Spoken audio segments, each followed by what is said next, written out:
Hijacking Bitcoin, The Hidden History of BTC by Roger Ver. Co-written with and narrated by Steve Patterson.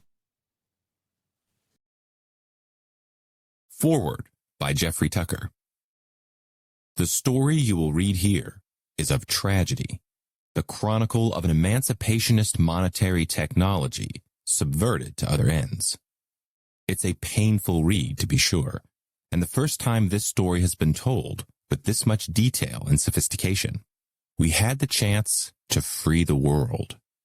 That chance was missed, likely hijacked, and subverted. Those of us who watched Bitcoin from the earliest days saw with fascination how it gained traction and seemed to offer a viable alternative path for the future of money. At long last, after thousands of years of government corruption of money, we finally had a technology that was untouchable, sound, stable, democratic, incorruptible, and a fulfillment of the vision of the great champions of freedom from all history. At last, money could be liberated from state control and thus achieve economic rather than political goals. Prosperity for everyone versus war, inflation, and state expansion. That was the vision in any case. Alas, it did not happen. Bitcoin adoption is lower today than it was 5 years ago. It is not on a trajectory of final victory, but on a completely different path to gradually increase in price for its earlier adopters. In short, the technology was betrayed by small changes that hardly anybody understood at the time.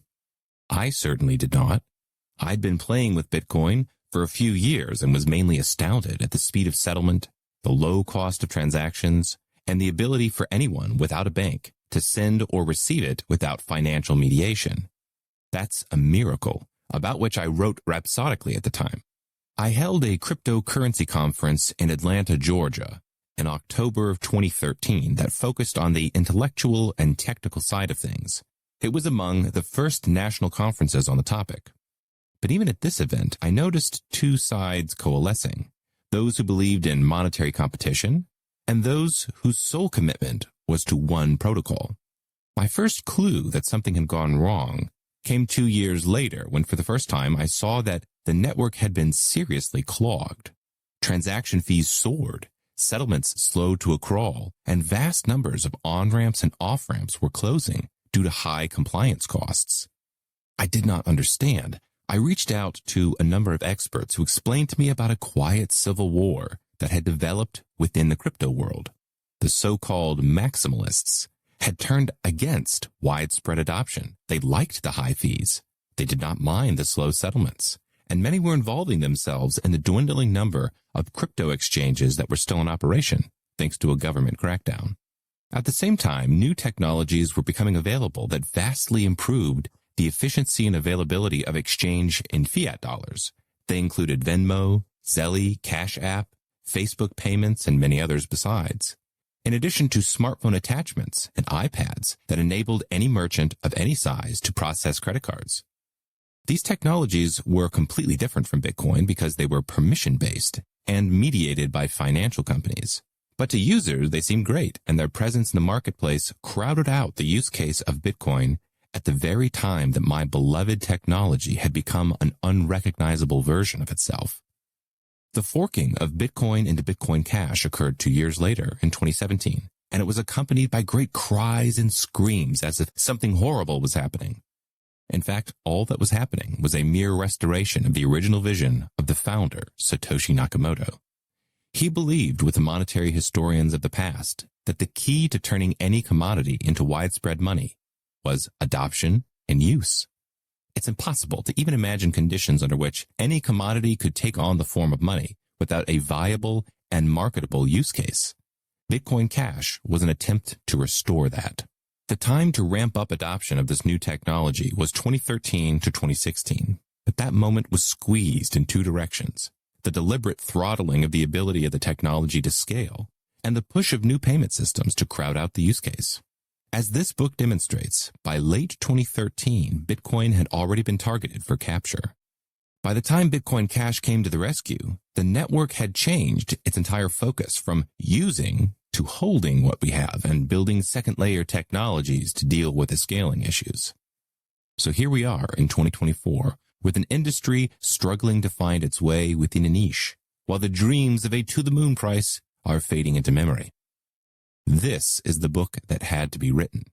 It is a story of a missed opportunity to change the world, a tragic tale of subversion and betrayal. But it's also a hopeful story of efforts we can make to ensure that the hijacking of Bitcoin is not the final chapter. There is still the chance for this great innovation to liberate the world, but the path from here to there turns out to be more circuitous than any of us ever imagined. Roger Ver does not blow his own trumpet in this book, but he truly is a hero of this saga, not only deeply knowledgeable of the technologies, but also a man who has clung to an emancipatory vision of Bitcoin from the earliest days through the present. I share his commitment to the idea of peer-to-peer currency for the masses, alongside a competitive marketplace for free enterprise monies. This is a hugely important documentary history, and the polemic alone will challenge anyone who believes himself to be on the other side. Regardless, this book had to exist, however painful. It is a gift to the world. Jeffrey Tucker, President, Brownstone Institute. Introduction.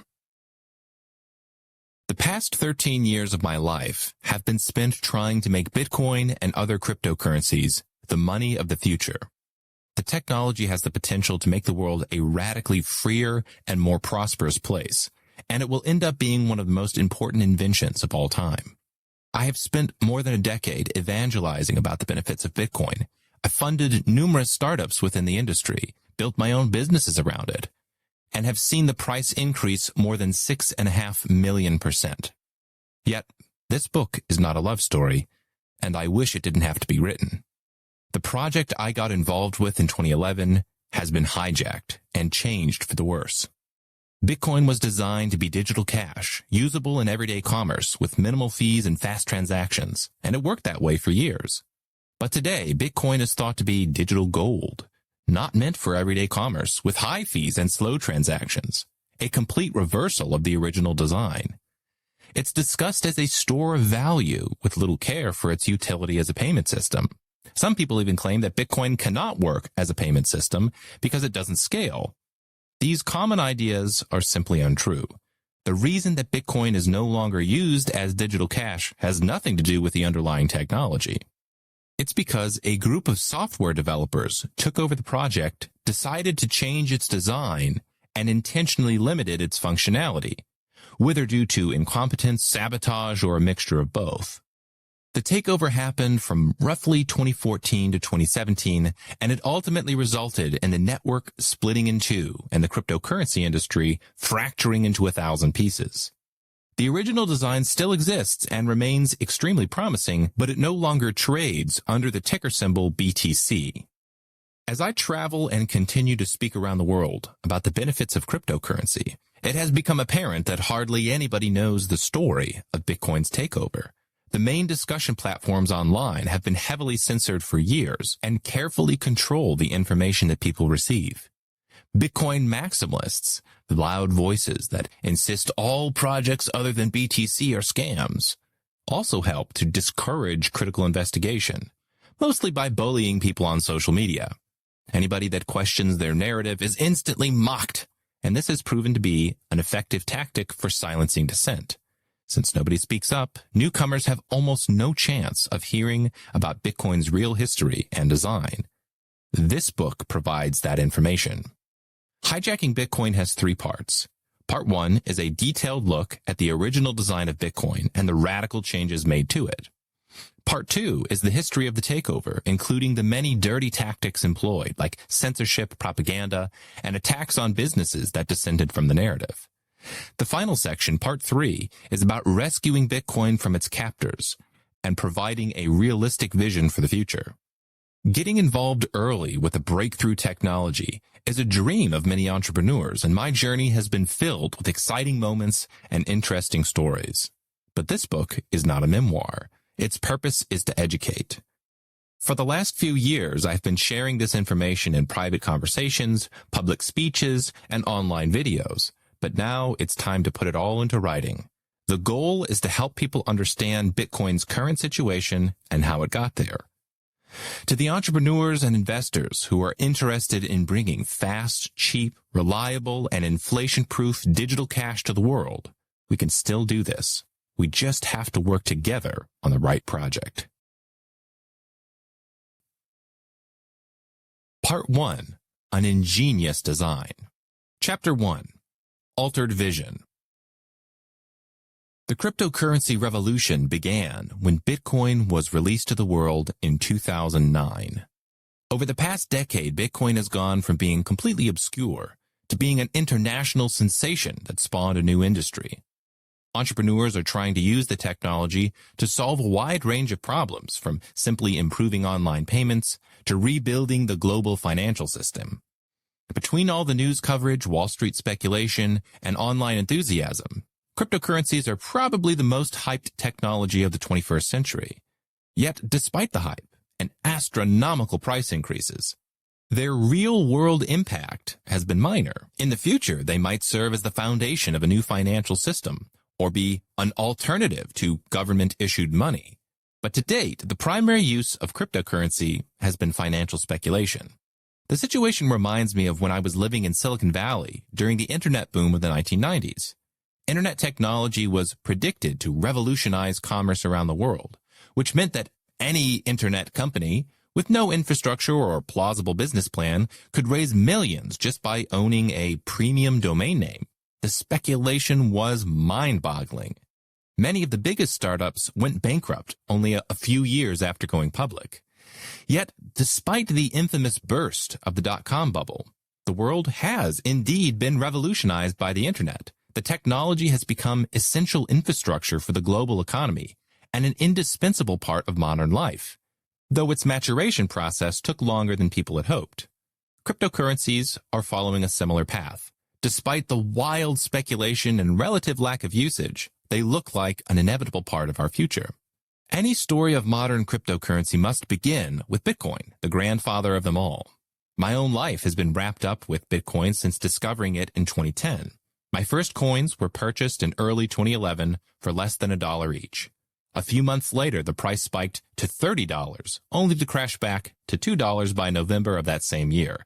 The first of many extreme price fluctuations that have since become common for the industry. Rapid price appreciation, followed by a crash of 80% or more, is a regular cycle that has repeated several times in Bitcoin's short history. The volatility makes for good news headlines, since the general public is almost exclusively focused on price. But for me, Bitcoin has always been more than just a financial investment. It is a magnificent tool for increasing the amount of freedom in the world. The early Bitcoin community was filled with eccentric people and unusual ideas. Like many others, I was particularly drawn to Bitcoin because of my political and philosophical ideals.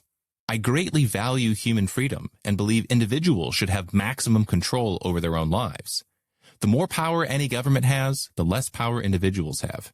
And I knew from my study of economics and history that central banks' control over the money supply gives an enormous amount of power to governments.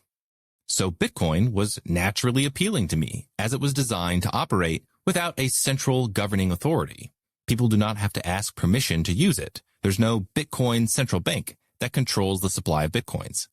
And the technology does not recognize international borders. Few things have more potential for increasing global freedom than fast, cheap, permissionless, inflation-proof digital money. Futurism is the other primary philosophical motivation behind my enthusiasm for cryptocurrencies. Thinkers like Ray Kurzweil paint a compelling picture of the future in which humans radically improve their well-being through advanced technology.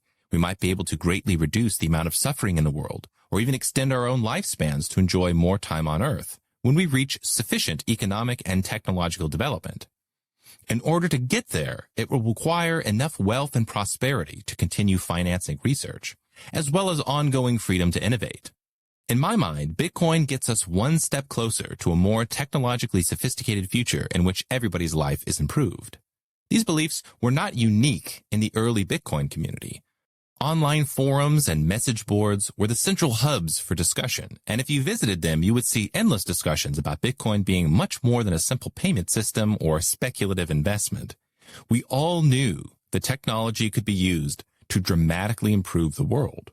Brian Armstrong, the co-founder and CEO of Coinbase, captured this sentiment perfectly in an article entitled "How Digital Currencies Will Change the World" by stating, quote, "Digital currency may be the most effective way the world has ever seen to increase economic freedom. If this happens, the implications are profound. It could lift many countries out of poverty, improve the lives of billions of people, and accelerate the pace of innovation around the world, reduce wars, make the poorest 10% better off, overthrow corrupt governments, and raise happiness," end quote. My enthusiasm quickly turned into evangelism, and I was nicknamed Bitcoin Jesus for preaching the gospel of Bitcoin to anyone who would listen, and to plenty of people who wouldn't. My friends and family, the media, and businesses that I patronized would hear the same message. Bitcoin is fast, cheap, reliable money that was designed for the internet. With it, you can send any amount of money anywhere in the world instantly for around a single US cent or less. In fact, in the earliest days, most Bitcoin transactions were completely free and only included a small fee if your coins had moved recently. People could immediately see the value in such a technology, regardless of their personal ideology. One of the best marketing pitches was to simply have people use Bitcoin, since the user experience was fantastic compared to other payment systems. I would get people to download a wallet onto their phones and send them a few dollars. After experiencing their first Bitcoin transaction, it would only take a few seconds to hear the inevitable "wow" after being dazzled by their first impression. By 2015, Bitcoin had built up so much momentum that it looked unstoppable. Prominent companies from Microsoft to Expedia were starting to accept it for payment, and the young industry was growing exponentially. The successes started to pile up. Venture capital increased. Media coverage became positive. Bitcoin was on a direct flight to the moon. Fast forward to today. Despite being a household name, Bitcoin has not yet taken over the world. In fact, there's a grim truth behind the headlines and price charts. The actual usage of Bitcoin has declined since 2018, and many businesses have dropped it entirely as a payment option. On multiple occasions, the network has buckled and become almost unusable, with high transaction fees and unreliable payments. In times of network congestion, the average fee can reach more than $50, and transactions can take days or even weeks to process. And perhaps worst of all, these failures have pushed the industry to adopt so-called custodial wallets, which are simply customer accounts managed by a company, similar to a regular bank account. The entire purpose of Bitcoin is undermined by the mass usage of custodial wallets, because total control is given to a third party that can censor, track, and even confiscate coins, no different than an account balance at Venmo. Fraud also becomes easier. For example, when the FTX exchange collapsed in 2022, more than $1 billion of customer funds instantly vanished. This was only possible because FTX ultimately controlled their customers' money. The integration of Bitcoin into PayPal is another prominent example of users being onboarded to custodial wallets instead of having full control over their funds. If regular people are all using custodial wallets, Bitcoin will have lost a key property that made it so revolutionary. High fees, unreliable payments, custodial wallets, and less usage in commerce. By metrics other than the price, Bitcoin has not landed on the moon. It hasn't even left orbit. So what happened? The conventional explanation for these negative trends is that Bitcoin fell victim to its own success. As it gained in popularity, the network ran out of capacity. Inherent technological limitations caused the fees to skyrocket, payments to become unreliable, merchants to leave, and the industry to move towards custodial wallets. In response to these problems, the narrative surrounding Bitcoin has shifted towards being digital gold and a store of value instead of a digital currency. If Bitcoin is not supposed to be used in everyday commerce, then it doesn't matter whether it functions as a payment system. Despite how often these ideas are repeated in the press and among popular commentators, they're completely incorrect. The real story is much more dramatic. Bitcoin was built for massive scale and did not run into inherent technological limitations. Instead, the project was taken over by a small group of software developers who redesigned the whole system. They intentionally limited its capacity and functionality, and they openly advocate for high fees and a backlog of transactions, the antithesis of the original design. When I tell people about this today, they often think I'm exaggerating, but the developers say it themselves. For example, the influential Bitcoin developer Greg Maxwell has said quite plainly, quote, "I don't think that transaction fees mattering is a failing, it's success," end quote. Mark Friedenbach, another Bitcoin developer, stated that, quote, "slow confirmations, high fees will be the norm in any safe outcome," end quote. When the network nearly ground to a halt in December of 2017 and the average network transaction fee reached more than $50, they celebrated by pulling out the champagne and were pleased to see the congestion, claiming that a consistent backlog was, quote, "the required criteria for stability." Now, if you told me in 2012 that Bitcoin developers would eventually want high fees and slow transactions, I would not have believed you, nor would any of the other early entrepreneurs that helped create the industry. The ideas are too bizarre. Expensive transactions and network congestion are not necessary for safety or stability. The opposite is true. High fees and unreliable payments push people into using custodial wallets, which undermines the whole purpose of Bitcoin in the first place. On its current course, Bitcoin will not empower the average person. The project has stagnated over the past few years, not because of technological failures, but because of human failures, specifically bad leadership and a flawed governance model. When I first learned about Bitcoin back in 2010, it was so exciting that I almost felt a moral obligation to tell people about it and share the good news. Today, given the changes that have been made, I feel a moral obligation to tell people the bad news. Bitcoin was hijacked and no longer resembles the original project that inspired myself and countless others. But its story isn't over yet. The original scalable design of Bitcoin still exists, but it's not traded on cryptocurrency exchanges under the ticker symbol BTC. It's called Bitcoin Cash, and it is traded as BCH. For years, the industry was thwarted by the BTC developers until 2017, when a new network was created to preserve the original vision of Bitcoin as digital cash with low fees, fast transactions, and without the need for custodial wallets. The BCH network is far less well known than BTC, but it has already scaled its throughput capacity to more than 30 times BTC's, with plans to scale exponentially into the future. The events leading to the creation of Bitcoin Cash were contentious and have since been called the Bitcoin Civil War. And to this day, the BTC and BCH communities are often hostile towards each other. If you only follow Bitcoin casually, you will have heard exclusively the BTC side of the story. This book tells the other side, and it's filled with historical details, excerpts, and quotes from other early adopters who shared the same vision for Bitcoin as digital cash. To distinguish between the different networks and groups, it's helpful to establish clear terminology. The BTC network is often referred to as Bitcoin Core, while the BCH network is often referred to as Bitcoin Cash. So these are the terms used hereafter. The word Bitcoin by itself refers to the underlying technology that is used on both networks. So both Bitcoin Core and Bitcoin Cash use Bitcoin technology and share the exact same transaction history until their split in August 2017. The Bitcoin Core developers decided to pivot from the original design, while the Bitcoin Cash developers have stuck with it. If this technology really is revolutionary, then it threatens the power of existing financial and political establishments. But on the current trajectory, if nothing changes, those institutions will assimilate cryptocurrencies and neutralize them. If Bitcoin is going to make the world a freer place, our window of opportunity is closing. The industry is approaching two failure scenarios. The first would be total capture by existing financial and regulatory systems. Mass adoption of custodial wallets makes this possible, as transactions are easily tracked and controlled, and governments can force companies into compliance without difficulty.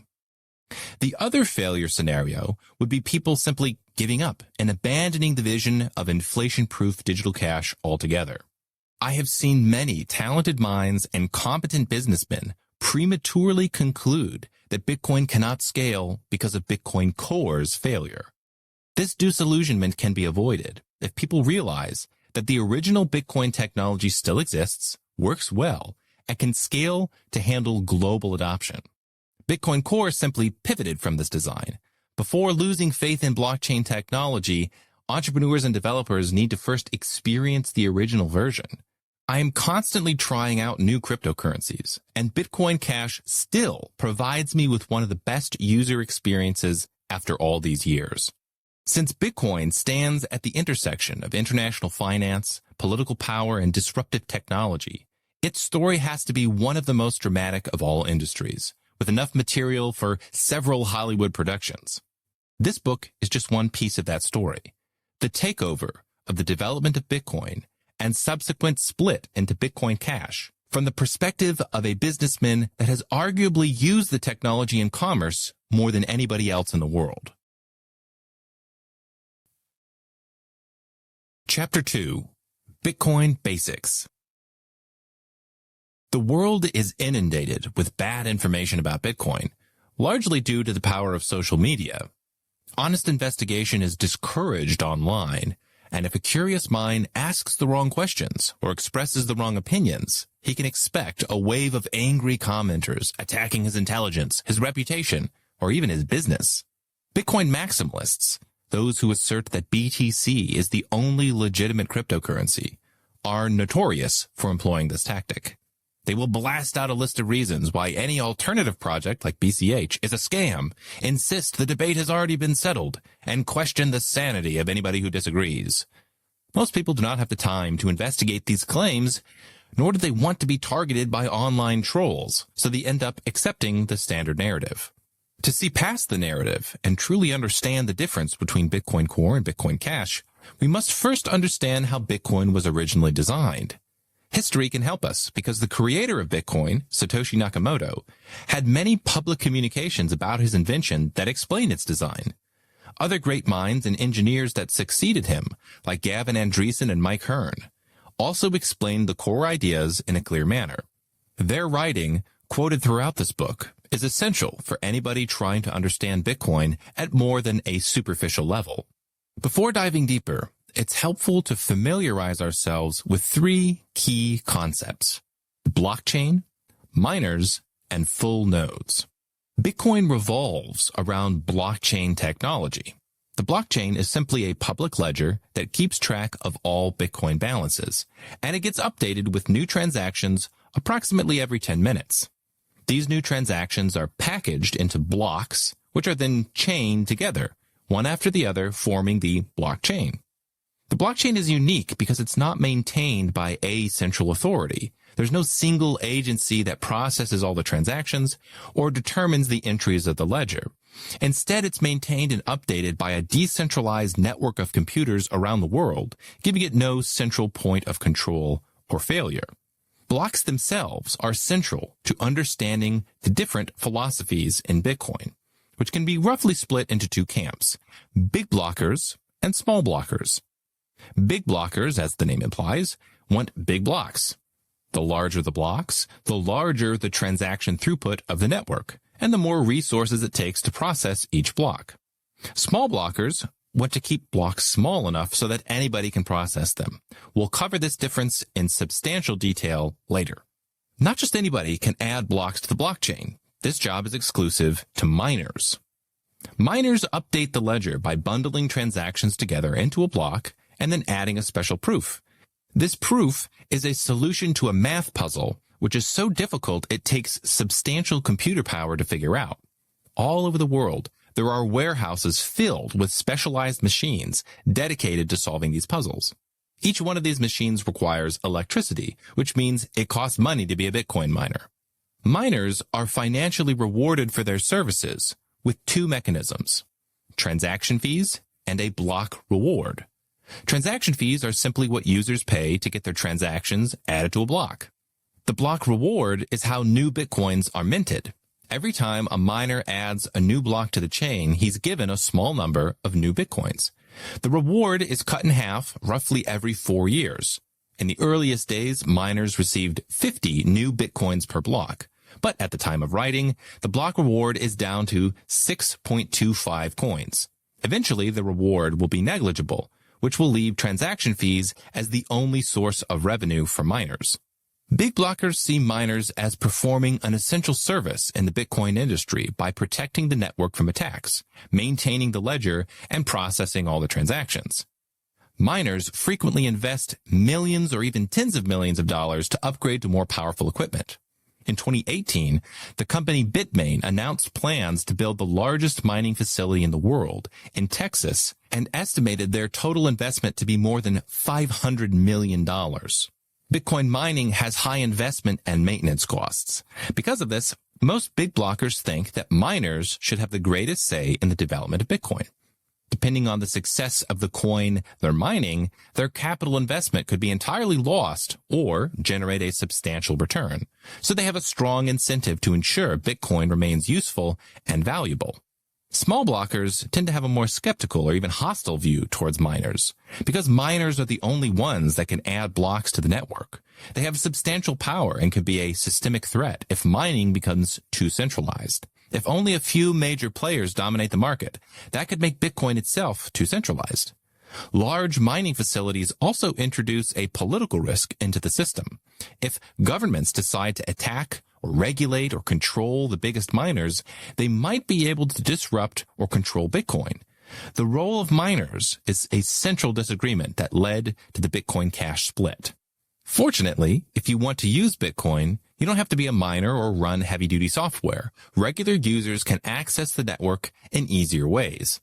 Satoshi Nakamoto described a method for simple payment verification, or SPV, that allows users to send, receive, and validate their own transactions with minimal effort. For most of Bitcoin's history, the majority of wallets either used SPV or similar methods for accessing the blockchain. This trend is reversing in BTC due to the proliferation of custodial wallets, but it remains the norm in BCH. There's another option for accessing the network that takes more effort. Some users run full node software, which downloads the entire blockchain and validates every single transaction that has ever taken place. The entire BTC blockchain contains around 800 million transactions and is currently about 450 gigabytes in size. For users running full node software for the first time, it can take several hours to sync up with the rest of the network. Furthermore, if a full node ever disconnects from the network, they have to download and validate all the latest blocks in order to use Bitcoin again. That's why SPV was such an important invention. It takes virtually no time or effort to use, yet it still offers excellent security. SPV allows you to validate your own transactions, while full nodes allow you to validate all transactions on the blockchain. Arguably, the biggest difference between the big block and small block philosophies is about the role of full nodes. Big blockers think that the vast majority of activity on the network should be between miners and lightweight wallets that use SPV or similar technology. They think the full nodes are only useful in special cases where you need to validate many people's transactions in a short period of time. For example, if you're running a cryptocurrency exchange or payment processor. Since the network gives no financial compensation to full node operators, and since most people have no reason to validate strangers' transactions, regular users do not have an incentive to run such heavy-duty software. Satoshi was unequivocally a big blocker. And as he put it, quote, "The design supports letting users just be users." Small blockers, by contrast, think that full nodes are essential to the network. They think that users should run their own nodes, which is why having small blocks is essential, since the cost of running a node increases with the size of blocks. In fact, the primary reason that small blockers have claimed Bitcoin cannot scale is because big blocks are more expensive for node operators. Instead of concluding that regular users are not supposed to run full nodes, they concluded that Bitcoin cannot scale. From my perspective, this is one of the greatest confusions about Bitcoin, and it will be analyzed in depth. A great deal has been made of Satoshi Nakamoto's original vision for Bitcoin. Supporters of it, like myself and other early adopters, thought he designed a brilliant system that proved it worked in the real world. Because of this success, we did not see any reason to fundamentally change it. Critics of the original vision thought Satoshi was wrong in some key areas and wanted to change the protocol accordingly. The Bitcoin Core developers were such critics, despite their eventual governance over the project. Bitcoin maximalists often compare adherence to the original vision to a kind of blind faith, where any deviations from the founding ideas are not tolerated. But this is a weak criticism. The desire to stick with Satoshi's design is far from dogmatic. Bitcoin is a complex system with many moving parts. In addition to the software and computer network, it's an entire economic system that requires an economic analysis in order to understand. When you look at the software components in addition to the economic components, it becomes clear that Bitcoin is finely tuned and should not be tampered with lightly. Instead of scaling Bitcoin by increasing the size of blocks to allow for more transaction throughput, the core developers decided that Bitcoin should scale by using multiple layers instead. According to them, the first layer should be composed of on-chain transactions, on which additional layers are built. These additional layers would be off-chain, meaning the transactions would not be recorded on the blockchain, thereby avoiding the need to scale the base layer.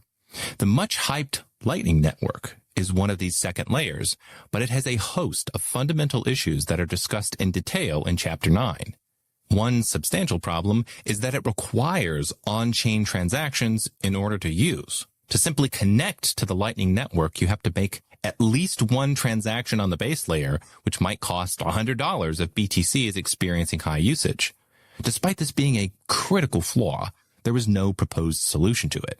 Bitcoin Core is betting everything on the viability of these additional layers.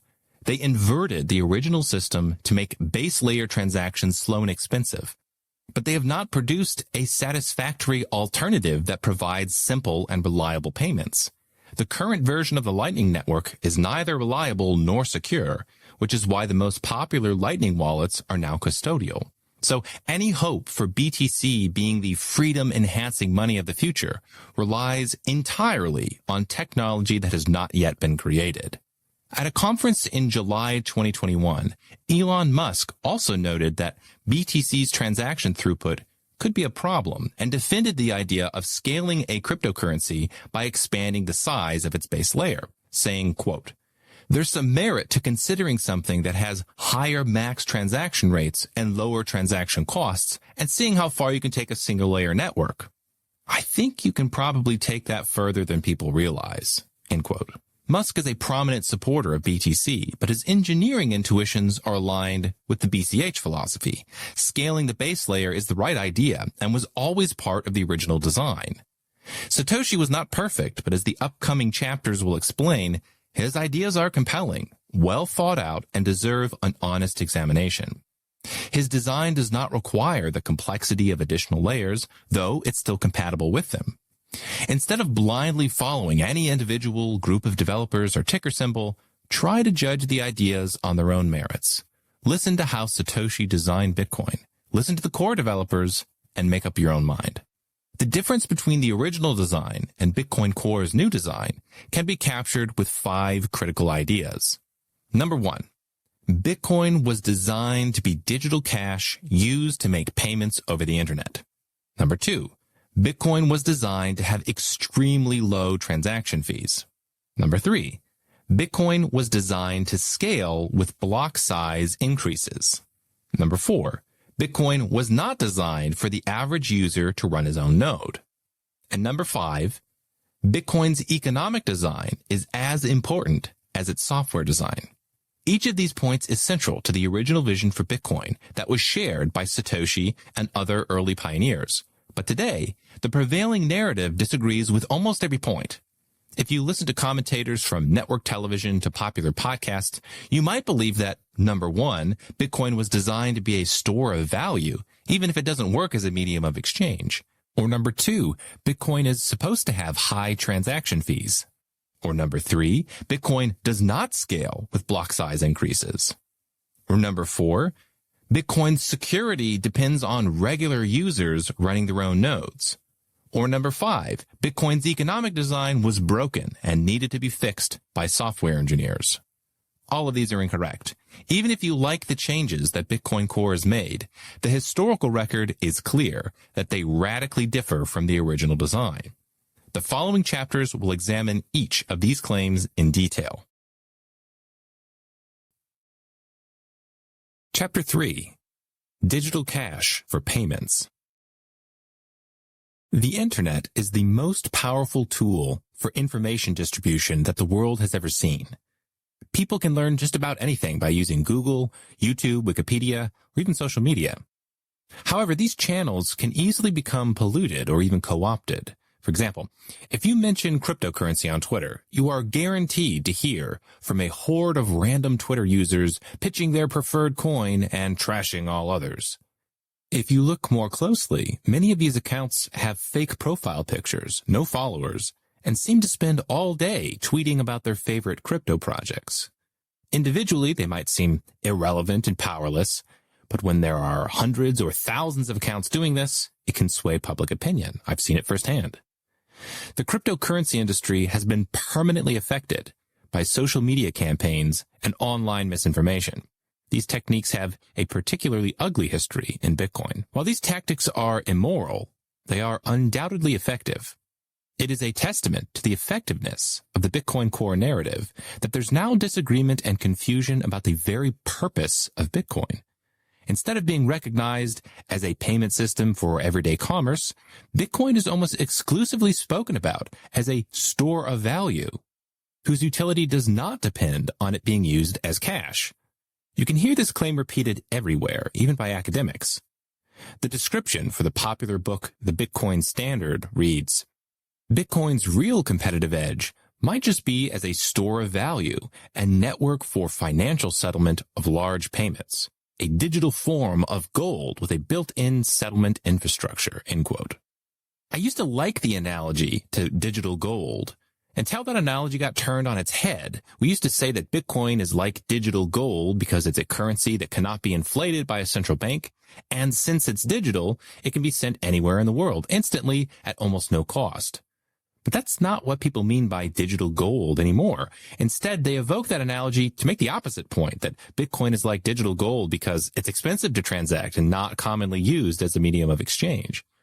Instead of being related to gold's monetary strengths, Bitcoin gets related to gold's monetary weaknesses.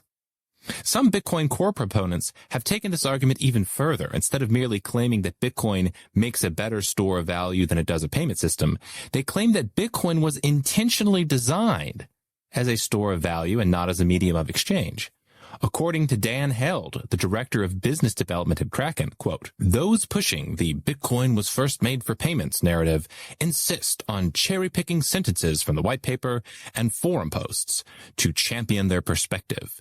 Bitcoin was purpose-built to first be a store of value, end quote. While this brazen claim might gain social media likes and praise from cryptocurrency commentators, it does not stand up well against the facts.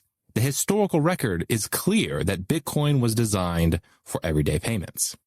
What evidence do we have that Bitcoin was purpose-built to be a payment system?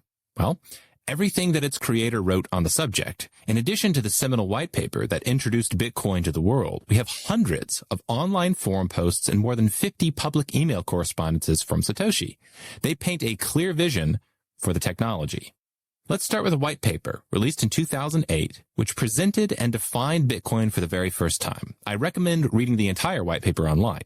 It's well written, and many of the key concepts can be understood without technical knowledge. We'll analyze the first few sections, starting with the title, Bitcoin, a peer-to-peer electronic cash system. Satoshi could have called it a electronic store of value system if that's what he intended, but he instead called it an electronic cash system.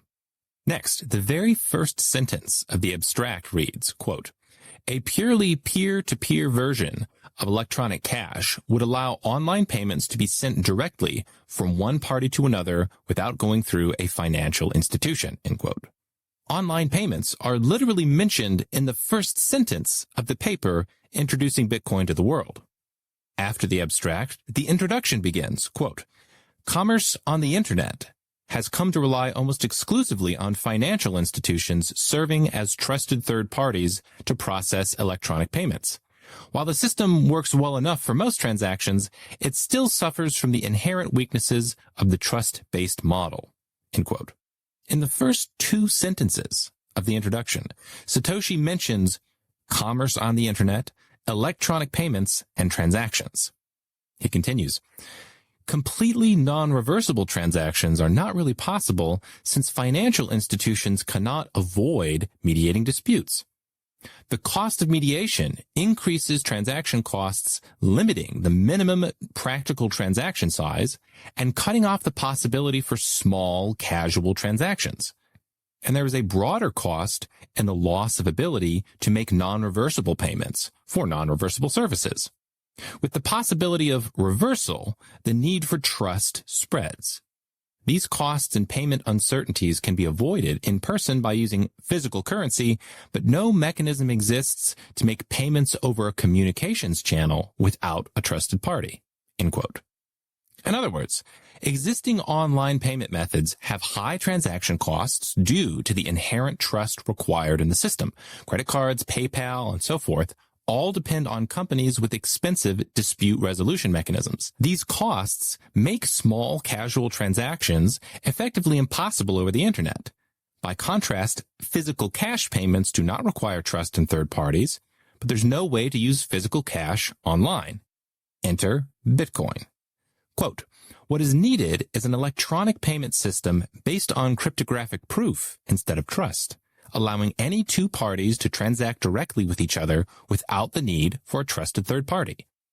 Transactions that are computationally impractical to reverse would protect sellers from fraud, and routine escrow mechanisms could easily be implemented to protect buyers. End quote.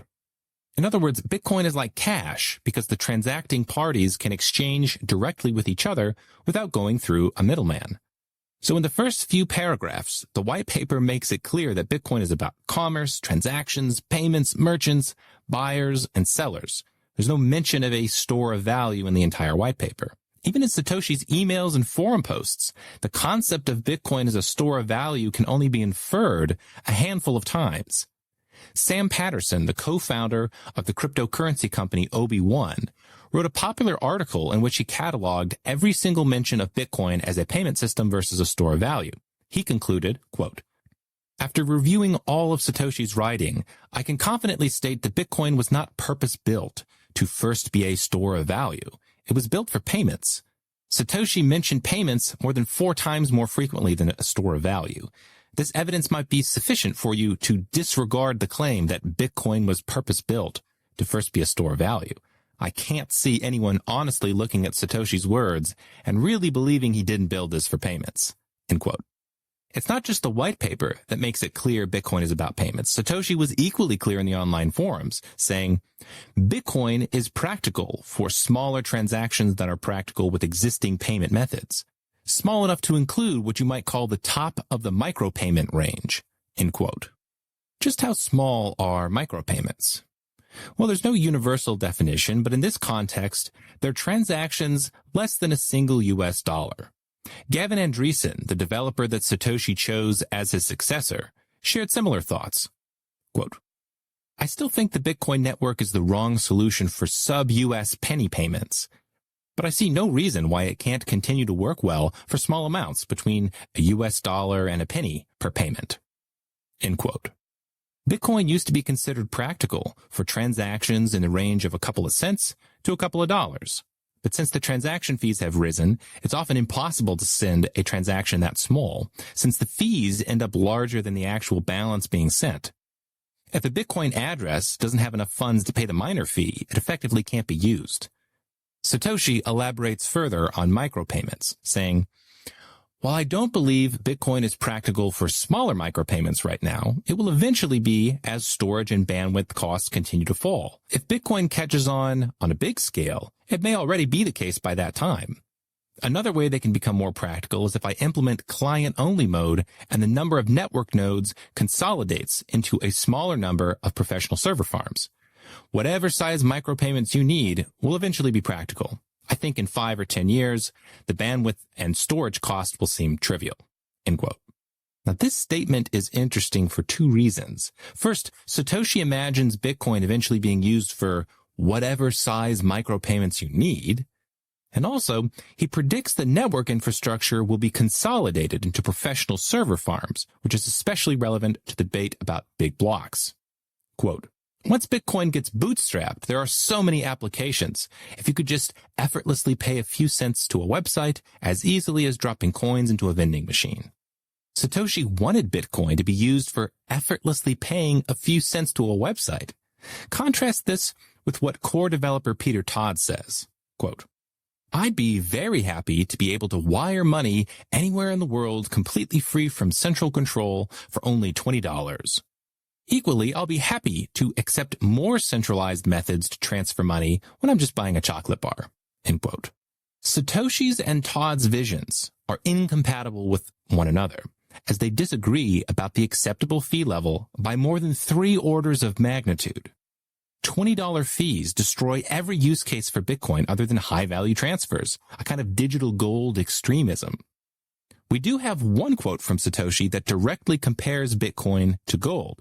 He was responding to questions about the apparent wastefulness of consuming electricity to mine Bitcoin, saying, "It's the same situation as gold and gold mining.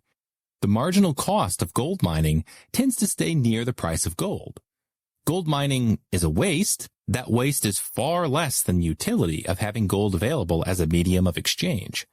I think the case will be the same for Bitcoin. The utility of the exchanges made possible by Bitcoin will far exceed the cost of electricity used. Therefore, not having Bitcoin would be the net waste." End quote. So gold is used as an analogy to illustrate that its utility as a medium of exchange outweighs the cost of mining it. Ironic in hindsight. Snack machine purchases are also discussed in one forum post, highlighting Bitcoin's capacity for instant small value payments. Since instant payments are not perfectly secure, Satoshi envisioned payment processors taking on the minor risk of fraud to handle them, saying, "I believe it'll be possible for a payment processing company to provide as a service the rapid distribution of transactions with good enough checking in something like 10 seconds or less." End quote. He was right, and it turns out that Bitcoin payment processors need only a couple of seconds to do good enough checking. The forums are filled with similar discussions about Bitcoin being used in commerce. Satoshi and others talked about creating interfaces for online merchants, tools for physical merchants, point-of-sale transactions, and use cases where the customer is uneasy about using a credit card, keeping small amounts of Bitcoin on mobile devices for incidental expenses, and so on. There's no doubt that Satoshi designed Bitcoin to be used for payments, even those payments as small as a few cents. In fact, the original 0.1.0 version of the software contained unfinished code for a peer-to-peer marketplace and even the basic framework for virtual poker.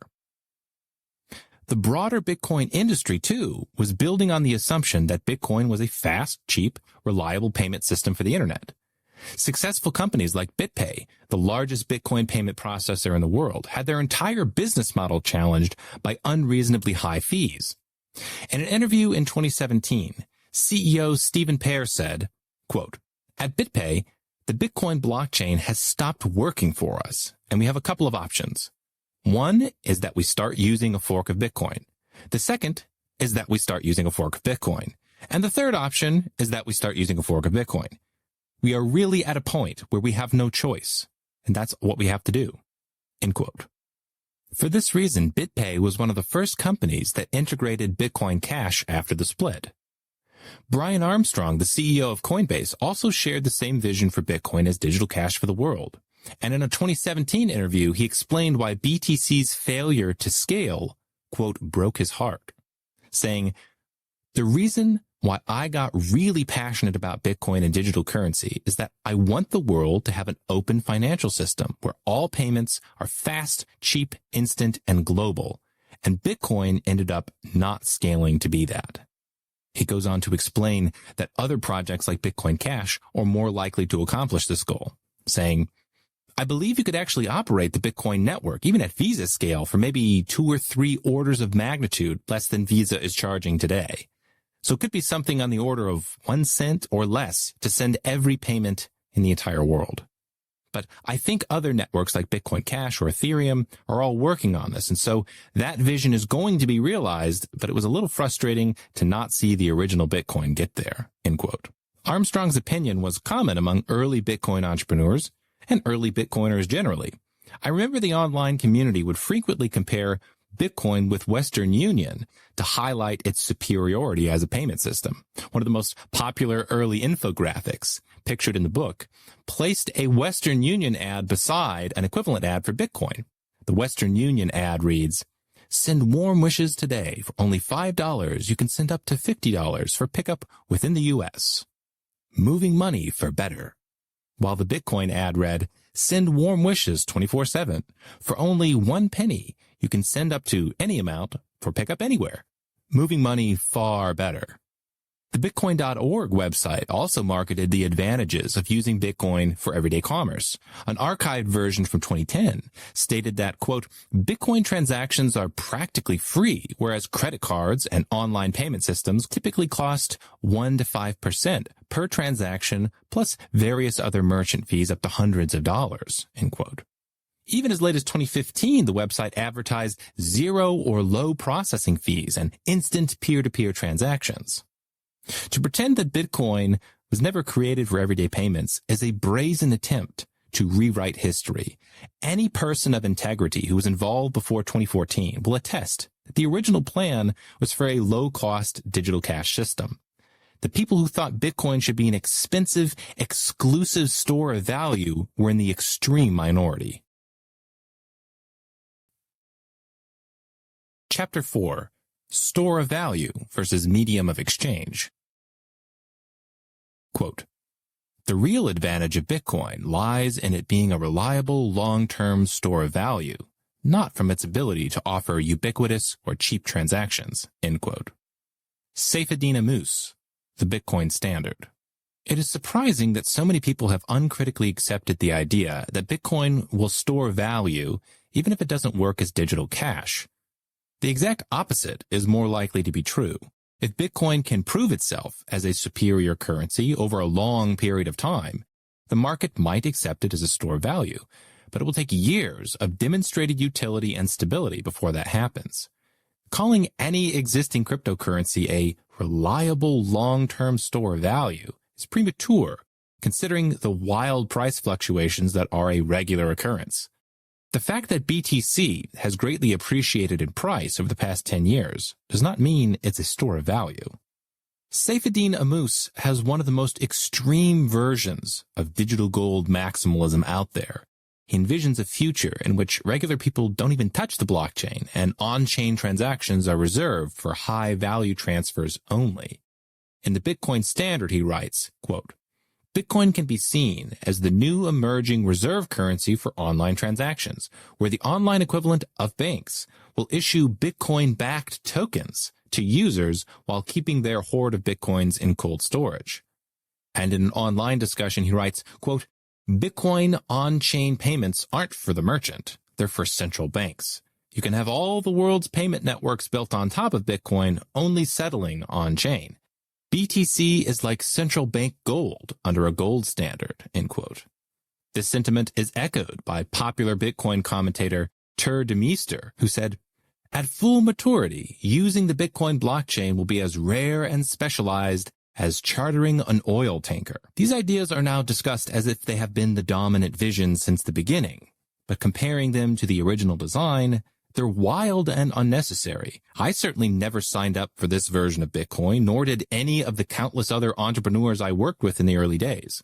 In fact, a central part of the beauty of Bitcoin is precisely that the blockchain is accessible to everybody and not exclusive to bankers. Like so many other public personalities who speak with confidence about Bitcoin, Ammous and Demeester merely assume that additional layers will solve BTC's usability problems without any issue. Yet, when you actually look at second-layer technologies, their viability remains uncertain, especially if the base layer does not scale. These problems are generally not recognized by BTC enthusiasts, who instead believe that engineers will fix everything in the future, despite their poor track record so far. Furthermore, a future of Bitcoin-backed tokens is a guarantee that arbitrary inflation will continue plaguing those of us who are not central bankers. History demonstrates that currencies inevitably lose their backing over time. And if people are forced to trade promises of Bitcoin instead of actual Bitcoin, it's only a matter of time before the promises are inflated far beyond the actual supply of Bitcoin. Second layers only make this inflation easier to conduct. Within the Bitcoin community, the narrative started shifting from digital cash to a store of value over a period of several years. Even as late as 2016, the majority of Bitcoiners were still promoting the technology as an online currency, or as they like to call it, magic internet money, which is why there would be celebrations whenever a new company announced that they were accepting it for payment. With each additional merchant accepting it, Bitcoin gained more credibility and utility. But after the fee spike in late 2017, rather than admit there was a problem, the most influential BTC proponents cleverly started to change the narrative, since if Bitcoin is only a store of value, then high fees don't matter at all. In recent years, people have even been encouraged not to spend their coins in commerce, because BTC is for buying and holding indefinitely. Now, my cynical take on the buy, hold, and never use narrative is that it's a great way to pump up the price by creating artificial scarcity. If enough people are convinced that they can get rich by buying and holding an asset with a finite supply, extreme price increases are the inevitable result. In my judgment, the only hope that cryptocurrency has to become a real store of value is to have real-world utility. A cryptocurrency must be more useful than legacy systems, and high transaction fees immediately damage the usefulness of any coin. If BTC were the only cryptocurrency available, then perhaps it could still work as a store of value. But since the market has superior options to choose from, it seems unlikely that the slowest, most expensive, and least scalable cryptocurrency will end up being chosen as a reliable long-term store of value. For example, Bitcoin Cash has virtually all the properties of Bitcoin Core, except you can actually use it as digital cash. In the long run, the market will eventually figure out that they're paying extremely high fees on BTC for no good reason, since the same product can effectively be offered at a fraction of the cost. To see the problems with the store of value only idea, we must dive deeper into economics. I was lucky to discover the Austrian School of Economics early in my life. Great thinkers like Ludwig von Mises and Murray Rothbard helped me understand the world through an economic lens. And the reason that I knew Bitcoin was going to become popular is because I had previously read their ideas on money. I could see that Bitcoin had the properties of extremely high-quality money, which meant I should probably buy some immediately. Bitcoin's potential as a store of value is an interesting economic puzzle. For that matter, value itself is an interesting puzzle that has perplexed economists for centuries. Why does anything have value in the first place? One of the insights from the Austrian School of Economics that has since been incorporated into mainstream economics is that value is subjective. Value is not found inside material goods. It's found inside human minds. Things don't possess value in themselves. We give them value because we believe they can be used to satisfy our desires. A store of value cannot literally store value as if it's a physical box into which value is placed for later retrieval. Rather, if something is a store of value, that just means it has a consistent track record of being valued by humans. And because of its successful history, people have good reason to believe it will be valued in the future. So, it retains its purchasing power over time. Lots of things are used to store value. Cattle, for example, have been a store of value for a very long time.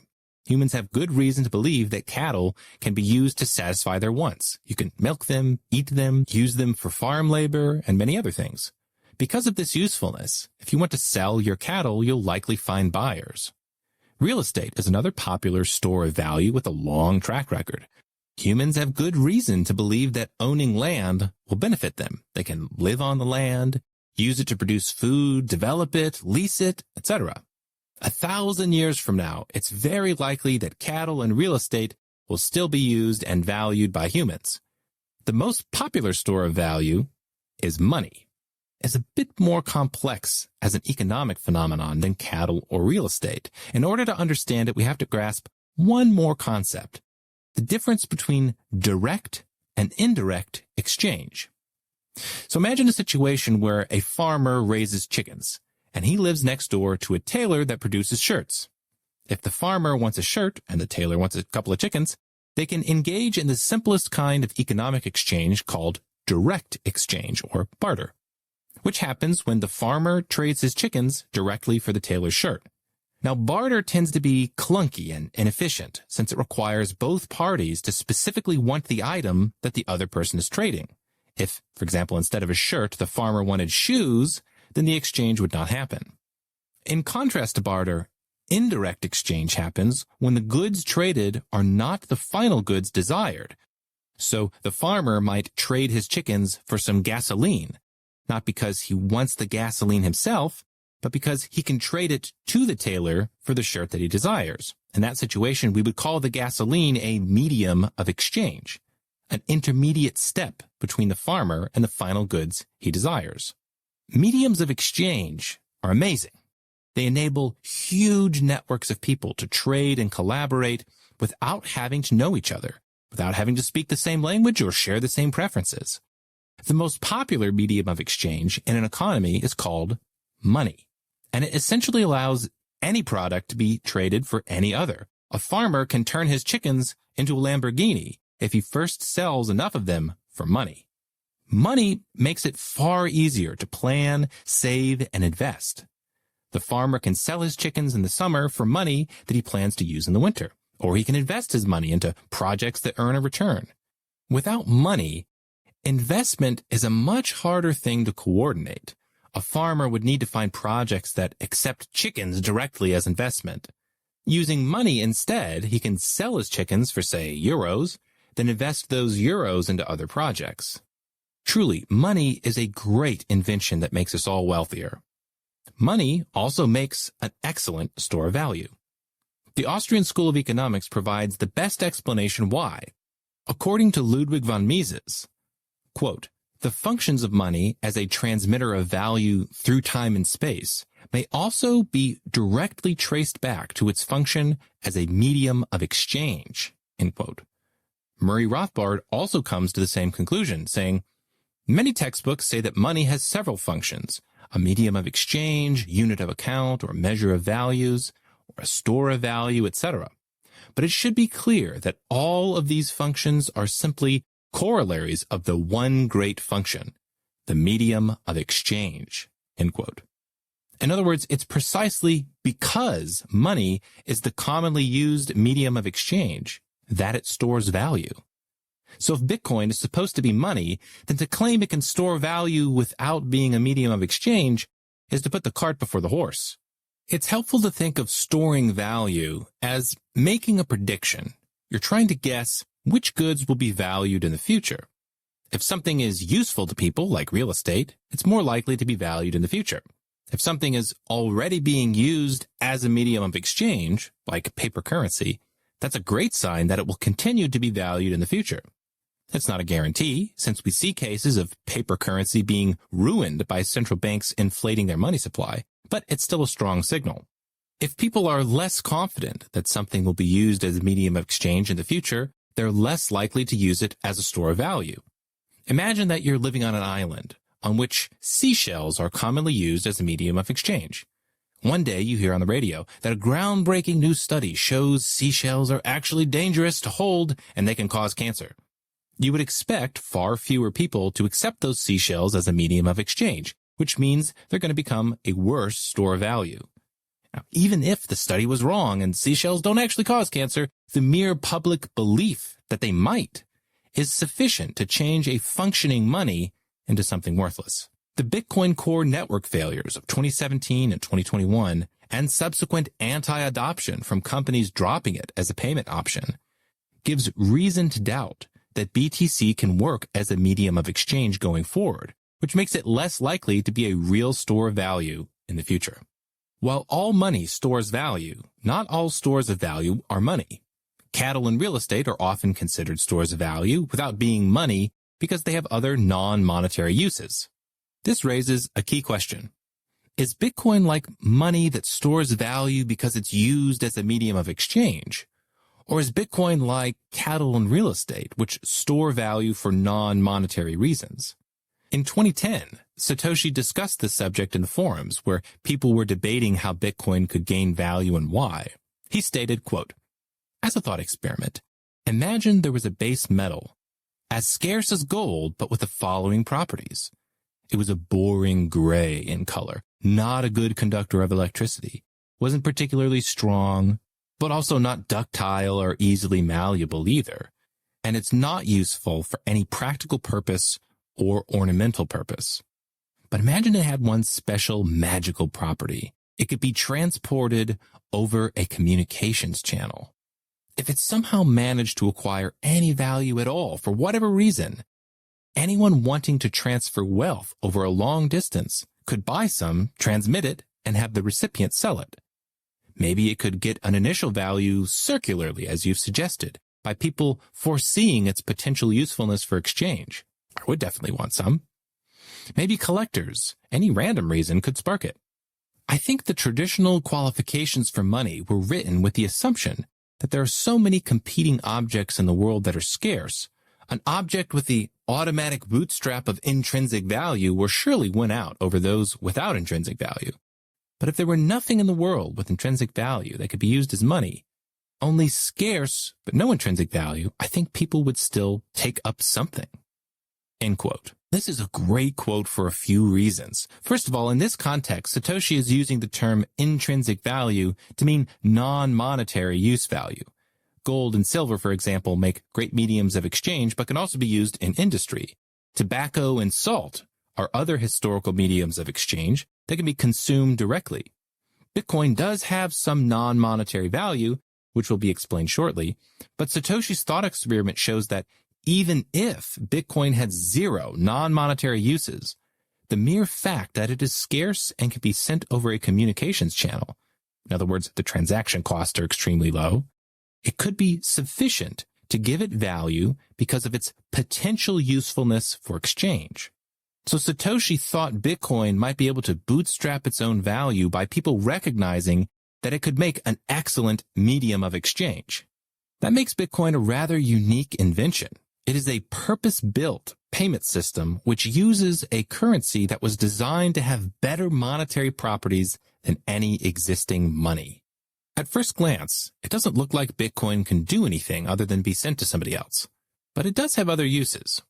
The blockchain is an online public ledger that is maintained by a decentralized network of computers, and Bitcoin transactions control the entries on that ledger. This functionality can be used for various non-monetary purposes. For example, the blockchain can be used to store valuable data, though it's significantly more expensive than other methods for data storage. There are new social media companies that use this feature to create uncensorable platforms on the blockchain.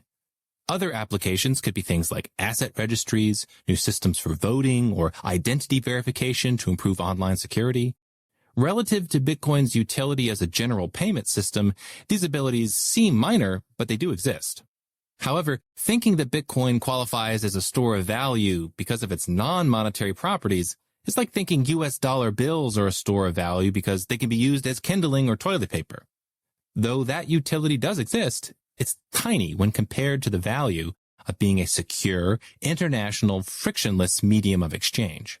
Satoshi understood that the transmissibility of Bitcoin was a central feature that gives it value. Yet that feature was intentionally destroyed by the Bitcoin core developers, giving BTC almost no unique value proposition when compared to other cryptocurrencies. Not only do other coins have lower fees, they also have superior non-monetary functionality. Given the subjective nature of value, it is conceivably possible that the market can choose BTC as a store of value. But it's also conceivable that the market could choose smelly old gym socks as a store of value. It's possible, but unlikely. It seems more reasonable to think that the cryptocurrency with the best chance of becoming a store of value needs to maximize all of its positive properties and minimize its negative properties. Having clunky and expensive transactions is not a desirable feature of any store of value or medium of exchange. The famous internet entrepreneur Kim Dotcom, founder of Mega Upload, expressed similar sentiments in a conversation in January 2020, saying, quote, "In order to be a very successful cryptocurrency, you need to provide fast and cheap transactions. There's no way around that. It's nice to be a store of value, but if you really want to succeed in this game, you need to be electronic cash," end quote. Kim also pointed out that the vast majority of people still have no experience using cryptocurrencies, and in order to onboard them, fees need to be low and reliability needs to be high, saying, quote, Most people don't know anything about the current wars that are taking place or the current toxicity within the crypto community.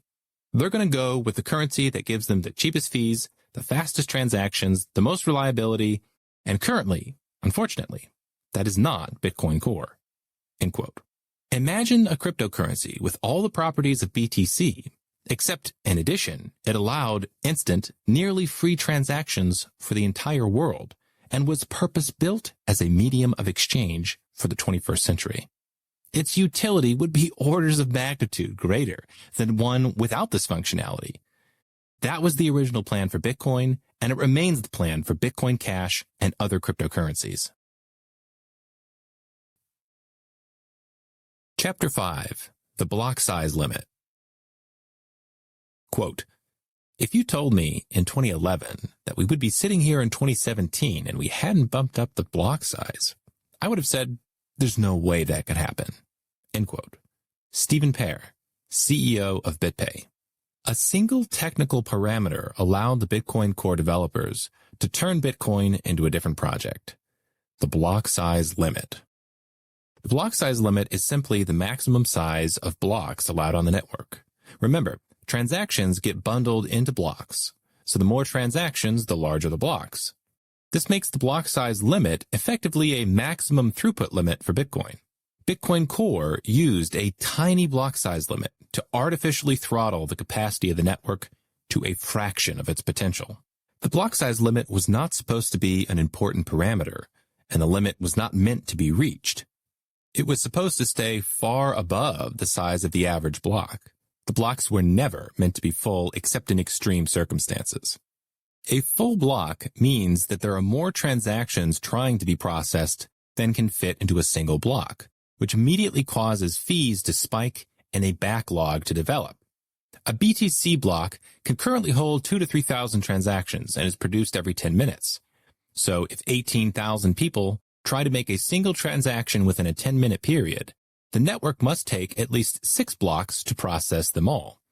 That's 1 hour to process every transaction in the queue if nobody else uses it during that time. If 150,000 people try to use Bitcoin at one time, it will require at least 50 blocks to process everything. That's more than 8 hours of waiting. Delayed processing is not the only problem during network congestion. When blocks become full, fees start rising. A higher fee does not guarantee that your transaction will be processed quickly. It only allows you to cut in line in front of other transactions. Since the network cannot handle more than 3,000 transactions per block, a queue forms. Raising your fee increases the chance that miners will include your transaction in the next block. But if enough people pay more than you, your transaction gets pushed farther back in the queue. This makes fees rise exponentially and creates a horrible user experience. As soon as blocks become full, fees can rise from a dime to $1, then to $5, $10, $20, $50, or even more if enough people are using it. During the fee spikes in 2017 and 2021, some complex transactions cost more than $1,000 each, which I ended up paying multiple times. A quick search of the blockchain for transactions with fees from $900 to $1,100 returns nearly 35,000 results. Bitcoin is often analogized to email for its ability to instantly connect people over the internet.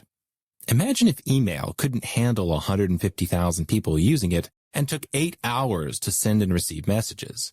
That would certainly be considered an embarrassing design flaw. Yet in the middle of these network failures, transactions could be stuck for days or even an entire week at the peaks. This is why the block size limit was supposed to stay far above the demand for transactions, as a distant technical limitation that wouldn't affect the functionality of the system. Bitcoin would scale with usage, and the limit would either be increased or removed altogether. Allowing the blocks to grow naturally would have kept Bitcoin as a digital cash system with low-fee transactions and universal access to the blockchain. But the core developers wanted to turn Bitcoin into a settlement system for high-value transfers, so they refused to increase the block size limit. The only reason that fees spiked to astronomical levels and the network became unreliable was because the blocks were too small to handle demand.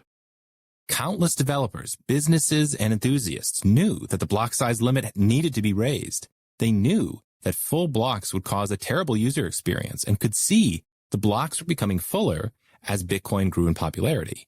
Yet despite endless arguments and pleas from the industry, the core developers refused to increase the limit.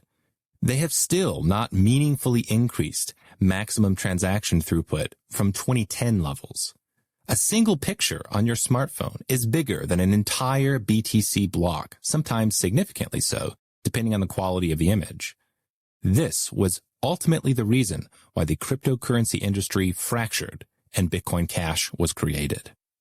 By the time Satoshi Nakamoto left Bitcoin, there were many enthusiastic and talented developers working on the project, but two stand out as exceptional: Gavin Andresen and Mike Hearn. Andresen was chosen by Satoshi as his successor and the lead developer of the project. Naturally, he was also a BitBlocker. Over the years, he wrote influential articles on his blog about Bitcoin and scaling, developer culture, economics, and other topics. He was soft-spoken, perhaps to a fault. Mike Hearn, on the other hand, was a feistier developer who was more outspoken against the small blockers whom he believed were disrupting the project. His previous work experience was especially relevant. Mike Hearn left Google to work on Bitcoin. While at Google, he spent 3 years as a capacity planner for Google Maps, one of the most popular websites in the entire world. So he was deeply familiar with network capacity issues.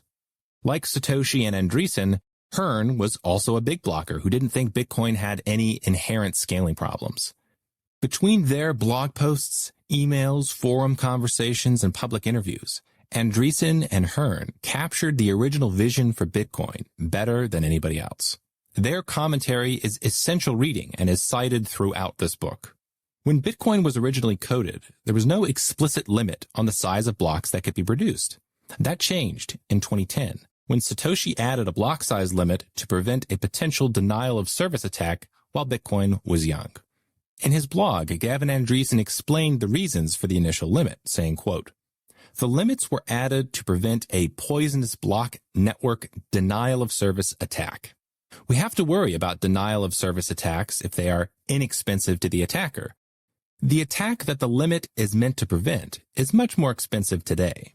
On July 15, 2010, about 11,000 Bitcoin were traded at an average price of about 3 cents each. The block reward was 50 BTC back then, so miners could sell a block's worth of coin for about $1.50. That gives a rough idea of how much it would cost an attacker to produce a poisonous block to disrupt the network, $1 or $2. Lots of people are willing to spend $1 or $2 just for the laughs. They enjoy causing trouble and are willing to spend either lots of time or a modest amount of money to cause trouble. End quote. The initial limit was set to 1 megabyte, allowing for a theoretical limit of 7 transactions per second. Now, in practice, the real limit is around 3 to 4 transactions per second, corresponding to 2,000 to 3,000 on-chain transactions per block, far above the actual usage of the network in those days. The plan was simply to increase the limit or eliminate it entirely. Andresen noted in the forums, quote, "The plan from the beginning was to support huge blocks. The 1 megabyte hard limit was always a temporary denial of service prevention measure." End quote. Ray Dillinger, another early Bitcoin pioneer, said the same thing, quote, "I'm the guy who went over the blockchain stuff in Satoshi's first cut of the Bitcoin code. Satoshi didn't have a 1 megabyte limit in it. The limit was originally Hal Finney's idea. Both Satoshi and I objected that it wouldn't scale at 1 megabyte. Hal was concerned about a potential denial of service attack, though, and after discussion, Satoshi agreed. But all 3 of us agreed that 1 megabyte had to be temporary because it would never scale." End quote. Satoshi, Hal, and Ray being in unanimous agreement is particularly interesting, since Hal Finney is often seen as a proponent of small blocks, but even he agreed that the 1 megabyte limit had to be temporary. Yet to this day, the Bitcoin core developers have refused to meaningfully increase the block size limit beyond the initial level set in 2010, despite the massive improvements in software, hardware, and networking technology. Virtually all of the biggest companies in the industry tried on multiple occasions to increase the limit, but the core developers refused, even after publicly agreeing to an increase. Instead, they changed the metric of block size into block weight and claim the new limit is 4 megabytes. But this is mostly an accounting trick and does not correspond to a quadrupling of throughput capacity. The simple reason the core developers refused to increase the limit is because they wanted to change Bitcoin's design. The sooner the blocks became full, the sooner the transaction fees would rise, which they viewed as desirable. Jorge Timon, a core developer, stated, quote, "I agree that hitting the limit wouldn't be bad, but actually good for a young and immature market like Bitcoin fees," end quote. While Greg Maxwell stated bluntly, "There's nothing wrong with full blocks. Full blocks is the natural state of the system." To appreciate just how radical these ideas are, contrast them with the ideas you would have encountered in the early days of Bitcoin, when the Visa network was often used as a comparison for transaction throughput. All the way back in 2009, Satoshi was asked about Bitcoin's ability to scale and said, quote, "The existing Visa credit card network processes about 15 million internet purchases per day worldwide. Bitcoin can already handle much larger than that with existing hardware for a fraction of the cost. It never really hits a scale ceiling," end quote. This was the common understanding for years. Though today we would call it part of Satoshi's vision, it was nearly everybody's vision back then. For example, if you were researching Bitcoin in 2013, you would have likely come across its wiki page. This is what the section on scalability had to say, quote, "The core Bitcoin network can scale to much higher transaction rates than are seen today, assuming that nodes in the network are primarily running on high-end servers rather than desktops. Bitcoin was designed to support lightweight clients that only process small parts of the blockchain. A configuration in which the vast majority of users sync lightweight clients to more powerful backbone nodes is capable of scaling to millions of users and tens of thousands of transactions per second. Today, the Bitcoin network is restricted to a sustained rate of 7 transactions per second by some artificial limits. These were put in place to stop people from ballooning the size of the blockchain before the network and community was ready for it. Once those limits are lifted, the maximum transaction rate will go up significantly. At very high transaction rates, each block can be over half a gigabyte in size," end quote. This was common knowledge. Everybody understood that the system was designed to scale with larger blocks, and it wasn't even controversial. Andreessen stated that the scalability of Bitcoin was part of the allure that drew him into the project, saying, "When I first heard about Bitcoin, it was small enough I could read everything. And I did, including all of those mailing list posts. The promise of a system that could scale up to rival Visa is part of the vision that sold me on Bitcoin," end quote. In 2013, Visa was handling on average around 2,000 transactions per second. To get roughly 2,000 transactions per second on Bitcoin, the blocks would have to be roughly 500 megabytes, which is an entirely manageable amount. Today's cell phones can easily record and upload high-definition videos that are gigabytes in size. That is multiple times the size of a Bitcoin block that contains over 1 million transactions. Scaling to that level requires more than simply increasing the maximum block size, but there are no fundamental reasons why it can't happen. In fact, the Bitcoin Cash network has already successfully had multiple 32 megabyte blocks, and a recent offshoot of Bitcoin Cash, Bitcoin SV, has even mined a 2 gigabyte block. These networks have not broken. Satoshi had a simple final answer to questions about the block size.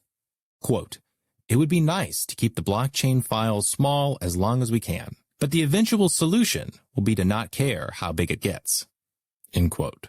Why would the Bitcoin core developers want high fees? To the early Bitcoin enthusiast, or even to the average person, it sounds like an obviously bad idea. But actually, high fees are the inevitable outcome of the small block philosophy.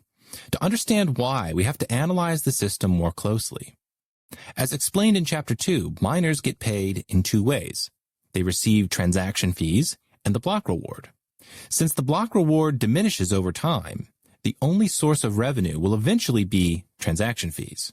And since the Bitcoin core developers want small blocks, the only way for miners to make money in their system is with extremely high transaction fees. Bitcoin cannot work without miners getting paid. And if they can only process 3,000 transactions per block, fees need to be hundreds or thousands of dollars per transaction to maintain security. One core developer spoke openly about this problem. Quote, Bitcoin needs a competitive fee market in the long run to sustain proof of work once the subsidies are gone. I am very happy that we have it now." End quote. Peter Wella, another core developer, said, "My personal opinion is that we, as a community, should indeed let a fee market develop, and rather sooner than later." End quote. They euphemistically call the backlog of high-fee transactions a fee market, where users outbid each other for the tiny amount of space inside blocks. This bizarre and unnecessary security model is why the core developers celebrate and encourage high fees and a backlog of transactions. Greg Maxwell claimed, "Fee pressure is an intentional part of the system design, and to the best of the current understanding, essential for the system's long-term survival. So, yes, it's good." End quote. And when fees rose to $25 in December of 2017, Maxwell infamously responded, "Personally, I'm pulling out the champagne that market behavior is indeed producing activity levels that can pay for security without inflation, and also producing fee-paying backlogs needed to stabilize consensus progress as the subsidy declines." End quote. Of course, Satoshi Nakamoto did not design Bitcoin this way. Miners were expected to recoup their costs by processing a high volume of low-fee transactions with big blocks. In the forum, Satoshi was asked about the long-term revenue model for miners, and he explained, quote, "In a few decades, when the reward gets too small, the transaction fee will become the main compensation for miners. I'm sure that in 20 years, there will either be very large transaction volume or no volume." End quote. Notice he did not say, in 20 years, there will either be a large transaction volume or a small volume with extremely high transaction fees. That would have sounded dubious to anybody with common sense. He predicted either high volume or none at all. By artificially limiting the block size, the Bitcoin core developers found a way to completely change the dynamics of the system. Not only did the user experience change from nearly instant and free transactions to expensive and unreliable transactions, the underlying economic model was radically changed as well. BTC is gambling on the idea that future users will be willing to pay hundreds or thousands of dollars per on-chain transaction, despite having superior alternatives. Otherwise, miners will have to shut down most of their equipment because they won't generate a profit. Given this, it's no exaggeration to say that BTC was hijacked and the original design was replaced with a new and speculative one. This is why Vitalik Buterin, the co-founder of Ethereum, publicly said, quote, "I consider BCH a legitimate contender for the Bitcoin name. I consider Bitcoin's failure to raise block sizes to keep fees reasonable to be a large, non-consensual change to the original plan, morally tantamount to a hard fork." End quote. Bitcoin Core's failure to increase the block size limit was not merely academic. It had real-world consequences for the businesses building on Bitcoin or merely accepting it for payment. After the 2017 fee spike, the Bitcoin industry experienced anti-adoption for the first time. When the popular gaming platform Steam announced they were no longer accepting Bitcoin, they publicly shared their reasons why. Quote, "As of today, Steam will no longer support Bitcoin as a payment method on our platform due to high fees and volatility in the value of Bitcoin. Transaction fees that are charged to the customer by the Bitcoin network have skyrocketed this year, topping out at close to $20 a transaction last week, compared to roughly 20 cents when we initially enabled Bitcoin. When checking out on Steam, a customer will transfer X amount of Bitcoin for the cost of the game, plus Y amount of Bitcoin to cover the transaction fee charged by the Bitcoin network. The value of Bitcoin is only guaranteed for a certain period of time, so if the transaction doesn't complete within that window of time, then the amount of Bitcoin needed to cover the transaction can change. The amount it can change by has been increasing recently to a point where it can be significantly different. The normal resolution for this is to either refund the original payment to the user or ask the user to transfer additional funds to cover the remaining balance. In both these cases, the user is hit with the Bitcoin network transaction fee again. This year, we've seen an increasing number of customers get into this state. With the transaction fee being so high right now, it is not feasible to refund or ask the customer to transfer the missing balance, which itself runs the risk of underpayment again, depending on how much the value of Bitcoin changes while the Bitcoin network processes the additional transfer. At this point, it has become untenable to support Bitcoin as a payment option. We may reevaluate whether Bitcoin makes sense for us and the Steem community at a later date. Signed, the Steem team. It is impossible to fault Steem for their decision. Trying to use Bitcoin when the blocks are full can be an awful experience. Customers seeking refunds are guaranteed to lose money. If they're refunding a $30 game and the transaction fee is $10 each, users can end up losing $20 and have nothing to show for it. In my opinion, if you wanted to break Bitcoin, allowing blocks to become full would be the best way. If the high fees and processing delays were caused by a technical glitch, it probably would have been better for Bitcoin because it's a new technology and the issue could have been considered a fluke. But instead, the public was told that high fees are perfectly fine, that you aren't supposed to use Bitcoin for everyday payments, and that blockchains actually can't scale. BTC supporters have a few standard responses to these criticisms. If they are unaware that the high fees are part of the intentional redesign of Bitcoin, they often say things like, "Oh, fees aren't really a problem. Look, at this very moment, fees are low." But this is a weak argument. At any given moment, the fees might be low on BTC, but only because the network has little traffic. If more people use it, then the congestion will build quickly and the fees will spike again. It's like automobile traffic. Just because the roads are empty at 3 a.m. doesn't mean that Los Angeles has solved their traffic problems. If the BTC blocks are not full, then fees will be low. But if blocks are full and activity increases, the fees will inevitably rise to extreme levels. The other attempt to rescue the small block philosophy involves an appeal to secondary layers. Since if most transactions are off-chain, then perhaps the fees can be low on the secondary layers. While it does make sense to build multiple layers in Bitcoin, in order to work correctly, the base layer must be scalable. If the base layer can only process 7 transactions per second, it's not even close to being robust enough to build additional layers on top of. Second layers still have to interact with the base layer, so high fees remain a fundamental problem. For example, the Lightning Network still requires occasional on-chain transactions to use, and those fees have to be paid by someone. Right now, many of the most popular wallets are subsidizing these costs for their users, but if $50 fees are the norm, that model is simply not sustainable. Elon Musk is one person who seems to understand the value of scaling the base layer for cryptocurrencies. In a Twitter thread about network design, he shared his thoughts as an engineer. Quote, "BTC and ETH are pursuing a multi-layer transaction system, but base layer transaction rates are slow and transaction costs are high. There is merit to maximizing base layer transaction rates and minimizing transaction costs. Block size and frequency should steadily increase to match broadly available bandwidth." End quote. If Musk had been around at the time, it sounds like he would have agreed with Satoshi, Andreessen, and Hearn, and most of the early Bitcoin entrepreneurs like myself. There's just no substitute for cheap on-chain transactions. The technical parameter that ended up splitting Bitcoin into two was the block size limit. Before the blocks became full, BTC enjoyed a market share in the cryptocurrency industry of around 95%. Once the blocks started filling up, the market share quickly dropped. At the peak of the network failure in January 2018, it dropped to about 32%, as many users, businesses, and developers left BTC outright. As of March 2023, BTC's market share is around 40% and will likely drop again with more network failures.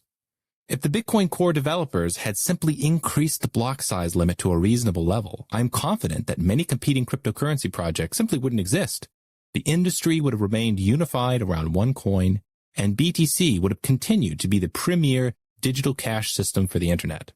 Instead, the Bitcoin Core developers pivoted to a settlement system with high fees and unreliable transactions, leaving a void for digital cash that has not yet been filled.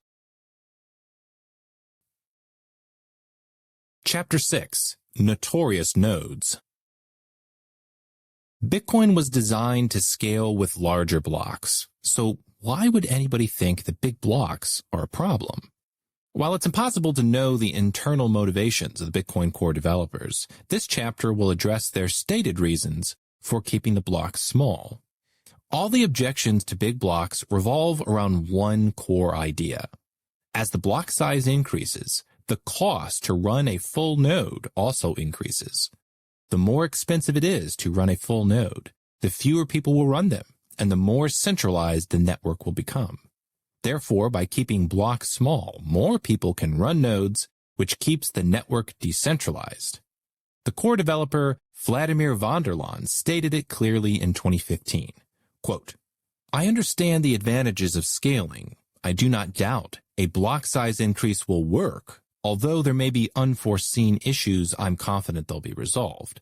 However, it may well make Bitcoin less useful for what sets it apart from other systems in the first place, the possibility for people to run their own bank without special investment in connectivity and computing hardware." End quote.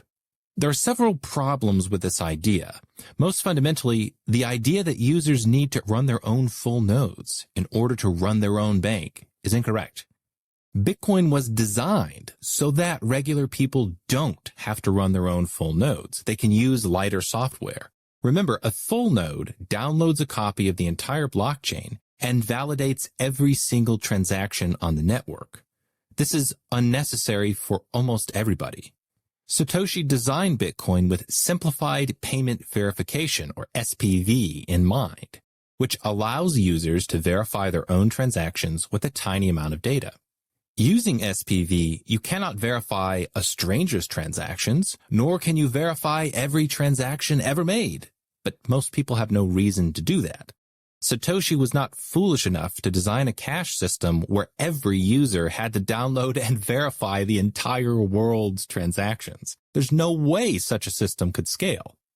Second, the fact that the costs of validation increase with the size of blocks is not a problem. Satoshi could not have been clearer when he wrote, quote, "The current system, where every user is a network node, is not the intended configuration for large scale. That would be like every Usenet user running their own NNTP server. The design supports letting users just be users.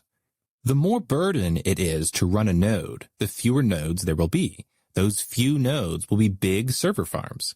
The rest will be client nodes that only do transactions and don't generate any coins."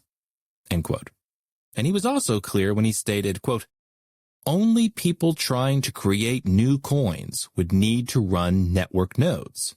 At first, most users would run network nodes, but as the network grows beyond a certain point, it will be left more and more to specialists with server farms of specialized hardware." End quote. Satoshi was so clear about this that it's impossible to misinterpret. His idea makes perfect sense. In every industry, businesses tend to specialize in what they do best. Maintaining Bitcoin's network is no different. Satoshi envisioned big server farms at the center of the network with regular users connecting to them. Now, it's fine to dislike this idea, but it's how Bitcoin was designed. It's analogous to email. Technically, it is possible for anybody to set up their own email server and connect to the global email network. But why would you? It's difficult to set up and maintain, and the vast majority of people have no reason to do so. So in most cases, we leave it to the specialists.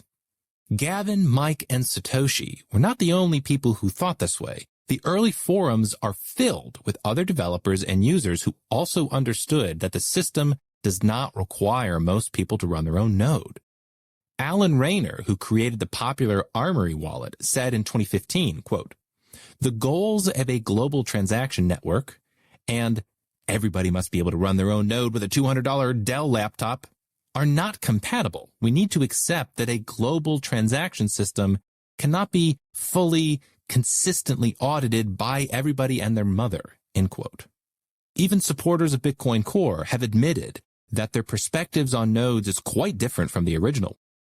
Thamos is the pseudonym of the owner of the most popular discussion platforms for Bitcoin, who later played a central role in the censorship of big blockers. But even he admitted, quote, "Satoshi definitely intended to increase the hard max block size. I believe that Satoshi expected most people to use some sort of lightweight node, with only companies and true enthusiasts being full nodes. Mike Hearn's view is similar to Satoshi's." End quote. Furthermore, it's not even clear that the total number of people running nodes would be smaller if the costs increased. The total number of hobbyists running nodes would be smaller, but if Bitcoin was the new financial network of the globe, thousands of companies would have financial incentives to run their own nodes. As Satoshi says in the white paper, quote, businesses that receive frequent payments will probably still want to run their own nodes for more independent security and quicker verification, end quote. So let's delve deeper into the reasons why small blockers think that full nodes are so important. The Bitcoin wiki page has an entry on full nodes that explains their philosophy well. This is a long excerpt, but a great summary. Quote, full nodes form the backbone of the network. If everyone used lightweight nodes, Bitcoin could not exist. Lightweight nodes do whatever the majority of mining power says. Therefore, if most of the miners got together to increase their block reward, for example, lightweight nodes would blindly go along with it.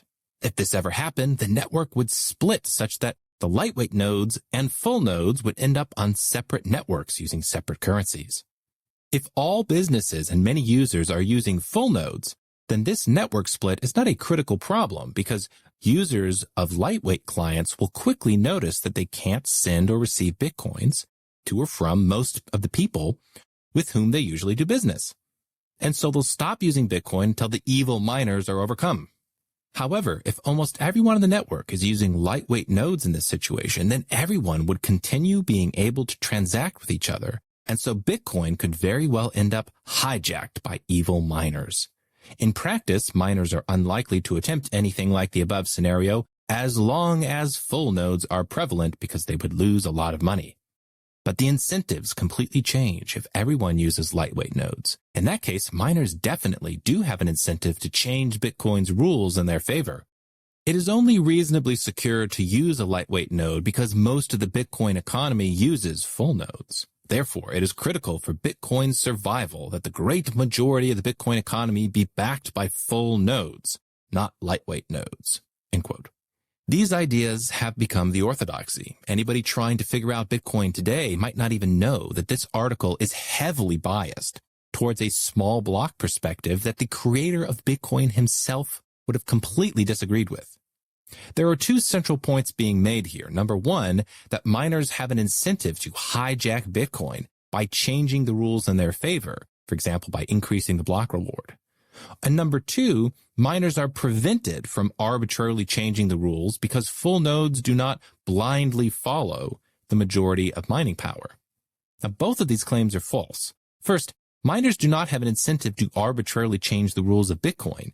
At first glance, it might seem like miners could profit by creating new coins out of thin air. However, this overlooks the reason why Bitcoins have value in the first place. Remember, value is not intrinsic. It comes from a complex web of beliefs that people have about the entire Bitcoin network. If the miners decided to produce 1 billion new Bitcoins for themselves, they would destroy the underlying trust in the system, which would destroy the value of each Bitcoin. They might have 1 billion more Bitcoins, but each one of them would be worthless. Mike Hearn understood this dynamic. Quote, rational miners should not want to undermine the validity of their own wealth. Doing things that significantly reduce the utility of the system is self-defeating, even over the medium term, because it'd lead to people to just give up on the system in disgust and sell their coins, driving down the price. I think it's fair to say that being unable to buy basic things like food or drink in person would reduce the utility of Bitcoin for a lot of people, end quote. Hearn understood that miners are not a threat to the system. If anything, miners are the least incentivized to break Bitcoin, since their only revenue comes from transaction fees and the block reward, both of which are denominated in Bitcoin that must be sold on the market. The second major claim of the wiki article is that full nodes can somehow prevent the rules of the network from changing. They cannot. Remember, full nodes cannot add blocks to the blockchain. They can only verify whether blocks and transactions are valid. Imagine that a new bug is discovered in the protocol that breaks Bitcoin in an important way, and the software has to be upgraded in a short period of time. The miners will upgrade immediately since their profits depend on the network running. But what would happen if everyone else running a full node didn't upgrade? Would the miners be prevented from upgrading altogether? No, not at all. Miners would continue on just fine, adding blocks to the chain, and the full nodes would simply split themselves off the main network and onto their own new network.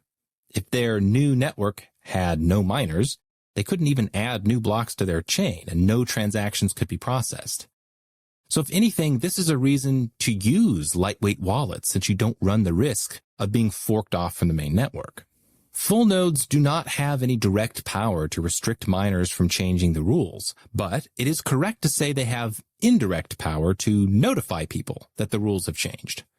According to the wiki article, what prevents evil miners from changing the rules is that they know full nodes would catch them, and once the world learned about their evil deeds, the value of the whole system would be destroyed. So the watchful eye of the full nodes keeps the miners in check. There's a superficial sense in which this is true. Miners are indeed incentivized not to change the rules of Bitcoin arbitrarily because it would destroy the value of their coin. However, it doesn't require a large network of full nodes to notify people that the rules have changed. It only requires one single honest miner, or even a single honest full node. Any one person can prove to the world that a particular block or transaction is invalid according to the old rules. Even if 100% of miners were in collusion, one single full node could still demonstrate that the rules changed. That means any single miner, business, or cryptocurrency exchange, researcher, or payment processor could prove that the rules changed. Therefore, it's essentially guaranteed that everybody would find out. However, it would be an oversimplification to say that full nodes literally have no power, since all nodes are not created equal. Some full node operators are relevant economic actors. If the hobbyist running a node in his basement gets forked off the network, it doesn't really matter. But if a large business or cryptocurrency exchange gets forked off the network, it does matter, and the value of the coin can be damaged. So miners have a strong incentive to ensure that relevant economic actors support any proposed changes that they want to make. It would also be an oversimplification to say that miners could never pose a risk to the integrity of Bitcoin. There's one clear scenario in which the actions of miners could be damaging. As explained in the white paper, Bitcoin requires that the majority of mining power, also called the hash rate, is honest, meaning that it's not deliberately trying to destroy the system. Honest miners seek profits by maximizing the utility of the coin and growing the size of their network. Dishonest or malicious miners, on the other hand, pose a different kind of threat. Bitcoin was specifically designed to operate even among dishonest miners, but only if they constitute the minority. If the majority of hash rate became dishonest, then Bitcoin would indeed run into problems. For example, if a hostile government took control of the majority of hash rate, Bitcoin could still be disrupted.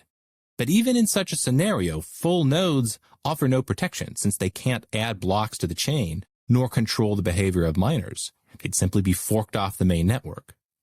No matter how hard a full node tries, it just does not have the power to save a network with a majority of dishonest miners. But the fact that Bitcoin requires a majority of hash rate to be honest is not a unique design flaw. All proof-of-work blockchains have the same exact vulnerability. The real defense against dishonest miners is economic. It's the cost of mining. The more expensive it becomes to mine, the higher the costs to any bad actors trying to gain a majority of the hash rate. Therefore, the more successful Bitcoin becomes, the higher its overall level of security. Governments are generally the only ones that pose a real threat of gaining a majority of malicious hash rate at this point, since they do not have to operate by the constraints of profit and loss. If a well-funded state actor tried to break Bitcoin in this way, the network would still face a real challenge, regardless of how many full nodes there are. The historical facts are clear. Bitcoin was not designed for regular users to run their own nodes. Satoshi was explicit about this on multiple occasions, saying, quote, "The design outlines a lightweight client that does not need the full blockchain. It's called simplified payment verification. The lightweight client can send and receive transactions. It just can't generate blocks. It does not need to trust a node to verify payments. It can still verify them itself." End quote. Massive scaling was always possible with big blocks, and the infrastructure was supposed to be maintained by specialist server farms. Despite this, the Bitcoin core developers decided they didn't like Satoshi's design, and they thought they could improve it by having regular users download the entire blockchain and verify every transaction that takes place on it, even though they have no financial interest in doing so. That is currently the governing idea on the BTC network, and it's the reason transaction throughput is restricted and fees are high. Chapter 7. The Real Cost of Big Blocks. Quote, I want to be able to run a full node from my home computer. Does anybody actually care about that? Satoshi didn't. His vision was home users running SPV nodes and full nodes being hosted in data centers. End quote. Gavin Andreessen, 2015. Excessive concern about the cost of big blocks looks irrational when you run the numbers. It does not take more than back-of-the-envelope calculations to see that Bitcoin can scale far beyond 1 megabyte blocks without substantially increasing costs. In fact, given the steep downward trajectory of the relevant costs involved, even at massive scale they wouldn't be prohibitive for home users, even though Satoshi did not expect regular users to run their own nodes. To have basic full node capability, the two major costs involved are data storage and bandwidth, both of which have been plummeting for decades along with costs of technology generally. I have watched these trends from the front line. My company, Memory Dealers, was built to sell computer hardware. In the Bitcoin Standard, Amos tries to explain why on-chain scaling is not feasible by going through the numbers. Quote, for Bitcoin to process the 100 billion transactions that Visa processes, each block would need to be around 800 megabytes, meaning every 10 minutes, each node would need to add 800 megabytes of data. In a year, that means each node would add around 42 terabytes of data to its blockchain. End quote. This is correct. If Bitcoin processes roughly 4 transactions per second per megabyte block, then 800 megabyte blocks equals around 3,200 transactions per second, or about 100 billion transactions per year. Anybody familiar with computers will know that 800 megabytes every 10 minutes is a surprisingly low number considering that it enables Visa-level throughput. Yet, Amos comes to the opposite conclusion, saying, such a number is completely outside the realm of possible processing power of commercially available computers now or in the foreseeable future, end quote. I do not know where Amos got his information, but he is apparently unfamiliar with the cost of technology. Even at massive throughput levels, neither storage nor bandwidth costs would be significant for running a basic full node. Let's start with the most basic calculations and then show how to reduce costs even further. In September 2023, a quick search for 8 terabyte hard drives on Newegg.com shows its first result as a Seagate Barracuda drive selling for $120. That's $15 per terabyte. If Bitcoin uses 42 terabytes per year, that's $630 or $52.50 a month. If we want to include the cost of a consumer-grade 6-bay NAS device to connect those drives together, that currently runs around $670. Added together, that's a minuscule $1,300 per year, just over $100 a month, for storing 100 billion transactions. Even though these costs are already low, the actual storage costs are even lower because of the clever way that Bitcoin was designed. Put simply, full nodes do not need to store the entire transaction history. In fact, all they technically need is the running list of addresses with non-zero balances in them, called the unspent transaction output set, or UTXO set.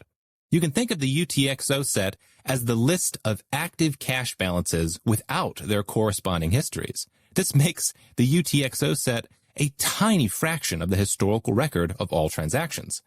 The record can be pruned away, where old, irrelevant information is discarded. Bitcoin miners already run with pruned blockchains. However, if a full node does want the historical record for some reason, it can easily keep as many months or years as it desires.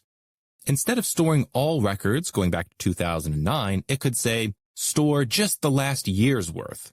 So instead of 42 terabytes per year, it might only store 42 terabytes in total, effectively turning the annual costs of storage into a one-time expense. A full node running at Visa levels and keeping the entire blockchain history would still only incur minor storage costs with consumer-grade hardware. These calculations do not even consider the inevitable reduced costs of technology in the future.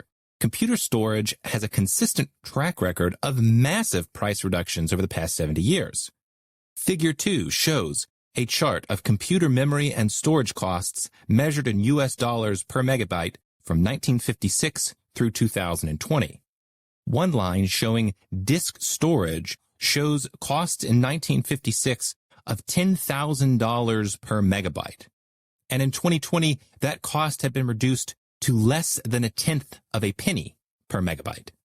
When Satoshi released Bitcoin at the beginning of 2009, computer storage cost roughly 10 cents per gigabyte. Since then, prices have come down more than 85% and are currently around 1.5 cents per gigabyte. So contrary to Amoose's claim that 800 megabyte blocks would produce enough data to be outside the realm of possible processing power of commercially available computers, the real cost would be affordable for most consumers and minimal for most businesses. Some specialized businesses that need ultra-fast performance, like cryptocurrency exchanges or payment processors, could see higher costs due to RAM requirements, though these could be mitigated also. Storage costs are not a realistic concern, so if there's any merit to the small block philosophy, it must be that bandwidth costs would be prohibitively expensive with big blocks. The Bitcoin Standard reads, quote, "A node that can add 42 terabytes of data every year would require a very expensive computer, and the network bandwidth required to process all of these transactions every day would be an enormous cost that would be clearly unworkably complicated and expensive for a distributed network to maintain." End quote. Once again, Amoose makes confident pronouncements about the cost of technology, yet apparently without doing basic research on the topic. Satoshi himself addressed this concern all the way back in 2008, before he even released any code. He said, quote, "The bandwidth might not be as prohibitive as you think. A typical transaction would be about 400 bytes. Each transaction has to be broadcast twice, so let's say 1 kilobyte per transaction. Visa processed 37 billion transactions in 2008, or an average of 100 million transactions per day. That many transactions would take 100 gigabytes of bandwidth, or the size of 12 DVDs, or 2 HD quality movies, or about $18 worth of bandwidth at current prices. If the network were to ever get that big, it would take several years, and by then, sending 2 HD movies over the internet would probably not seem like a big deal." End quote. It's worth noting a couple of things from this quote. First, Satoshi gave an estimate of $18 per day, that's more than $6,500 per year, to demonstrate how low the cost of bandwidth could be at scale, again revealing that he did not expect regular users to run their own nodes. $18 per day is not an excessive amount, but it is enough to dissuade casual users who do not have any way to recover these costs. Miners would have no issues, however, if each of those hypothesized 100 million transactions had a 1 cent fee. That would result in $1 million per day split among miners, or roughly $41,500 per hour, more than enough to recover their costs for bandwidth. Second, when Satoshi wrote that email in 2008, the average U.S. cost of bandwidth was $9 for each megabit per second of data. 10 years later, it fell by a colossal 92% to 76 cents. The cost of bandwidth varies all across the world, but the trend is down everywhere, and there's every indication that this will continue. AT&T is charging American customers only $80 per month for 1 gigabit service and $110 per month for 2 gigabit. People already using fiber optic internet might not even see their bandwidth costs increase at all. To understand just how small these numbers are today, consider the data used by Netflix. Streaming an HD video from Netflix takes about 3 gigabytes of data per hour, and streaming a 4K video takes about 7 gigabytes per hour. If we take Satoshi's estimate for 100 gigabytes per day, That works out to roughly 4 gigabytes per hour, around 43% less than the hourly bandwidth used when streaming 4K videos from Netflix. While it's true that not everyone in the world is currently able to stream 4K videos to their home, the point is that the costs are exponentially decreasing everywhere, and in the developed world, they have reached a level where full node operators might not see their bandwidth costs increase at all. Undoubtedly, some nodes would not be able to handle the increased costs, but the capacity of the Bitcoin network should not be limited by those with the weakest internet connection. If Bitcoin only requires a gigabit-level internet connection in order to run a full node that can process Visa-level transaction throughput, the barrier to entry is not too high. Bandwidth technology has rapidly improved for decades and shows no signs of slowing down. When Satoshi predicted that sending HD movies over the internet would eventually be normal, that was 4 years prior to the rollout of Google Fiber in 2012, which was the first mainstream service to bring gigabit internet connections to home users. Fiber promised to be nearly 100 times faster than the average home connection at that time. And future bandwidth technology looks equally as promising. In 2021, researchers in Japan set a new world record for internet speed, reaching an unbelievable rate of 319 terabits per second. That's around 3.2 million times the current average U.S. internet speed of 99.3 megabits per second. It will take many years before that technology reaches the market, but it serves as another demonstration that exponential growth will continue to be normal, with many breakthroughs still ahead of us. Bandwidth is simply not a serious concern for Bitcoin at scale, and by the time global adoption is reached, the cost will be even more trivial than they already are. This led Gavin Andresen to conclude that Bitcoin did not have any serious roadblocks to scaling. In 2014, he wrote, quote, "According to my rough back-of-the-envelope calculations, my above-average home internet connection and above-average home computer could easily support 5,000 transactions per second today. That works out to 400 million transactions per day. Pretty good. Every person in the U.S. could make 1 Bitcoin transaction per day, and I'd still be able to keep up. After 12 years of bandwidth growth, that becomes 56 billion transactions per day on my home network connection. Enough for every single person in the world to make 5 or 6 transactions every single day. It's hard to imagine that not being enough. So even if everybody in the world switched entirely from cash to Bitcoin in 20 years, broadcasting every transaction to every fully validating node won't be a problem." End quote.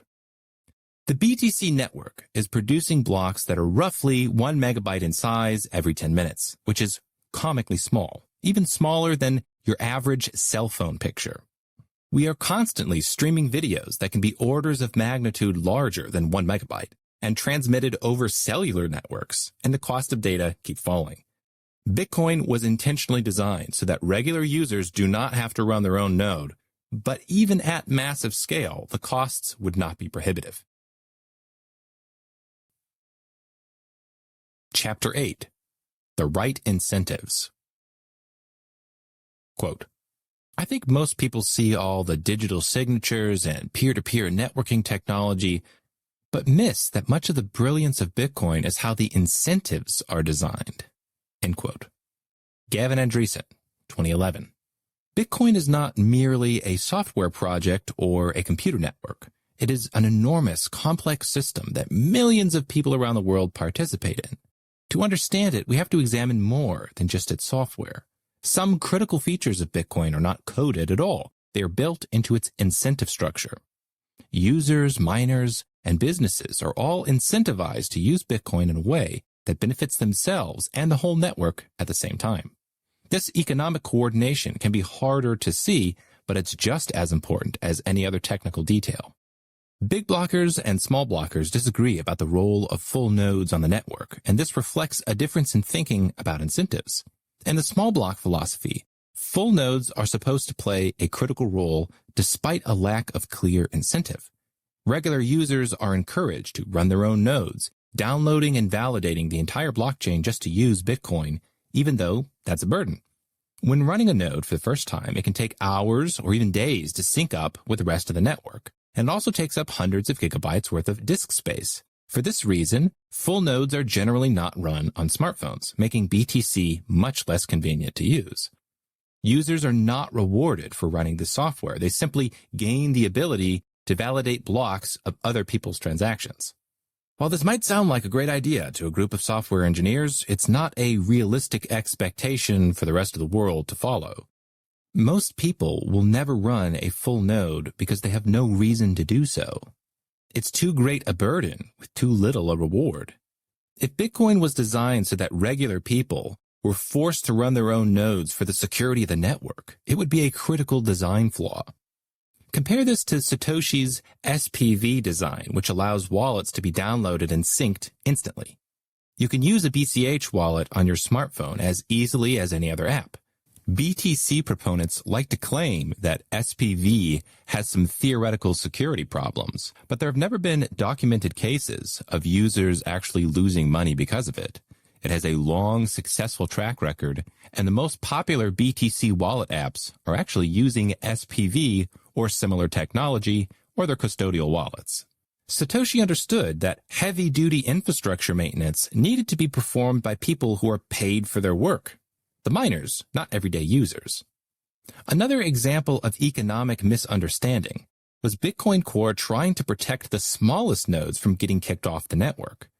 The developers had multiple opportunities to increase the block size limit, but they did not want to risk kicking any nodes off the network, no matter how small. In fact, there's a whole movement of BTC supporters putting full nodes onto Raspberry Pis, computers that are so small they cost about $30. So it's no surprise that BTC can't scale. Every transaction on the network can still be processed with extraordinarily cheap equipment.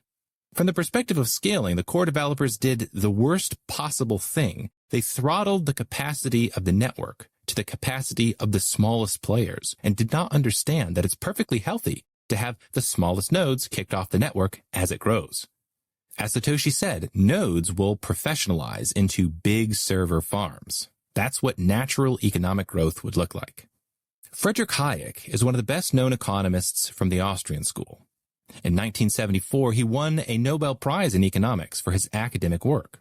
One of his most famous books is called The Fatal Conceit, which is a brilliant examination of the problems with centrally planned economies. He authored the famous quote, "The curious task of economics is to demonstrate to men how little they really know about what they imagine they can design."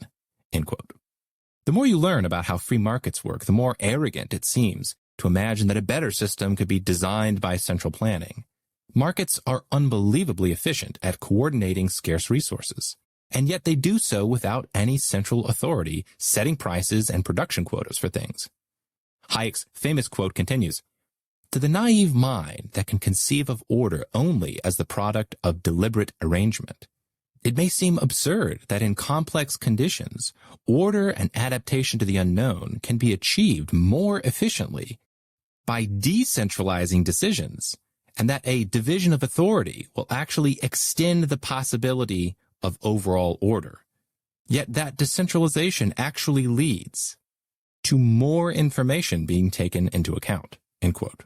In other words, free markets allow for a rapid flow of information between buyers, sellers, producers, consumers, growers, manufacturers, and every other participant in the economy.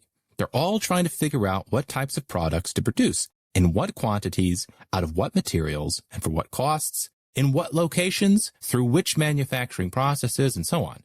There's literally too much information for a central planning board to figure it all out. That's why it would seem silly for one person to say, "The correct price of shoes is $45 a pair." It just depends on too many factors. What are the shoes made of? What's their quality? Where are they being sold?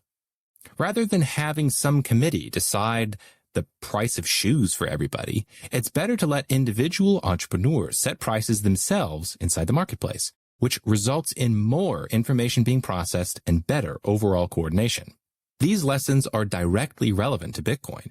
Just like a free economy works better than a centrally planned one, a free Bitcoin works better than a centrally planned one.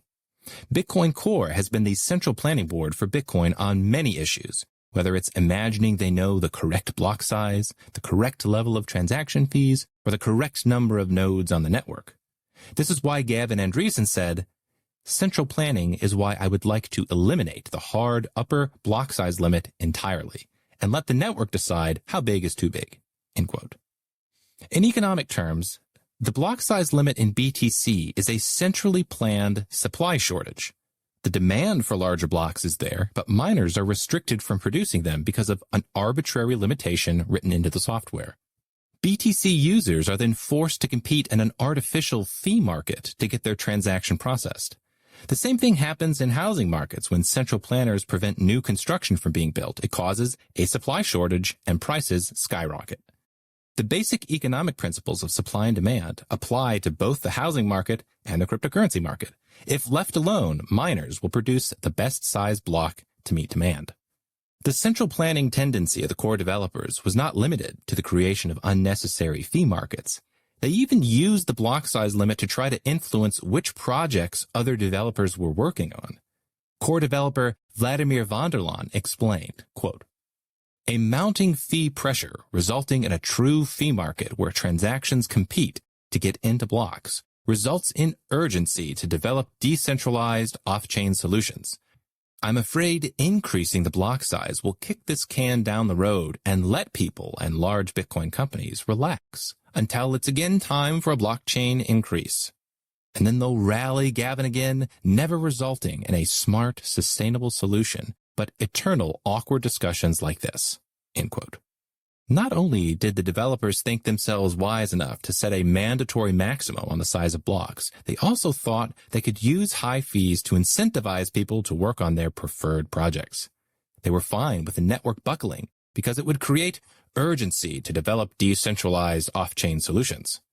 Talk about a fatal conceit. Of course, what actually happened was an exodus of developers from BTC who simply joined other projects that were more promising. The final part of Bitcoin's economic design that is commonly misunderstood is the role of trust. Just like the concept of digital gold has been taken too literally, the concept of trustlessness is also taken too literally. When Satoshi said that Bitcoin didn't require trusted third parties, he did not mean that no trust in any humans whatsoever was required. Bitcoin is economic in nature, which makes it social in nature, which means it still requires some trust in humans.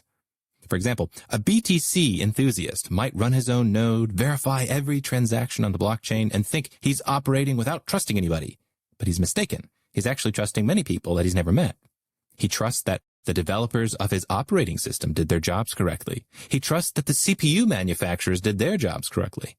He trusts that every single company involved in the production of his computer did not bug his hardware. He trusts that his ISP is connecting him to the internet in a secure way. He's essentially trusting thousands of people all over the world, though he's not trusting them individually. Instead, he's trusting a system of economic incentives that coordinates all of these people to produce high-quality hardware and software.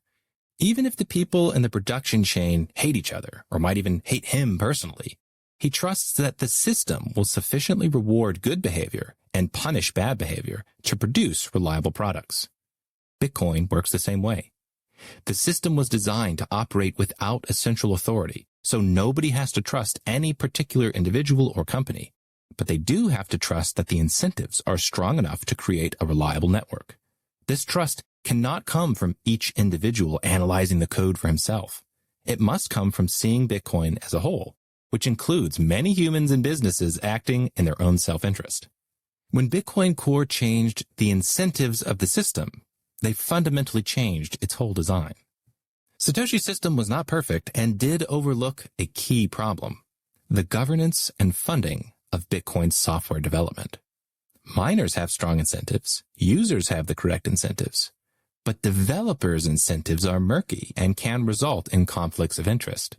In the case of Bitcoin Core, the structure of their decision-making process was flawed and ultimately derailed the entire project. We have examined each of the fundamental 5 ideas for understanding the original design of Bitcoin. Number 1, Bitcoin was designed to be digital cash used to make payments over the internet. Number 2, Bitcoin was designed to have extremely low transaction fees. Number 3, Bitcoin was designed to scale with block size increases. Number 4, Bitcoin was not designed for the average user to run his own node. And number 5, Bitcoin's economic design is as important as its software design. It should be clear that it's not a question of whether Bitcoin Core changed the original design. The question is whether or not you like their changes. In my opinion, their new design is not an improvement. In almost every way other than the price, it seems worse than the Bitcoin of 2013. Chapter 9. The Lightning Network. Even the most vocal Bitcoin maximalists will insist that in the long run, there needs to be a way to make Bitcoin usable as money in everyday commerce. But they do not want the base layer to provide that functionality. Instead, they want regular payments to be conducted on secondary layers, like the Lightning Network. Small blockers have been arguing that the block size limit does not need to be raised because the Lightning Network solves Bitcoin's scaling problems. They made this argument years before the Lightning Network even existed. Despite the hype, the reality of the Lightning Network is grim. It has several critical design flaws that make it insecure, cumbersome, and unlikely to ever gain mainstream adoption. Each attempt at solving Lightning's problems has created new layers of complexity that come with new sets of problems, a terrible sign from the perspective of software development. Here's a basic overview of the Lightning Network's design.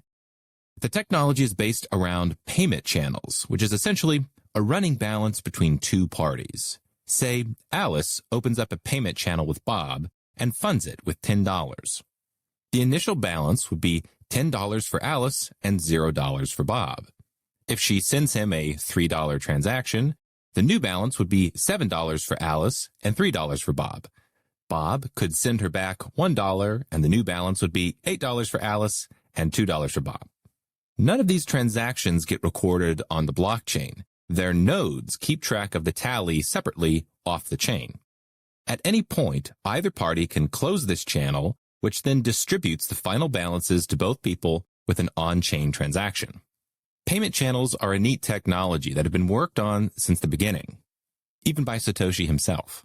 However, they were not being worked on as a scaling solution. Instead, they were being designed for tiny micropayments and high-velocity two-way transactions, which are used in special circumstances like machine-to-machine payments. Payment channels are great for micropayments because they allow tiny amounts to be sent back and forth between parties without incurring on-chain transaction fees. The Lightning Network is an attempt to link payment channels together to create a secondary layer that can route everyday Bitcoin payments. So if Alice wants to send money to Charlie, but she does not have a payment channel open with him directly, she can route her payment through Bob, who does have a channel open with Charlie. For this service, Bob gets a tiny transaction fee. Ideally, the payments on Lightning would be instant, have extremely low fees, and could scale Bitcoin without having to increase the block size limit, since most of the transactions are happening off-chain. Unfortunately, Lightning does not work well in practice because it has several system-breaking design flaws. The most fundamental problem with a Lightning Network is that it requires on-chain transactions in order to use. Opening and closing a payment channel requires making on-chain transactions, and it is recommended to open multiple channels at the same time. These channels are not permanent either. They require ongoing maintenance and are supposed to be refreshed annually. The requirement for on-chain transactions creates two critical problems.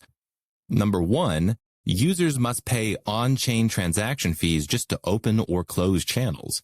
If the base layer is being used as a settlement system between banks, these fees could cost hundreds or even thousands of dollars just to connect to the Lightning Network. And number two, since onboarding to the Lightning Network requires on-chain transactions, it is mathematically impossible to onboard large numbers of people with 1 megabyte blocks. Problem number one is straightforward, but it's often hidden from regular users. The most popular Lightning wallets are either custodial, which means users' funds are controlled by a company, or the wallet will commonly subsidize the on-chain transaction costs. Both situations are undesirable.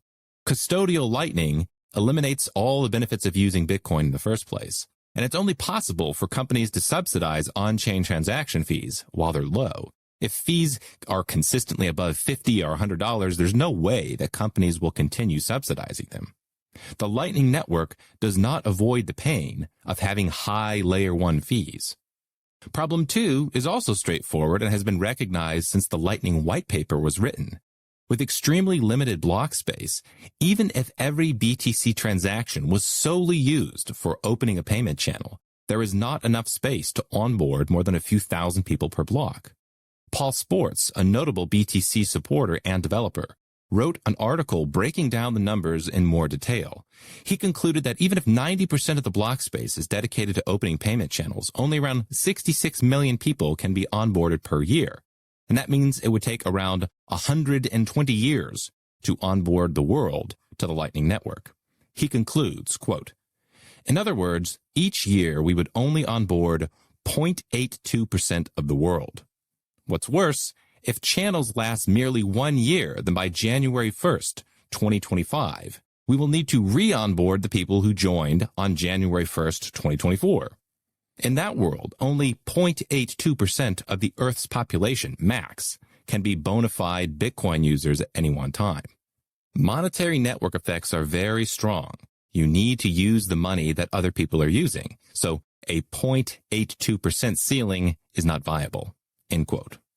Sport's proposed solution is to have a big block sidechain, explained in Chapter 13, that can onboard more users. My solution is just to use big block Bitcoin instead, which does not need the Lightning Network to be viable at a global scale. The requirement to have larger blocks is why Joseph Poon wrote in the Lightning white paper, quote, "If all transactions using Bitcoin were conducted inside a network of micropayment channels, to enable 7 billion people to make 2 channels per year with unlimited transactions inside the channel, it would require 133 megabyte blocks." End quote. This is the author of the white paper explaining that the Lightning Network at global scale would still require 133 megabyte blocks. Unlike today's small blockers, he then notes that 133 megabyte blocks are still a feasible size, saying, "Current generation desktop computers will be able to run a full node with old blocks pruned out on 2 terabytes of storage." End quote. The Lightning Network requires multiple on-chain transactions in order to use. Therefore, a 1 megabyte, 2 megabyte, or even 10 megabyte block size limit would make it impossible to be a real scaling solution. Regular users are not going to be eager to spend $50 or $100 to open a payment channel, but even if they were, the BTC block size limit is simply too small to accommodate mass usage. The Lightning Network also requires users to run their own nodes. This fact famously perplexed Tone Vays, the popular Bitcoin personality. He apparently did not understand this basic feature despite relentlessly promoting the Lightning Network as an alternative to block size increases. The following is a quote from a YouTube conversation between him and Jimmy Song. Vays starts by fielding a question from the audience. Quote, "Here's a question for you, Jimmy. Somebody says, what benefit do I get from setting up my own Lightning node?" You can go and pay people, like in Lightning." "Wait a minute. I need clarification on that. Do I need to have my own Lightning node in order to pay people through Lightning?" "Yes." "Really?" "Yes, because the only way you can pay anyone is by having a channel, and you can't have a channel unless you have a node." "But do you need your own node, or do you need somebody else's?" "You need your own node." "Oh, wow. So every single person might need their own Lightning node." "Yeah." End conversation. The requirement to run your own node is difficult enough for everyday users because the nodes require ongoing monitoring and maintenance. But there's an additional requirement that makes it crippling. Each node has to remain online or they risk losing funds. The way Lightning is designed, while a payment channel is open, both parties have a history of all the previous states the channel has been in. An individual record for when Alice had $10 and Bob had $0, and then when Alice had $7 and Bob had $3, etc. When a channel closes, the final balance is broadcast by whichever party is closing the channel. However, instead of broadcasting the most recent balances, they can broadcast previous states of the channel, which allows Alice to potentially steal from Bob. Imagine that their last transactions resulted in a balance of $1 for Alice and $9 for Bob. If Alice closes the channel, instead of broadcasting the latest balance, she can broadcast an earlier state with an old balance, like when she had $10 and Bob had 0. If Bob does not catch her, then Alice will end up stealing a total of $9. The Lightning Network tries to solve this problem by making it risky to publish old channel states. If Bob catches Alice within a 2-week time frame, he can broadcast a newer state, demonstrating that Alice published an old one. If this happens, all the funds in the channel go to Bob. This is supposed to provide an incentive to not cheat, but it's a weak one.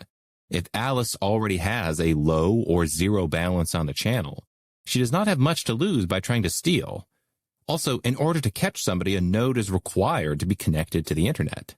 If Bob's node goes offline, he can't tell whether Alice is stealing from him, and he can lose funds. This is why some Lightning proponents have suggested having a battery backup for nodes. Lightning developers have tried to fix this problem by creating so-called watchtowers, which are third parties that watch over the channel to make sure nobody's cheating, even if one node goes offline. This new system adds another layer of complexity, and it requires watchtowers to be trustworthy and competent. Otherwise, users can lose their funds. The problem of trust is simply pushed back one more step. In other words, the watchtowers need their own watchtowers. In addition to the security risk, offline nodes cannot even accept payments, nor can they route payments for other people. Lightning requires both parties to be online at the same time, and the sender cannot send an arbitrary amount of Bitcoin to the recipient. The recipient must generate a specific invoice for the sender to fill, hence the requirement to be online. The requirement to be online is also a security risk because it means the user's Bitcoin keys are held in a so-called hot wallet, meaning it's connected to the internet. Standard security in Bitcoin has always been to keep the majority of your coins offline in cold storage, while only keeping small amounts in wallets that are connected to the internet. Hackers are far more likely to succeed when targeting hot wallets, which the entire Lightning Network is composed of. The only way to get coins from the Lightning Network into offline cold storage is by making an on-chain transaction. Routing payments through the Lightning Network is another serious problem. Every payment needs to find a definite path from sender to receiver. If Alice wants to pay Donald, but does not have a channel open with him directly, she has to find a route to him through other channels. She might have to send her payment through Bob first, who then sends it to Charlie, because Charlie has a channel open with Donald. If Donald is not well connected enough with the network, if he does not have enough payment channels open with other well-connected parties, the software will not be able to find a path to him, and the payment will fail. But merely finding a route is not sufficient. Each channel along the path also needs to have sufficient liquidity within it for the payment to go through. If Alice wants to send a $100 payment to Donald that routes through Bob and Charlie, but the channel between Bob and Charlie only has $50 of liquidity in it, the payment cannot go through. In practice, this results in frequent payment failures, especially for large value transactions. To understand payment channels better, the best analogy is to that of beads moving along a string. A channel is like a string connecting two people, and the beads are its liquidity. Let's say Alice opens a channel with Bob and puts 50 beads on the string. To pay for coffee, she moves 5 beads from her side over to Bob's. Then to pay for a pack of gum, Bob moves 1 back to Alice. When the payment channel closes, assuming neither person is trying to steal from the other, Alice and Bob will receive the correct distribution of beads based on their final location. If there are not enough beads to process a payment, the network runs into liquidity problems. If Alice and Bob's channel only has 50 beads on it, it's impossible for them to route any payments that are larger than 50 beads. There's simply not enough beads to move. Compounding problems even further. To make a payment on the Lightning Network, a route must be found from Alice to Donald, where every hop has sufficient liquidity, and these balances are constantly in flux. Every time a payment is routed through Bob's channel, its available liquidity changes. Therefore, not only are payment channels constantly opening and closing on the network, but their respective balances are also changing too. Imagine billions of people trying to use this system, each having multiple payment channels open with constantly changing balances. The simple task of routing becomes an extremely complex one, which might even be impossible to solve without widespread centralization of the network. Rick Falvinga, the IT entrepreneur turned Swedish politician, concluded in a series of videos about Lightning, quote, "Mesh routing is an unsolved problem in computer science, especially when you have adversaries on the network. I'm considering the Lightning Network a dead end. It's not going to gain adoption. It's going to remain a toy that will be tinkered with and eventually left by the wayside," end quote. Andreas Brecken, the founder of the popular SideShift cryptocurrency exchange, came to a similar conclusion.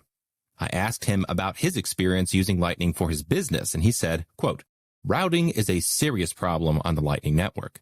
Payments frequently fail to route, and the way I have tried to mitigate this problem is by being connected to the largest exchanges. But even that doesn't solve the problem completely. I have to use software that estimates the probability of a successful payment, and if the percentage is not high enough, I simply don't send a payment." Frankly, large numbers of Bitcoin users are being tricked into thinking this thing can work. But after having incorporated it into my business, I just don't think it will. From a usability perspective, the best possible outcome for Lightning would be to have totally custodial wallets connected to the largest exchanges. But of course, that kind of defeats the purpose of Bitcoin in the first place, end quote. Brecken is correct. If the Lightning Network is going to have any chance of success among the general public, it will require massive centralization into a hub-and-spoke network is the one reliable way to lessen the severity of the problems with the Lightning Network. Custodial wallets eliminate the burden to run your own node and be online all the time. Routing is easier if everybody connects to the same giant hubs that have enough connectivity and liquidity to service millions of people. If everybody opens a channel with PayPal, then the chances of finding a route are high. Big companies will not merely participate in the Bitcoin economy, users will be forced to rely on them to have basic payment functionality. And just like with custodial wallets, they can easily be censored and cut off from the rest of the network. The centralization of the Lightning Network is inevitable and has been predicted for years. In fact, it's even been the subject of academic research. The structure of the Lightning Network is called a hub-and-spoke model, resembling the spokes on a wheel, where small nodes connect to larger nodes, which are themselves connected to a few supernodes. Figure 3 shows a diagram of the hub-and-spoke network. Crucially, this is not a distributed peer-to-peer network where nodes connect directly to each other. With on-chain payments, Alice has a direct connection to Bob. With Lightning, Alice must go through Bob and Charlie first. The largest nodes become essential to the smooth functioning of the entire network. And these huge nodes will have the power to censor. They will be hosted by companies that are very easy to regulate. And when they are taken offline for whatever reason, due to failure, regulation, or simple maintenance problems, the connectivity of the network will be seriously damaged. Everyday users can be completely severed from the network if their link to a central hub goes down. Alice might not be able to find any route to Donald without being forced to go through the equivalent of PayPal. A group of academic researchers wrote about these risks in a 2020 paper entitled Lightning Network, a second path towards centralization of the Bitcoin economy. They wrote, quote, "The Bitcoin Lightning Network is becoming an increasingly centralized network, more and more compatible with a core periphery structure. Further inspection of the resilience of the Bitcoin Lightning Network shows that removing hubs leads to the collapse of the network into many components, and evidence suggesting that this network may be a target for so-called split attacks," end quote. These researchers then put forward several mathematical and empirical arguments which demonstrate that the centralization tendency is inherent to the network design, and they concluded, quote, "The tendency to centralization is observable even when considering weighted quantities, as only about 10% of the nodes hold 80% of the Bitcoins at stake in the Bitcoin Lightning Network. These results seem to confirm the tendency for the network architecture to become less distributed, a process having the undesirable consequence of making the Bitcoin Lightning Network increasingly fragile towards attacks and failures," end quote.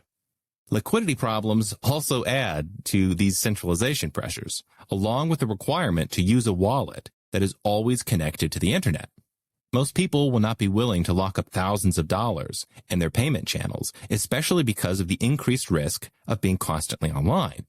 This means large payments will inevitably be forced to route through large corporate payment hubs that have sufficient liquidity and technical skills to ward off hackers. The inevitable centralization of the Lightning Network is ironic, considering the mad crusade the core developers took to avoid centralization by overhauling Satoshi's original design. Not only is Lightning infinitely more complex and clunky and less reliable than on-chain transactions, the network will end up being orders of magnitude more expensive for every user because the on-chain payments required to use it will cost hundreds or even thousands of dollars. And if a user ever gets banned from a central payment hub, they will be forced to make additional on-chain transactions to maintain connectivity to the rest of the network. If these transactions cost thousands of dollars each, then getting banned from the hubs will prevent most people from using Bitcoin at all. With Satoshi's design, the network can be disrupted by an expensive 51% attack. With the Lightning Network, the costs of disruption will plummet. Governments or malicious actors can simply target the largest payment channels. If they can knock out a handful of critical hubs at once, then the network will become virtually unusable. Hash rate is not required at all. The viability of BTC now relies on the development of secondary layers. If the secondary layers cannot deliver cheap, reliable payments, then BTC has no way of scaling, at least not without admitting spectacular failure and raising the block size limit, or by total centralization with custodial wallets, which is akin to not using Bitcoin at all. The way the technology currently stands, the Lightning Network will not be a serious solution to the problem of high on-chain fees, and it will not enable regular people to use BTC in commerce. Payment channels are a neat technology, but they're not a scaling solution. They might be helpful for micropayments, as Satoshi thought, but not for everyday transactions. Perhaps some future technology will be developed which will rescue Bitcoin, but for now, the original design working on BCH remains the best system for fast, cheap, reliable peer-to-peer payments online. The simplicity and elegance of the system are unmatched. Fees remain low, there are no requirements to run your own node, payment hubs are not necessary, and there's nothing preventing secondary layers from being built on top of BCH. In fact, the larger block size allows for even better functionality of secondary layers. I want Lightning to live up to its promises, because if it could, then the world would be a better place. But I currently have no reason to believe this will happen. All signs point to it being a failed experiment, an embarrassment to the core developers, and a demonstration that the Bitcoin maximalists pushing this technology as a replacement for on-chain transactions were completely wrong and have misled millions of people. It's hard to imagine a more effective way of disrupting Bitcoin than what actually happened. Over the course of several years, BTC changed from being the best payment system on the internet to a slow, expensive, unreliable one.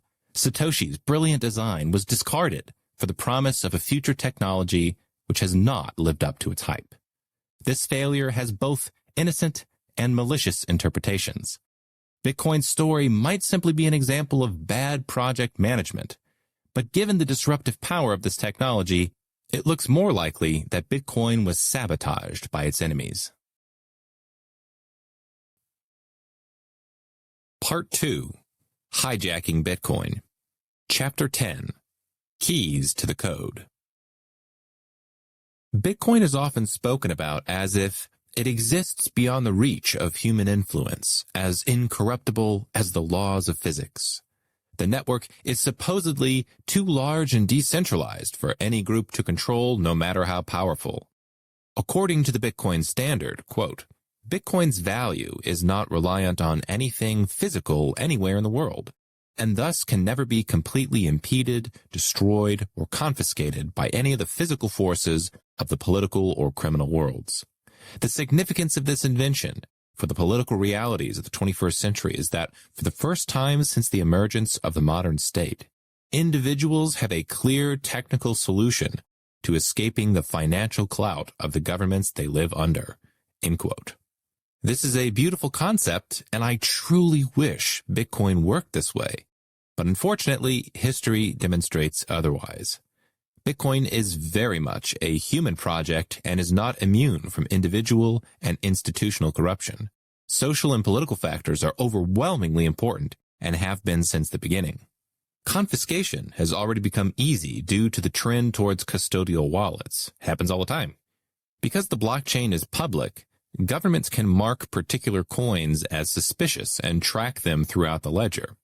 If the coins arrive at a centralized cryptocurrency exchange, as they usually do, the exchanges will freeze the corresponding accounts and notify the authorities. The coins in question can then be seized with a few clicks.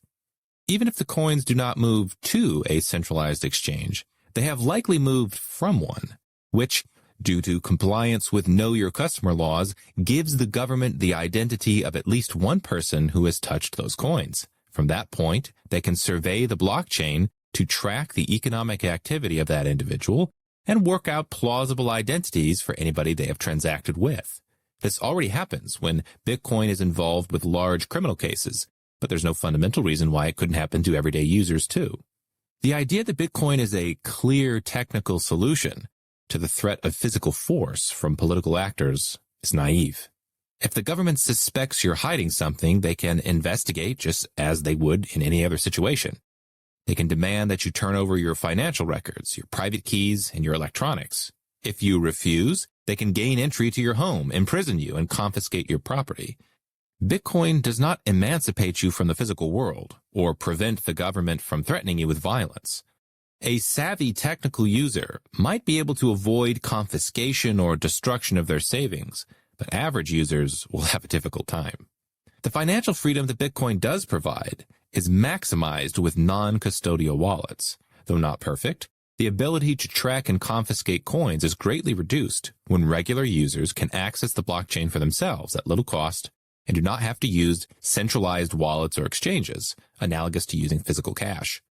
Physical cash transactions are far harder to control than electronic transactions that go through banks or payment processors like PayPal, which is one reason why governments around the world want to move away from physical cash and towards digital currencies they control.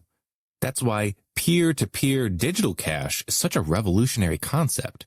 It keeps more power in the hands of regular people while giving them the convenience of electronic money. Like the concepts of digital gold and a store of value, the famed decentralization of Bitcoin is more of a marketing slogan than a reality. In fact, one of these central stories of Bitcoin is how a small group hijacked the project despite the objections of most of the network. One group has consistently demonstrated that they have more power and influence than any other: the software developers. The people that maintain and update Bitcoin's code are the people with the most influence over the network. For most cryptocurrency projects, not just Bitcoin, developers call the shots. And notably, software developers don't finance themselves. They have to get paid somehow. Therefore, the real power dynamics within a cryptocurrency project are determined by how its software developers make decisions and get paid. The history of BTC is a cautionary tale of what happens when the incentives of developers become misaligned with the rest of the network. Bitcoin is famously an open source project, which means all the code is made public and anybody can freely view, use, and modify it without burdensome licensing constraints. This feature is often misrepresented by those who want to claim that there are no centralized authorities controlling the software. All of the rhetoric surrounding Bitcoin development makes it sound like the process is open and meritocratic, that if you write good code, it will automatically be incorporated into the software. Even the Bitcoin.org website reads, quote, "Bitcoin is free software and any developer can contribute to the project," end quote. But that's simply not true. There are strict hierarchies that determine what code gets added to the software, and there are specific individuals who have the power to approve or reject code changes. If you have a different philosophy than these individuals, for example, if you agree with Satoshi and think the block size limit should be raised or eliminated, then no matter how good your code is, they won't incorporate it. To contribute any code at all, you must persuade the right people. If they don't like your idea or if they don't like you personally, they can simply ignore you. Bitcoin development is a social phenomenon like any other.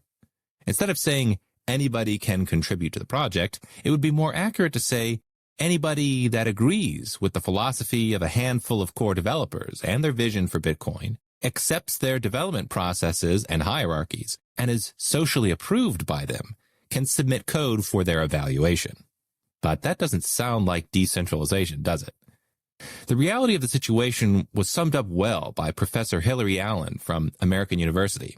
In a congressional hearing in late 2022, she told a panel of U.S. senators that, quote, "We typically hear that crypto is different because it's decentralized, but in fact it's not decentralized. At every level, there are people controlling things. We heard that Bitcoin is decentralized. Well, Bitcoin is controlled by a few core developers, fewer than 10, and they can make changes to the software. And then that software is implemented by mining pools, and there are just a few of them. So in all of these spaces, there are definitely people, often very few people, pulling the strings," end quote. She's not wrong, despite her conclusions invalidating the most common narrative about Bitcoin's software development. The most insistent supporters who claim that the software is not centrally controlled will point out that technically anybody can download Bitcoin's source code, open it up, and modify it on their own computer. While this is technically true, it's misleading. Changing the code on your own computer doesn't change the code that everybody else is running. If you modify the wrong parts, like the block size limit, you will get instantly forked off the network. The official software that everybody downloads, that approximately 99% of the industry uses, is controlled by a handful of people who hold the keys to that code. They ultimately determine what gets added, subtracted, and modified for everybody else. The mere fact that Bitcoin Core's software development has a governance structure is not inherently a bad thing. Decisions have to get made somehow. No software project could succeed if anybody could change the code on a whim. But given that hundreds of billions of dollars are now wrapped up into this network, exactly who gets to update the code and how? The keys to Bitcoin Core's development have gone through a specific progression. In January 2009, the governance was straightforward. Satoshi Nakamoto was the man in charge. All code changes had to be approved by him personally, and there were no objections to his authority. In an interview in 2015, Gavin Andresen recalled the early governance process. Quote, "If you go back in history, it was really simple. It was whatever Satoshi decided at the beginning. And that was really where we started. We had one source code, we had one pseudonym or person that made all the decisions about what should Bitcoin be, how should it evolve, what should it do. That's where we started." End quote. By the end of 2010, Satoshi decided that he needed somebody else to run the project, so he chose Gavin Andresen, who shared the same vision for Bitcoin. On December 19th, 2010, Andresen wrote in the forums, quote, "With Satoshi's blessing and with great reluctance, I'm going to start doing more active project management for Bitcoin. Everybody, please be patient with me. I've had a lot of project management experience at startups, but this is the first open source project of any size I've been involved with," end quote. Andresen became the figurative heir of Satoshi and was the lead maintainer until 2014. Unlike Satoshi, he was not the only person allowed to make code changes because early on he decided to give a handful of others this power. He explained why, saying, quote, "As soon as Satoshi stepped back and threw the project onto my shoulders, one of the first things I did was to try to decentralize that, so that if I got hit by a bus, it would be clear that the project would go on. And so that's why at this point there are 5 people who have commit access to the GitHub Bitcoin source tree," end quote. Andresen's decision was reasonable and well-intentioned, but unfortunately it had unforeseen consequences, and it looks like a strategic mistake in hindsight. He gave a handful of other people commit access, that is, the ability to change code on the official online repository. But they were not all aligned with Satoshi's vision for big blocks and low transaction fees. Some apparently thought that they could design a better system. Philosophical differences between the developers caused extreme development delays and factions to emerge. Eventually, one faction formed their own company, and shortly afterwards, the different groups turned into hostile camps. In 2014, Andresen said he was shifting from the day-to-day maintenance of Bitcoin Core to higher-level research and chose Vladimir Vanderlaan as his successor. Vanderlaan was an active contributor to Bitcoin's code, but he ended up being the most passive of the 3 project leaders, allowing critical decisions to go unresolved. Mike Hearn shared his frustration with the lack of competent leadership in Bitcoin Core back in 2015. Quote, "What we've seen in Bitcoin Core is it started out as the traditional open source project. Satoshi was in charge. Then he delegated to Gavin, and Gavin was in charge. And then Gavin delegated to Vladimir, and Vladimir was in charge. That's completely normal for any technical project. You have one leader who listens to input from people and then makes the decision. Vladimir, unfortunately, prefers not to make decisions, I would say. I don't think he would disagree with this characterization. When there's a sort of dispute, he tends to stand back and hope that it resolves itself into a nice consensus where everybody agrees, and when that doesn't happen, he just sort of ignores what's happening. So Bitcoin Core sort of devolved over the last few years into this rule by consensus, but it's actually much closer to anyone who wants to have a veto can veto, because as long as anyone is objecting or making vaguely intellectual sounding objections, then there's no consensus and therefore change won't happen. This has become a huge problem, especially because some of the people who have commit access and love to make these sorts of arguments, they enjoy coming up with complicated theories and complicated proposals for redesigns of Bitcoin. And then what tends to happen is the more practical day-to-day needs of developers get lost. End quote. These issues were never fixed and eventually caused Hearn to leave the project altogether in 2016. On his departure, he published a fantastic essay entitled The Resolution of the Bitcoin Experiment, which has since become mandatory reading for anybody trying to learn about the theory and history of Bitcoin. In it, he explains why the governance structure failed, causing BTC to fail from the perspective of its original design, saying, quote, "In a company, somebody who did not share the goals of the organization would be dealt with in a simple way, by firing them. But Bitcoin Core is an open source project, not a company. Once the 5 developers with commit access to the code had been chosen, and Gavin decided he did not want to be the leader, there was no procedure in place to ever remove one, and there was no interview or screening process to ensure they actually agreed with the project's goals.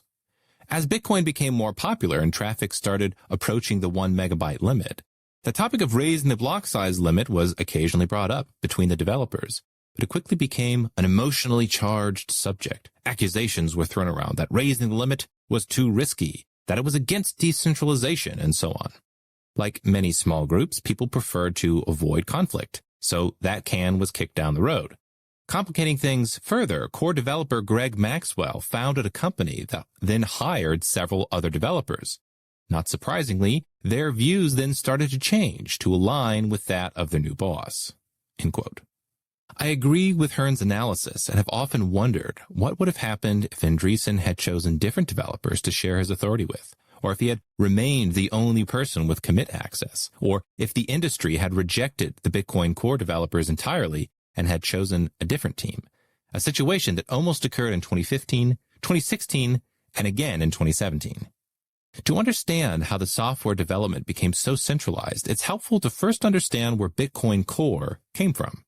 Before 2013, there was no such thing as Bitcoin Core. Until then, everything was referred to as Bitcoin, the software, the currency unit, the network, and this caused unnecessary confusion for a project that already had a reputation for being confusing. So in November of 2013, a proposal was put forward to change the name of the software, quote, "To remove the confusion between the Bitcoin network and the reference client implementation that we maintain in this repository, both confusingly named Bitcoin, we'd like to rebrand the client," end quote. This proposal did not cause any controversy. Gavin Andreessen agreed with it, stating, "Now is a good time to change names, let's do it." And from that point onward, the software was renamed Bitcoin Core, and its developers became the Bitcoin Core developers. Despite what transpired over the subsequent years, the origins of Bitcoin Core were not nefarious. After Satoshi's departure, Bitcoin Core was not even supposed to be the only implementation of the Bitcoin protocol. The idea was to have multiple implementations, not just the core software, so that specialization could happen. Miners, for example, might create their own version that focused on fast transaction validation, while nodes could specialize on other features. During an excellent interview in 2015, Andreessen explained, quote, "It's really important for people to separate in their head Bitcoin the protocol, Bitcoin the system that we're all using to transact, and the Bitcoin Core open source software project that lives on GitHub and a bunch of people are contributing code to. They really aren't the same thing. I call Bitcoin Core the reference implementation, and I've called it that for years, and that implies there will be other implementations of the Bitcoin protocol," end quote. It's not hard to understand why having multiple implementations is a good idea. In addition to catching bugs that one team might overlook, having multiple implementations is the most straightforward way to prevent developer capture. For a project that is supposed to be about the decentralization of power, it would be a critical flaw to allow a single group to control the software development for the entire network. Andreessen continues, quote, "When we think of governance, we have to think about the governance of how will the protocol evolve as being separate from how will Bitcoin Core, the reference implementation code, evolve and be governed. I think there are two separate governance processes, but because we started with this one source code that defined the protocol and was all anybody was ever running, in a lot of people's heads, they don't make that separation. But I think it's really important to think of the protocol separately from this one source code. I've been saying for a while that I want to get to the point where there are multiple robust implementations." End quote. Mike Hearn shared this view and thought it was essential to having real decentralization. On the surface, it might seem that Mike Hearn's desire to have a single person like Satoshi making final software decisions is at odds with the ability to maintain a decentralized project. But he explains why these two ideas are compatible in an interview. The interviewer asks him, quote, "If we assume that Bitcoin Core keeps having this influence determining the rules, I find the argument a little bit strange that those 5 people can agree, well, let's just give all the power to one person. I mean, that might be fine as long as Gavin is there and he's a rational guy. That really seems to be in conflict with the whole idea of a decentralized system." And Mike Hearn responds, "Not at all. The decentralization of Bitcoin does not come from the fact that there's like 5 guys instead of 3 or 2, right? Or even instead of 1. With 1 to 5 people, you might as well say the central bank has a committee that sets monetary policy, so the dollar is decentralized. It doesn't make any sense to view the system that way. The decentralization of Bitcoin comes from the fact that everybody can audit the blockchain and check the rules for themselves. It comes from the fact that there's a competitive market of implementations, and ultimately from the fact that people can switch to other implementations and fork the blockchain if they want to." End quote. Other implementations did eventually arise in BTC. Once it became clear that the core developers were refusing to increase the block size limit, the industry tried to upgrade and use other implementations on multiple occasions.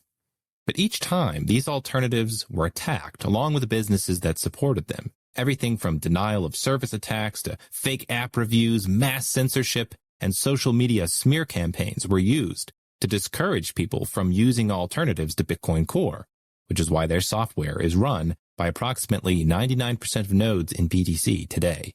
And the people who want big blocks use alternative coins like Bitcoin Cash. The failure to decentralize software development resulted in a project totally dominated by a single group that maintains a single code repository on GitHub. Now that the changes to Bitcoin's design are understood, along with its centralized development structure, the history of Bitcoin can be reconstructed with more clarity. Chapter 11. The 4 Eras. There will never be a single authoritative history of Bitcoin because the story is too complex for any one person to see the whole truth. I can share my own perspective, memories, and personal experiences, which I know are similar to other early adopters and businessmen that worked with the technology from the beginning. In my mind, Bitcoin has gone through 4 different eras, each with its own culture, leadership hierarchy, level of industry development, and relationship to the general public. These eras blend into each other and do not have precise start or end dates, but they're still a helpful tool for reconstructing history to better understand the present moment. The first era, obscurity, from roughly 2009 through roughly 2011. The first era was defined by obscurity. With all the constant news coverage and hype today, it might be hard to believe that Bitcoin was virtually unknown for years.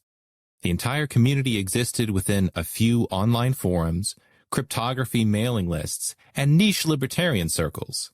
It took several years before it gained any serious public attention. In the earliest days, it wasn't even clear that Bitcoin would work, let alone become an international sensation. Even the original pioneers saw it as a technology with an uncertain future. Gavin Andreessen warned on his blog, back in 2012, quote, "Disclaimer, I've been saying this for a couple of years now, but it's still mostly true. Bitcoin is an experiment. Only invest time or money in it that you can afford to lose," end quote. My experience of the first era began in late 2010 when I first heard about Bitcoin on the radio show Free Talk Live. The technology sounded too good to be true. Fast, cheap digital money that wasn't issued by a central bank or controlled by political forces. I knew if it worked as advertised, it could usher in a new era of global prosperity and freedom. So I had to find out more. The next 10 days were intense. All of my free time was spent learning about Bitcoin. I scoured the internet for every new piece of information. Articles, blog posts, forum conversations, anything that discussed the new technology. My nights got later, and eventually my sleep turned into short naps. I would wake up and immediately continue researching. My enthusiasm got me into trouble. While my mind loved learning about Bitcoin, my body did not. I wasn't eating enough food or getting enough sleep, and that pesky scratch in my throat kept getting worse. After 10 days of this, my health deteriorated to the point where it couldn't be ignored. I was completely exhausted and couldn't even drive myself to the doctor. So I called my friend Kevin, and he took me to the hospital. Doctors are familiar with cases of binge drinking, but I might be the first person admitted to the hospital for binge reading. They told me that I needed to calm down and sleep. They gave me a sedative, and after sleeping for almost 20 hours straight, I felt much better. I left the next day and decided to resume my research at a slightly slower pace, of course. That was the beginning of my journey with Bitcoin. While the early pioneers were careful not to be overly optimistic about the new technology, I was not so careful. I thought Bitcoin was going to change the world and was convinced it would improve the lives of billions of people. I knew I needed to buy some since such a valuable invention was practically guaranteed to increase in price. But in those days, it was difficult to purchase any. Bitcoin was almost unheard of, and only a few enthusiasts were trading coins on obscure websites. The first major Bitcoin exchange was actually a repurposed website that was originally created to trade Magic the Gathering playing cards. Compared to modern cryptocurrency exchanges, the user experience wasn't exactly smooth. To purchase my first Bitcoins, I couldn't use PayPal, an ACH deposit, or a credit card. Instead, I had to send a wire directly to the personal bank account of Jed McCaleb, the website owner. Fortunately, he came through, and I successfully acquired my first Bitcoin for less than $1 each. At the time, I couldn't really use my Bitcoin since nobody accepted it as payment, so I decided that my company, MemoryDealers.com, would be the first. We sold computer parts online, and to my knowledge, we became the first retailer to accept Bitcoins for payment. I knew from my experience with e-commerce that there was a huge demand for online currency that could be used anywhere and with minimal fees. And the more that Bitcoin could be used in commerce, the more valuable it was going to become, and the more freedom it would bring to the world. Selling our products for Bitcoin turned out to be a good decision because Bitcoiners from around the world were eager to spend their new digital currency. Not only did our sales increase, but it was also a great way to accumulate more Bitcoin. Instead of sending personal bank transfers, I was simply selling goods online in exchange for Bitcoin. Shortly afterwards, we put up a now famous sign in Silicon Valley, proudly advertising that we accept Bitcoin. I'm sure that 99.9% of the people who saw it had never heard of Bitcoin, but that was the point. For most of the first era, Satoshi provided the main ideological and technological leadership. In the early forum posts, he received many questions about Bitcoin's design, especially about scaling, and he provided compelling answers which framed the vision that attracted so many people into the project. The second era, growth and optimism, from roughly 2011 to roughly 2014. The second era was defined by the growth of a brand new industry and the infectious optimism throughout the entire Bitcoin community. The foundations of a new financial system were being constructed, and I got to lay some of the bricks. It was one of the most exciting times in my entire life. We Bitcoiners were a small group, but we had something special. Not only was there money to be made, but we all knew there was a huge opportunity to change the world in a positive direction. At that time, there was no real commercial infrastructure. We were starting from scratch. We needed more merchants to accept Bitcoin, more exchanges to trade it, and easier tools for its usage. We needed new companies to be created, But in 2011, the venture capital industry hadn't yet discovered Bitcoin, so I ended up being the world's first investor in Bitcoin startups. The market was so young that almost any successful investment benefited everybody, especially if it tackled the basic problems that we were all facing. For example, price volatility was a notorious issue that made merchants hesitant to accept Bitcoin for payment, so I jumped at the opportunity to provide seed funding for BitPay, a startup that allowed merchants to accept Bitcoin and immediately convert it into fiat, eliminating the volatility risk. Their service proved crucial to gaining mainstream adoption, and BitPay has since become one of the most important companies in the entire cryptocurrency world. Other early investments were in companies like Blockchain.info, which let users spend and receive Bitcoin without downloading any software by creating an online wallet that was accessible with a web browser. Kraken, BitInstant, and Shapeshift made it far easier for the public to acquire Bitcoin, while Purse.io allowed them to spend their coins on Amazon. Though the nickname Bitcoin Jesus has stuck, I like to think of my role in Bitcoin's history as closer to being Bitcoin Johnny Appleseed for helping to seed many of the earliest companies with funding. Perhaps the most fun problem to solve from this era was the simple lack of awareness about Bitcoin. So everywhere I traveled, I would ask people if they accepted it. Most of them, of course, had no idea what I was talking about, so I pitched it to them. I would try to persuade every business owner to accept the currency of the future and enjoy the benefits of a popularity boost. If they announced they were accepting Bitcoin online, they would immediately get a wave of new patrons who wanted to spend their coins. Early Bitcoiners were often eager to spend their new currency in commerce, since we all knew that if Bitcoin succeeded as a new form of money, we would all succeed. If a well-known company started accepting it, the community would celebrate as if our team had just won the World Cup. Nowadays, if a big company announces they're accepting cryptocurrency for payment, it barely makes the news. But back then, Bitcoin was battling for credibility as its public reputation shifted between an obscure novelty for nerds and a currency for criminals. So it was a real cause for celebration and a serious milestone for the industry when giants like Newegg or Microsoft decided to accept it. The community was generally harmonious and unified around the same vision for Bitcoin as digital cash, built for low-fee transactions, accessible to anybody with an internet connection, and able to scale to reach mass adoption. Gavin Andreessen was the lead programmer, and Mike Hearn became an influential technical leader. Both of them shared the same vision. If you visited one of the many Bitcoin meetup groups around the world, you would have heard the same story from all of them. If you spoke with the most influential entrepreneurs, you would have heard the same thing. But despite the broader industry unification, factions did start to emerge among the developers, with a small minority wanting to take Bitcoin in a completely different direction. The third era, Civil War, from roughly 2014 to 2017. The most important time in Bitcoin's history was the Civil War era. In fact, the entire present-day cryptocurrency industry is still defined by the events that took place between 2014 and 2017.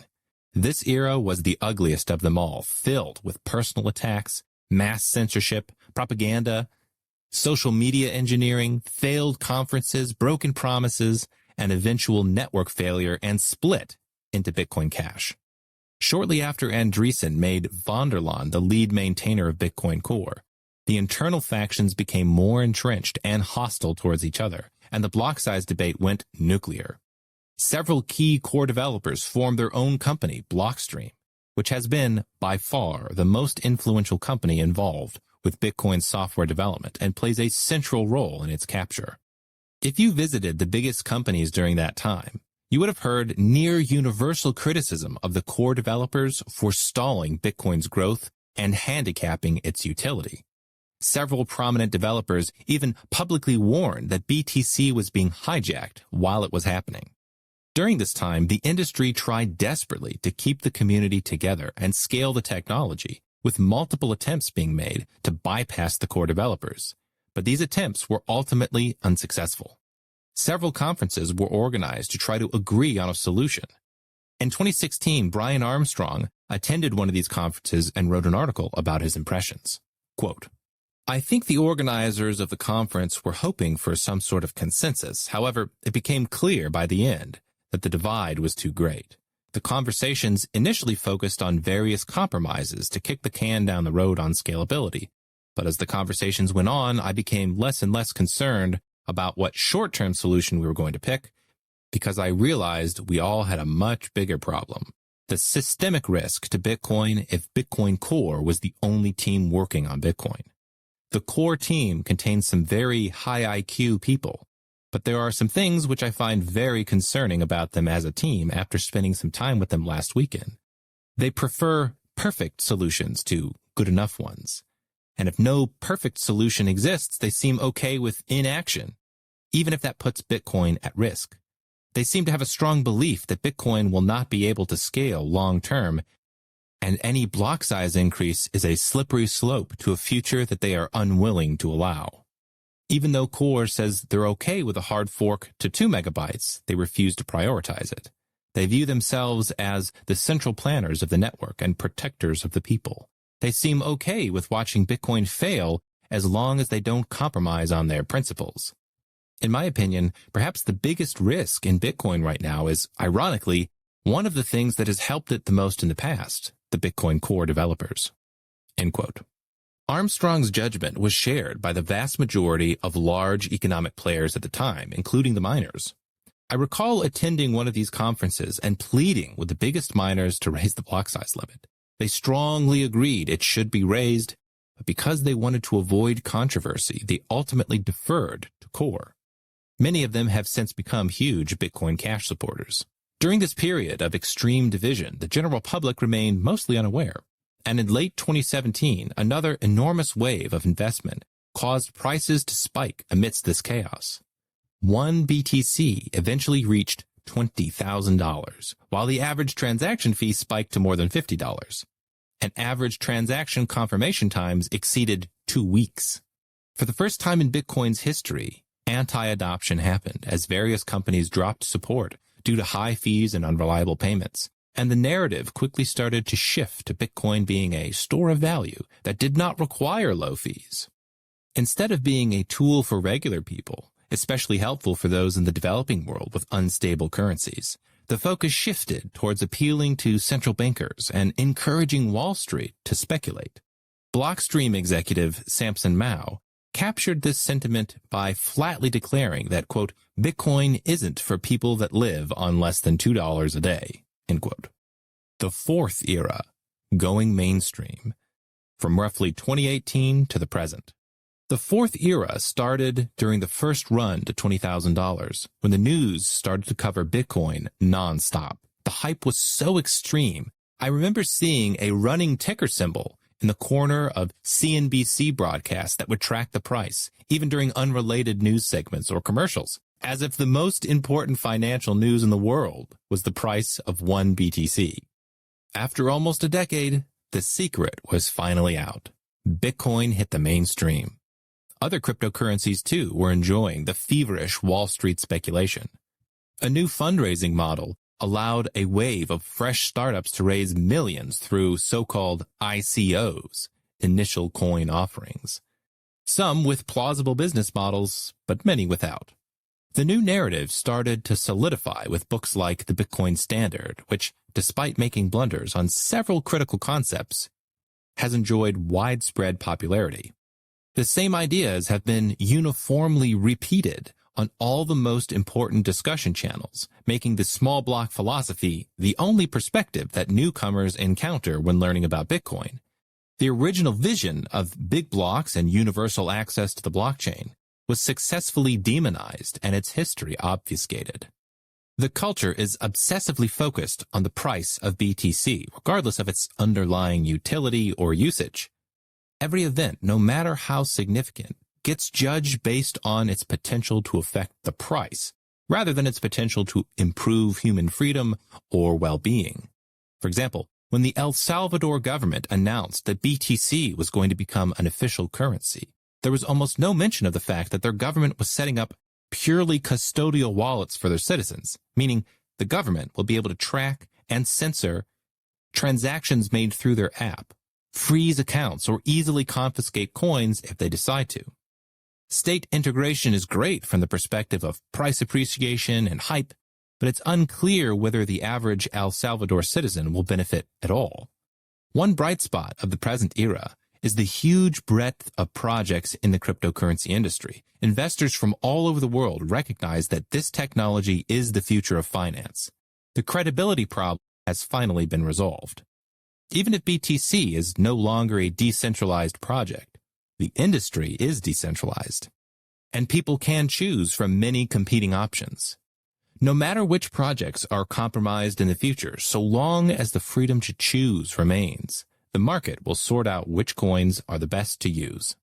Despite Bitcoin's universal fame, the mainstream era has a similar feeling to 2011. There remains a serious awareness problem. The general public is aware of BTC, but they remain unaware of the original design and what's possible with big block Bitcoin. I find myself, once again, evangelizing for the same technology that got me excited more than 10 years ago, except this time, the problem is not a complete lack of information, but rather an overwhelming amount of bad information. Amidst all the hype and celebrity endorsements, the basic concepts are still not understood. The remainder of Part 2 is primarily focused on the time period in which Bitcoin's largest transformations took place, the Civil War era, which lasted from roughly 2014 to 2017. Chapter 12. Warning Signs. It would be naive to think that a project as world-changing as Bitcoin would go unnoticed forever. International financial powers, whether public or private, have a lot to lose if cryptocurrencies succeed and remain outside their influence. Despite the optimism and unity within the Bitcoin community during the early days, there were signs early on that things were not idyllic or free from internal disruption. I remember as early as 2011 when the price shot up to $30, the main discussion forum bitcointalk.org was flooded with spam, with bots suddenly posting endless threads of gibberish, making it impossible to use that forum to communicate. Somebody was paying attention and wanted to disrupt information flows, though it's not exactly clear who. Perhaps the first undeniable sign of trouble came in May 2013. The block size debate had already started, but even the most conservative developers agreed that the 1 megabyte limit had to be increased. The question was, when should it be increased and to what level? Various schemes were proposed. Some wanted a gradual increase to 2, then 4, then 8 megabytes. Others proposed an adjustable block size limit that automatically adjusted itself based on the average size of recent blocks. And still others wanted to remove the limit altogether. But nobody thought that a maximum throughput limit of 7 transactions per second was a good idea. That is, not until the developer Peter Todd put out an animated video entitled, "Why the Block Size Limit Keeps Bitcoin Free and Decentralized." I consider Peter Todd's animation to be the first example of well-funded, blatant propaganda. It's so outrageous that it stretches credulity to think that it was created from a mere difference in philosophy. The narrator explains how, in the name of decentralization, Bitcoin should cap itself to 1 megabyte blocks forever. Quote, "We have an alternative to increasing the block size. Off-chain transactions. You'll still use the blockchain for large transactions, but small exchanges will be handled by payment processors, which means small purchases like your morning coffee don't clog up the whole system. Unlike a completely public blockchain where you can't pick who mines your transactions or who you trust to do validation, off-chain transactions can be both instant, truly private, and you have complete control over who to trust. What can you do to keep Bitcoin decentralized? If you're a miner, only mine in pools that support keeping the block size limit, and ask your pool to publicly say so. If you're a user, ignore anyone trying to change the Bitcoin software you use to increase the 1 megabyte limit. And tell the people you transact with that you support keeping Bitcoin decentralized and out of the hands of the existing corporate system." End quote. The absurdity of this proposal at the time cannot be overstated. While it sounds like something you might hear today, it was considered ridiculous in 2013, even by vocal small blockers like Greg Maxwell, who wrote, quote, "I do cringe just a little at the oversimplification of the video. and worry a bit that in a couple of years it will be clear that 2 megabytes or 10 megabytes or whatever is totally safe relative to all concerns. Perhaps even mobile devices with Tor could be full nodes with 10 megabyte blocks on the internet of 2023. And by then, there may be plenty of transaction volume to keep the fees high enough to support security. And maybe some people will be dogmatically promoting a 1 megabyte limit because they walked away from the video thinking that 1 megabyte is a magic number rather than today's conservative trade-off, end quote.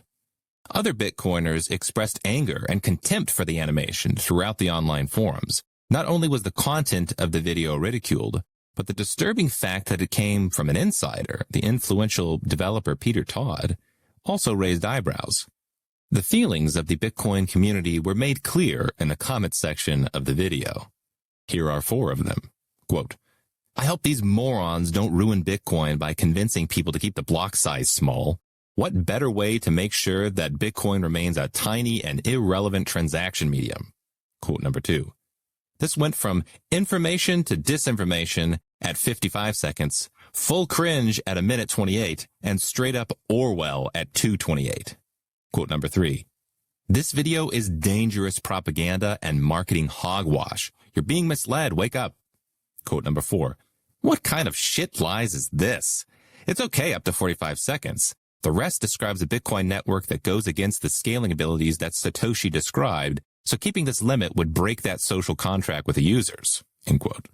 To understand the vitriol directed at the creators of this video, it's worth dissecting the script a little further to see how it advocated the exact opposite of everything Bitcoin stood for. Consider this section. We have an alternative to increasing the block size, off-chain transactions. You'll still use the blockchain for large transactions, but small exchanges will be handled by payment processors, which means small purchases like your morning coffee don't clog up the whole system. In other words, the alternative to using Bitcoin is not using Bitcoin. Relying on third parties to handle small payments is antithetical to the idea of digital cash. Small purchases do not clog up the system. The system was purpose-built for them. Restricting on-chain transactions to large amounts is restricting Bitcoin to wealthy users.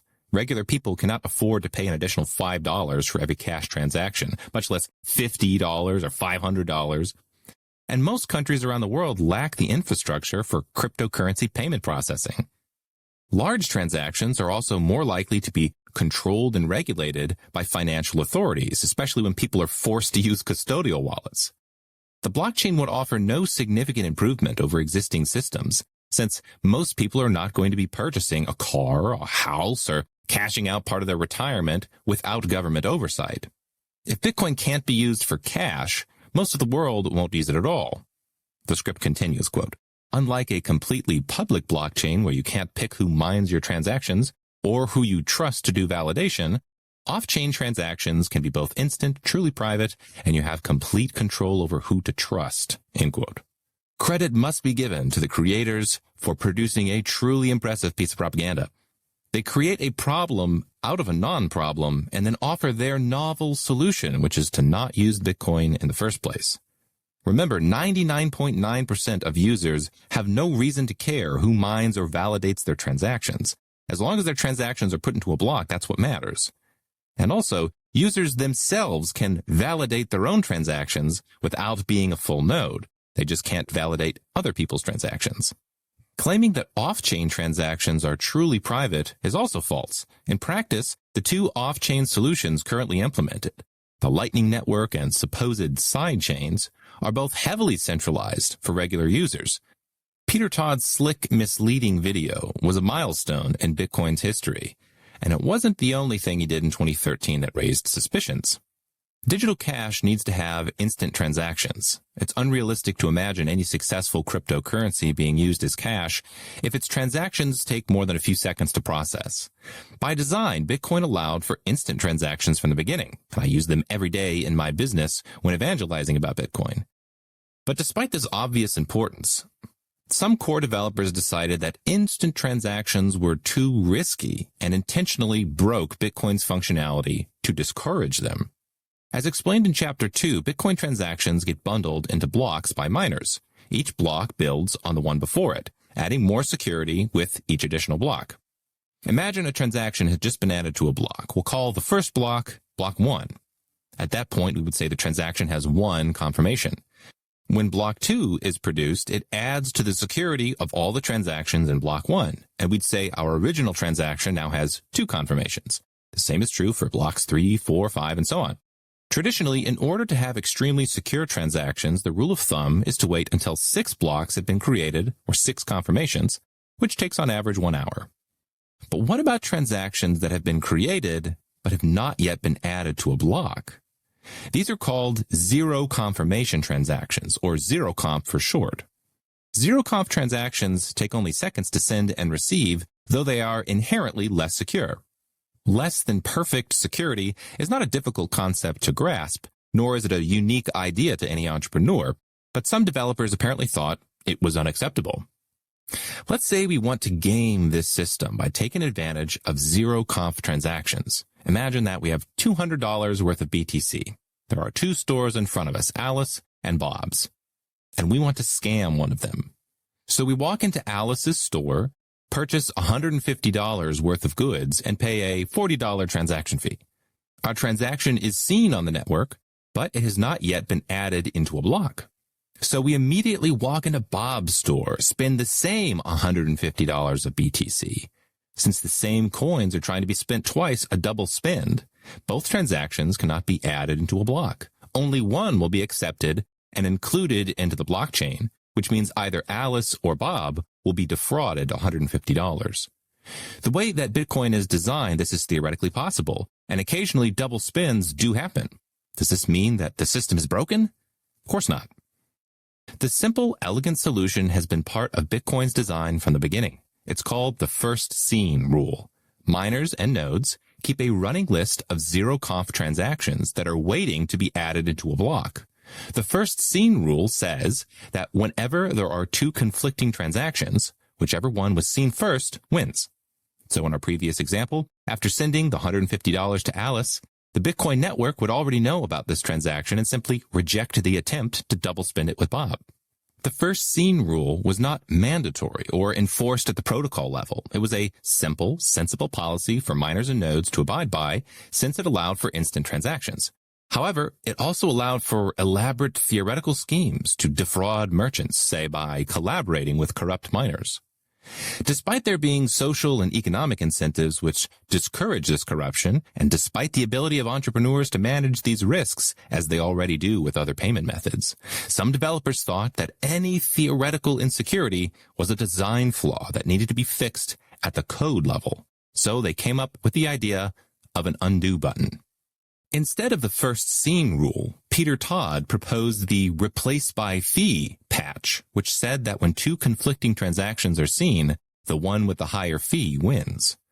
So after sending Alice the $150 transaction with a $40 fee, we could walk into Bob's store and spend the same $150 with a $50 fee, and the network would accept the second transaction as valid. Such a policy makes double spending easy, effectively breaking the reliability of zero conf, which was the explicit goal of Todd. In the online forums, Peter Todd posted a thread entitled, "Reminder, zero conf is not safe.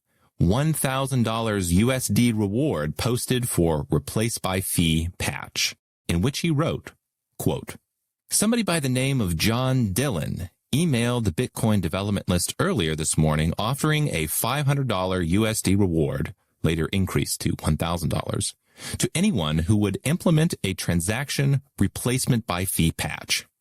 That's an idea I posted on the email list 2 days ago, saying, in any case, the more pressing issue is changing fees attached to transactions after they've been broadcast. The more I think about the issue, the more I think we should nip this zero conf madness in the bud. Change the relay rules so that transactions are replaced based on fees, regardless of how that changes transaction outputs. Of course, this does make double spending an unconfirmed transaction trivial. On the other hand, it lets us implement a limited undo button for when people screw up. We keep saying over and over to stop accepting zero conf transactions, but people do it anyway because it seems secure. It's a very dangerous situation. Like it or not, zero conf is dangerous when you don't trust the other party. I wrote the above replace by fee idea because I really think we run a risk if we lull people into complacency.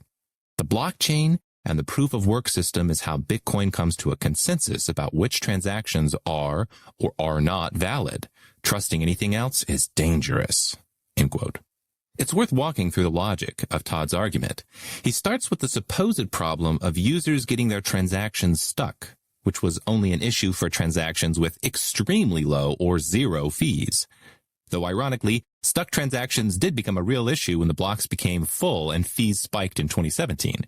When users' transactions were stuck, sometimes for days or even weeks, replace by fee was indeed used to unstick those transactions. So with small blocks and high fees and unreliable transactions, RBF starts to make much more sense. Then he gets to the real point. In his mind, zero-conf transactions aren't safe enough, and the uninformed users just don't realize it. So to prevent people from getting attached to zero-conf transactions, RBF would break their functionality once and for all. Because in his words, if the miners decided to implement something like RBF, zero-conf would break anyway. So in other words, Bitcoin's instant payment functionality needed to be broken by developers at the software level so that miners wouldn't end up breaking it in the future. That is, unfortunately, not an exaggeration of their position. John Dillon, the mysterious financier of this patch, explained, quote, "I'm not offering this reward because I think an undo button is important. The problem is people like Mike Hearn will be more than happy to screw up Bitcoin in a desperate attempt to stop double spends when it becomes a big issue. By breaking zero-conf security now, there won't be pressure to implement his centralized crap. The most badly affected will be Satoshi Dice, and they should not be using the blockchain the way they do anyway." End quote. And in 2015, while this debate was still ongoing, the well-known programmer Bram Cohen agreed, quote, "To say that zero-conf doesn't work is an oversimplification. Zero-conf works okay for now, but if it's used in any meaningful scale, an unstoppable conspiracy will inevitably emerge to exploit those relying on it. Rather than wait for disaster to strike, Bitcoin development should plan to cease zero-conf support in a scheduled and orderly manner, with the changeover happening before either the conspiracy gets built or harm is done to functionality which zero-conf support conflicts with." End quote. It shouldn't be surprising that software developers try to solve problems with software, but this tendency can turn people a bit myopic if left unchecked.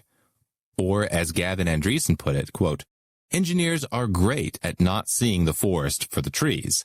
They get stuck on details and lose track of the bigger picture." End quote. The bigger picture in this context is the world outside Bitcoin's code. Entrepreneurs have been solving problems with less than perfect payment security for thousands of years, using a far inferior technology than cryptocurrency. A great insight into this was written by Justice Ranvier, an engineer with real-world experience, who replied to Peter Todd's forum post about RBF by saying, quote, "Security in this context is being inappropriately treated like a binary concept. There's an entire consumer economy out there based around charge cards, which in Bitcoin terms take 90 days to confirm transactions. Trillions of dollars are being transacted out in the real world via payment methods that are no less insecure than zero confirmation Bitcoin transactions. Accepting zero-conf transactions is an issue of risk management and business planning, not a case of secure versus insecure." End quote. And elsewhere he writes, "You've spent too much time playing The Sims and forget that both merchants and pool operators are sentient, intelligent beings instead of automatons. If the risks of zero-conf double spends are worth expending resources to reduce or eliminate, then the merchants will find a way to get it done." End quote. Indeed, cryptocurrency payment processors are well aware of the risks of double spending and have various options for managing it. The simplest option is for the payment processor to take on the risk for their customer in return for a fee. Payment insurance, essentially. Or they can require customers to use a particular wallet app to pay for goods, which makes it more difficult to execute a double spend. Without RBF, pulling off a double spend is difficult and not worth the hassle to steal small amounts. But for large purchases, it might be expected that customers will have to wait for a confirmation or two. In fact, companies like Satoshi Dice that were providing gambling services on Bitcoin had already implemented such a system that allowed instant transactions for small amounts, but large amounts required confirmations.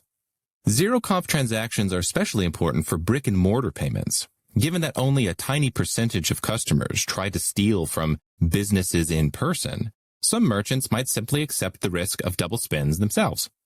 Traditional options for mitigating the risk of fraud or theft still work. If they already have security systems in place, for example, they might be able to get footage of the criminal. These are just a handful of ideas to address zero-conf security concerns. I'm sure even better solutions would have been found if double spends ever became a real problem. Markets are exceptionally good at discovering and managing risk. Replace by fee prompted many people to speak out against it. Charlie Lee, who was the engineering manager at Coinbase, said, "Coinbase fully agrees with Mike Hearn. RBF is irrational and harmful to Bitcoin." Jeff Garzik, an early Bitcoin Core developer, agreed, quote, "Repeating past statements, it is acknowledged that Peter's scorched earth replace by fee proposal is aptly named and would be widely antisocial on the current network," end quote. Gavin Andreessen said flatly, "Replace by fee is a bad idea." Even Adam Back, who later played a big role in derailing Bitcoin, agreed, quote, "I agree with Mike and Jeff. Blowing up zero confirmation transactions is vandalism," end quote. Yet in late 2015, RBF was successfully added to Bitcoin Core. At present, RBF transactions are created with a flag, so merchants can refuse to accept them if they're careful. But developers are currently debating whether to change this default setting. If the flag is ever removed, zero-conf payments on BTC will effectively have zero security. Zero-conf payments are understood to be an essential feature, by contrast, in Bitcoin Cash, and developers have been actively working on ways to further improve their security and reliability. Despite the controversy surrounding RBF, if you try to research it today, you will undoubtedly encounter misleading information. On the Bitcoin Core website, there is a Q&A section on RBF. One question reads, quote, "Was the opt-in RBF pull request controversial?" Answer: not in the slightest. After extensive informal discussion, stemming back months, the PR was opened on October 22, 2015. It was subsequently discussed in at least 4 Bitcoin Development Weekly meetings. In the PR discussion, 19 people commented, including people working on at least 3 different wallet brands, and 14 people explicitly agreed with the change, including at least one person who had been very outspoken in the past against full RBF. No clearly negative feedback was provided in the PR or elsewhere that we're aware of while the PR was open, end quote.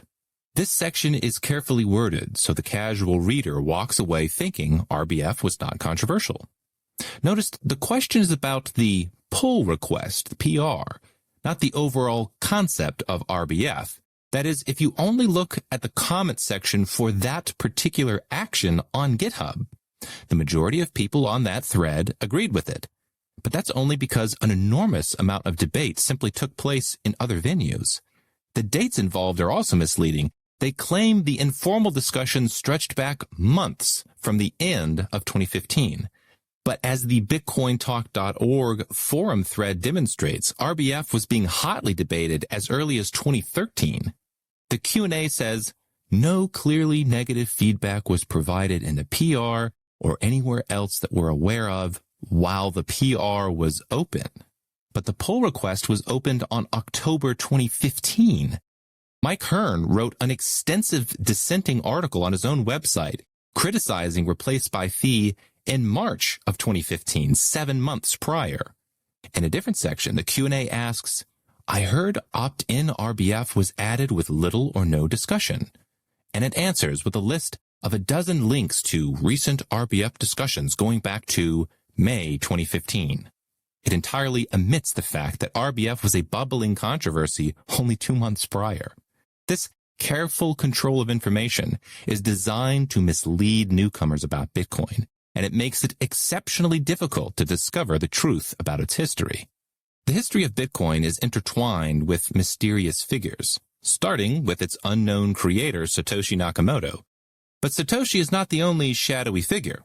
John Dillon is another, and not much is known about him. Dillon was the man who offered to pay $1,000 to develop the replace by fee patch proposed by Peter Todd.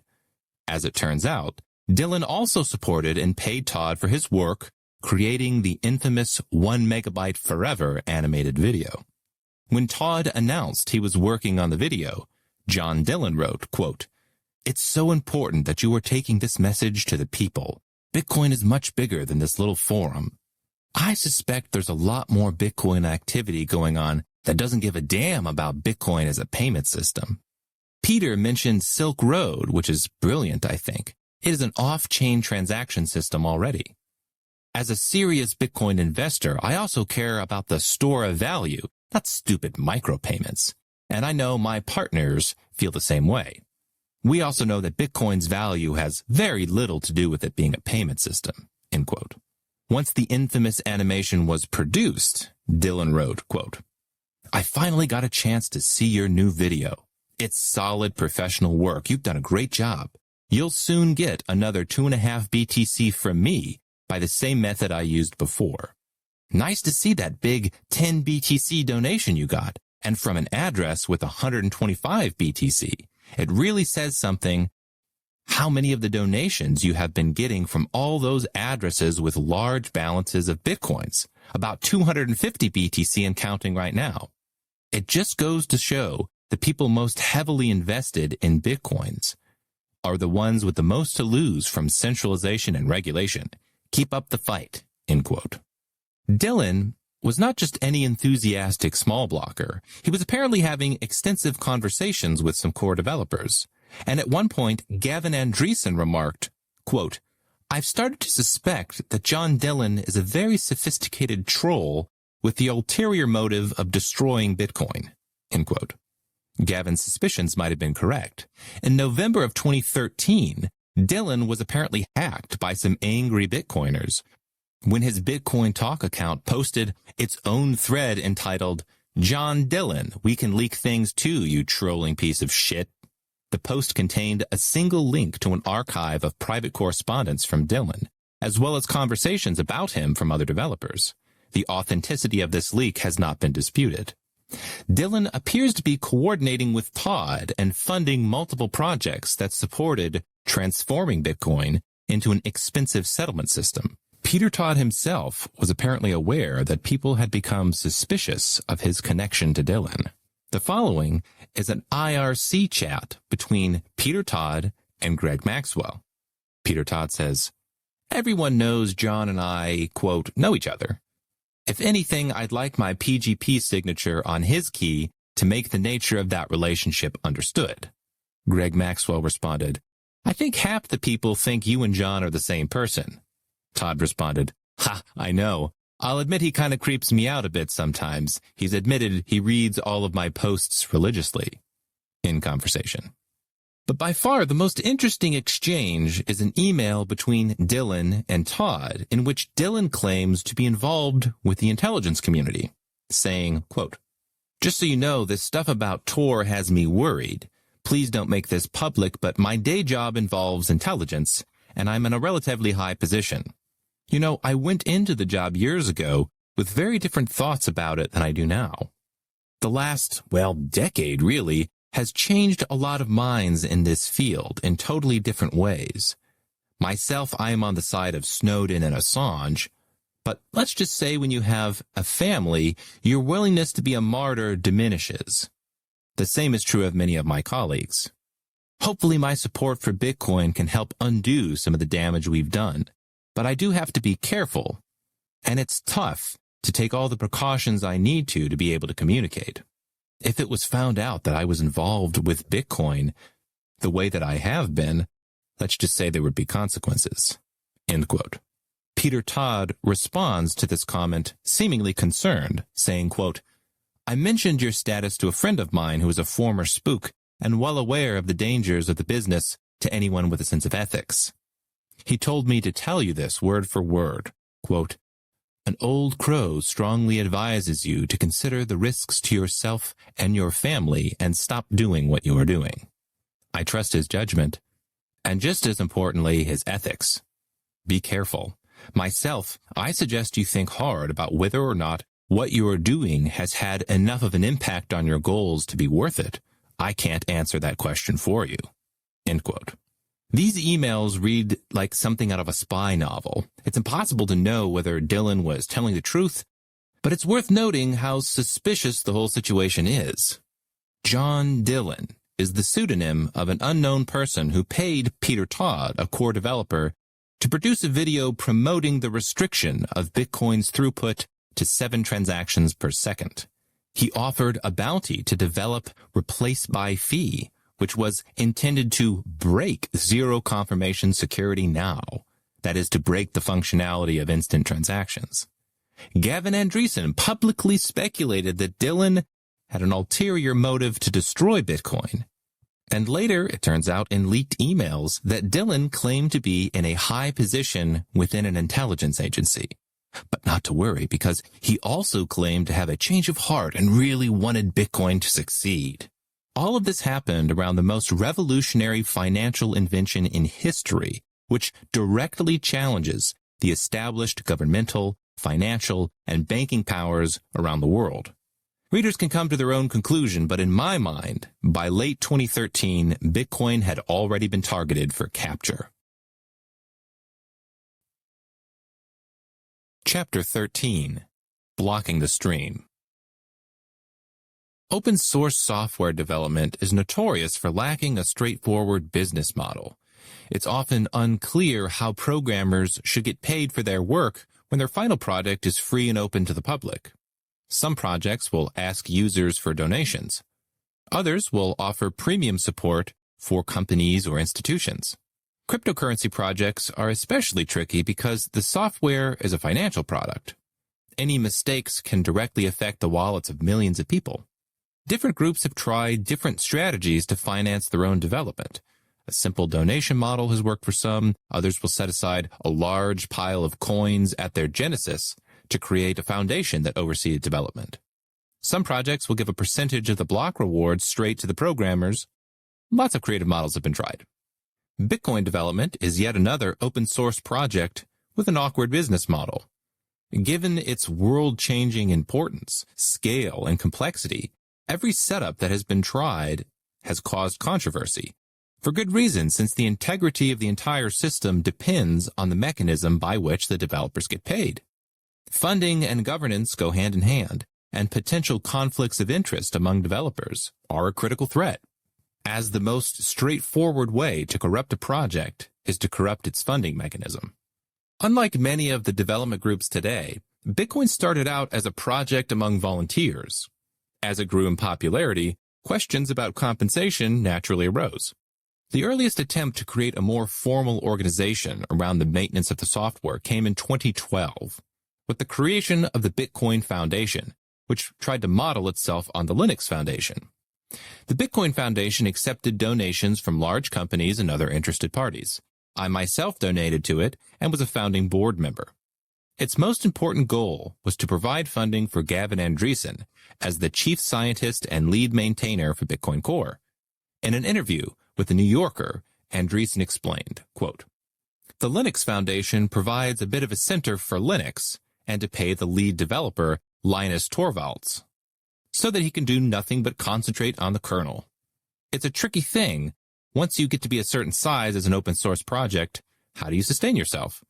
Linux is the most successful open source project in the world, so we thought it would make sense to use that as a model." End quote. Another goal of the foundation was to improve the reputation of Bitcoin with regulators and with the general public, since it was frequently smeared as a currency for criminals at that time. Andreessen stepped down as the lead maintainer in early 2014 to focus on more scientific research and duties with the Bitcoin Foundation. That April, he wrote, quote, "A few years ago, I created a Google Scholar alert for Bitcoin, and I was happy if I got one alert per month. Today, I find it harder and harder to keep up with all of the great computer science or economics papers related to Bitcoin and other cryptocurrencies. Just in the last week, Mr. Google told me about 30 new papers I might be interested in reading. To be clear, I'm not going to disappear. I'll still be writing and reviewing code and offering my opinions on technical matters and project priorities. I enjoy coding, and I think I'll be most effective as chief scientist if I don't lose touch with engineering reality and make the mistake of building huge, beautiful theoretical castles that only exist as white papers." End quote. Unfortunately, Andreessen did not have much time before the foundation started to fall apart due to bad management, a lack of transparency, and a series of petty scandals. By the end of 2014, the organization was dysfunctional, with some board members getting into trouble with the law. In April 2015, it was announced that the foundation was effectively bankrupt and would not be able to raise enough money to continue funding development. So later that month, Andreessen joined a new project at MIT's Digital Currency Initiative, where he would continue to develop Bitcoin along with two other core coders, Vladimir van der Laan and Corey Fields. With the failure of the Bitcoin Foundation and with van der Laan as the lead maintainer, Bitcoin would slowly be transformed into a different project over the next 3 years. In a different world, if the foundation had succeeded, it's unclear whether this transformation could have ever happened. Reflecting on this question, Mike Hearn would later write, quote, "One of the problems with cryptocurrency, philosophically, is the commitment to decentralization tended to be interpreted, or spun, as a general rule against institutions and processes of any kind. Both me and Gavin were involved in setting up the Bitcoin Foundation early on, but it sputtered out, partly due to being set up too fast and too many rum characters getting involved, but mostly because the pseudo-libertarians bent themselves towards the goal of wrecking it on the ground that Bitcoin shouldn't have a foundation or formalized development process. This left the community not with a decentralized utopia, but rather with a vague, informal, and cliquey development process, driven by back-channel dealing, manipulative attempts to define individual positions as consensus, and the purchasing of developers. If the community had rallied around Gavin's attempt to organize the community with a set of institutions, things might have worked out differently, as it would have had greater built-in resistance to being hijacked." End quote. While the failure of the Bitcoin Foundation was significant, the most important changes to the software development structure came in late 2014, when some core developers formed their own company called Blockstream. Blockstream would end up being the most influential company in Bitcoin's history. Its co-founders were Adam Back, Gregory Maxwell, Peter Wheeler, Matt Corallo, Mark Friedenbach, Jorge Timon, Austin Hill, Jonathan Wilkins, Francesca Hall, and Alex Fowler. Unlike the Bitcoin Foundation, Blockstream was founded as a for-profit company, a fact that made many other Bitcoiners immediately curious about their business model. Greg Maxwell was asked about it during a Ask Me Anything session on Reddit and provided a hand-wavy answer, quote, "We believe there is a vacuum in the industry, not just Bitcoin but computing in general, for cryptographically strong, trustless technology. We think there is a tremendous business potential in building and supporting the infrastructure in this space, some connected to Bitcoin and some not. For example, by acting as a technology and services provider for other businesses and helping them migrate to a more Bitcoin-like way of doing business. Right now, our focus is on building out the base infrastructure so that there's actually a place to build the revenue-producing business we'd like to have. And then we hope to circulate that back into building more good technology," end quote. Blockstream was successful in creating a revenue-producing business, but it turned out to be a serious conflict of interest. Instead of building out the base infrastructure, it crippled the base infrastructure and now offers paid solutions to those problems it created. The fact that Maxwell would be employed to work on critical infrastructure is ironic, given his previous admission that he thought the key technological mechanism used by Bitcoin was not even possible. Quote, "When Bitcoin first came out, I was on the cryptography mailing list. When it happened, I sort of laughed, because I had already proven that decentralized consensus was impossible." End quote. When Blockstream was initially formed and raised their first round of fundraising, I initially thought it was a good sign that more investors were discovering Bitcoin. But as time went on, and it was revealed that their biggest investors came from the establishment banking industry, I became more skeptical along with countless other Bitcoiners. Now, in hindsight, I consider the founding of Blockstream the beginning of the Civil War era. Shortly after its formation, the culture shifted, disagreements turned hostile, and the most radical small block position, which hardly anybody had taken seriously, became more vocal and aggressive. Blockstream engineers started to insist that Bitcoin could not scale the way it was originally designed, while censorship began in the online forums. The passivity of the lead developer von der Laan, who wanted to avoid conflict, started to be exploited in favor of the status quo. The core developers became adamant that consensus was needed among them in order to raise the block size limit, effectively giving themselves a complete veto over scaling the protocol. Why would a group of developers form a company to take over a project and then prevent it from scaling? The answer turns out to be simple. Their business model depends on Bitcoin not scaling its base layer. The less that Bitcoin can do, the more that Blockstream can do for a fee. Blockstream raised suspicions soon after it was founded and has been the subject of innumerable conspiracy theories, some more plausible than others. For years, people have speculated that the bizarre behavior of the core developers is best explained by a conflict of interest.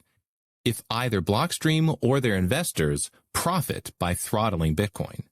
But today, we no longer have to speculate because they speak openly about it. In a Forbes interview, CEO Adam Back shared one part of their monetization strategy, saying, quote, Blockstream plans to sell sidechains to enterprises, charging a fixed monthly fee, taking transaction fees, and even selling hardware, end quote. What are sidechains? The company white paper explains the general idea. Quote, we propose a new technology, pegged sidechains, which enables Bitcoins and other ledger assets to be transferred between multiple blockchains. This gives users access to new and innovative cryptocurrency systems using the assets they already own. By reusing Bitcoin's currency, these systems can more easily interoperate with each other and with Bitcoin, avoiding the liquidity shortage and market fluctuations associated with new currencies. Since sidechains are separate systems, technical and economic innovation is not hindered, end quote. In other words, sidechains are an attempt to link different blockchains together by connecting entries on one ledger with entries on another. It's a neat idea, and in theory, it could allow for more creative experimentation. Different rules and networks could operate on different ledgers, but remain interoperable with Bitcoin. This is why sidechains have been proposed as an alternative method for scaling Bitcoin, since different projects can still be pegged to the Bitcoin blockchain without being built directly on top of it. Let's take an example to make the concept of sidechains clearer. Imagine a new blockchain designed for nanopayments of a millionth of a penny or less, smaller than even the original Bitcoin was designed for. Let's call it nanobits or NBT. Instead of being a totally isolated blockchain, nanobits could have a sidechain integration with the Bitcoin blockchain, allowing users to lock up their Bitcoin in exchange for NBT. For example, by locking up, say, 0.001 BTC, you could unlock a billion NBT. Then if users wanted to trade their coins back to the BTC blockchain, they could swap the billion NBT back into BTC. If done correctly, this type of system would allow for more innovation, since the sidechains can operate with totally different rules, allowing different development teams to experiment without needing to persuade the entire community to add their changes. Plus, this innovation can occur without fear of breaking the main chain, since any failures or flaws would be isolated to the sidechain. That's how it might work in theory. In practice, it's a different story. The idea of sidechains has always appealed to me, and I have personally funded their development on BTC with the Drive Chain project led by Paul Sports. Like any software project, creating a working implementation has proven much more difficult than creating a nice-sounding idea. Done correctly, sidechains should not require any trust in centralized authorities in order to work, which is what the Drive Chain project is trying to do. Blockstream has released their own version of a sidechain called the Liquid Network, but it works very differently. The Liquid Network is a federated sidechain, which is better understood as a centralized sidechain, or even an altcoin. The basic security of their network requires trust in a small, hand-selected group they call the Liquid Federation. According to their website, quote, "The Liquid Federation is a group of cryptocurrency businesses, including exchanges, trading desks, infrastructure companies, gaming developers, and more. The Federation fulfills a number of tasks that are integral to the Liquid Network's operation." End quote. There are currently only 15 members of this federation, and if more than a third of them became dishonest, the security of the network would break and users could lose their money. Not only is the network centralized, but after swapping your BTC for Liquid tokens, you are no longer using the Bitcoin network. Instead, you're using Blockstream's proprietary Liquid network, and every single transaction fee goes to a wallet controlled by them. It's a lucrative system. Liquid is a sidechain, which means transaction fees are not paid to Bitcoin miners. They are paid directly to Blockstream. Why would somebody choose to swap their BTC for Liquid tokens? One reason is quite simple. The fees on BTC are too high. Adam Back, the CEO of Blockstream, has brazenly advertised his Liquid network as a solution to the problem of high fees on the main network, saying on Twitter, quote, "If you are actively trading and don't like high fees, then use exchanges with Liquid integration, or complain to an exchange that doesn't. Pay 1 to 2 cents to clear in 2 minutes final, while others are paying 50 cents to $2.50 for a 1 hour plus transfer. Be part of the solution." End quote.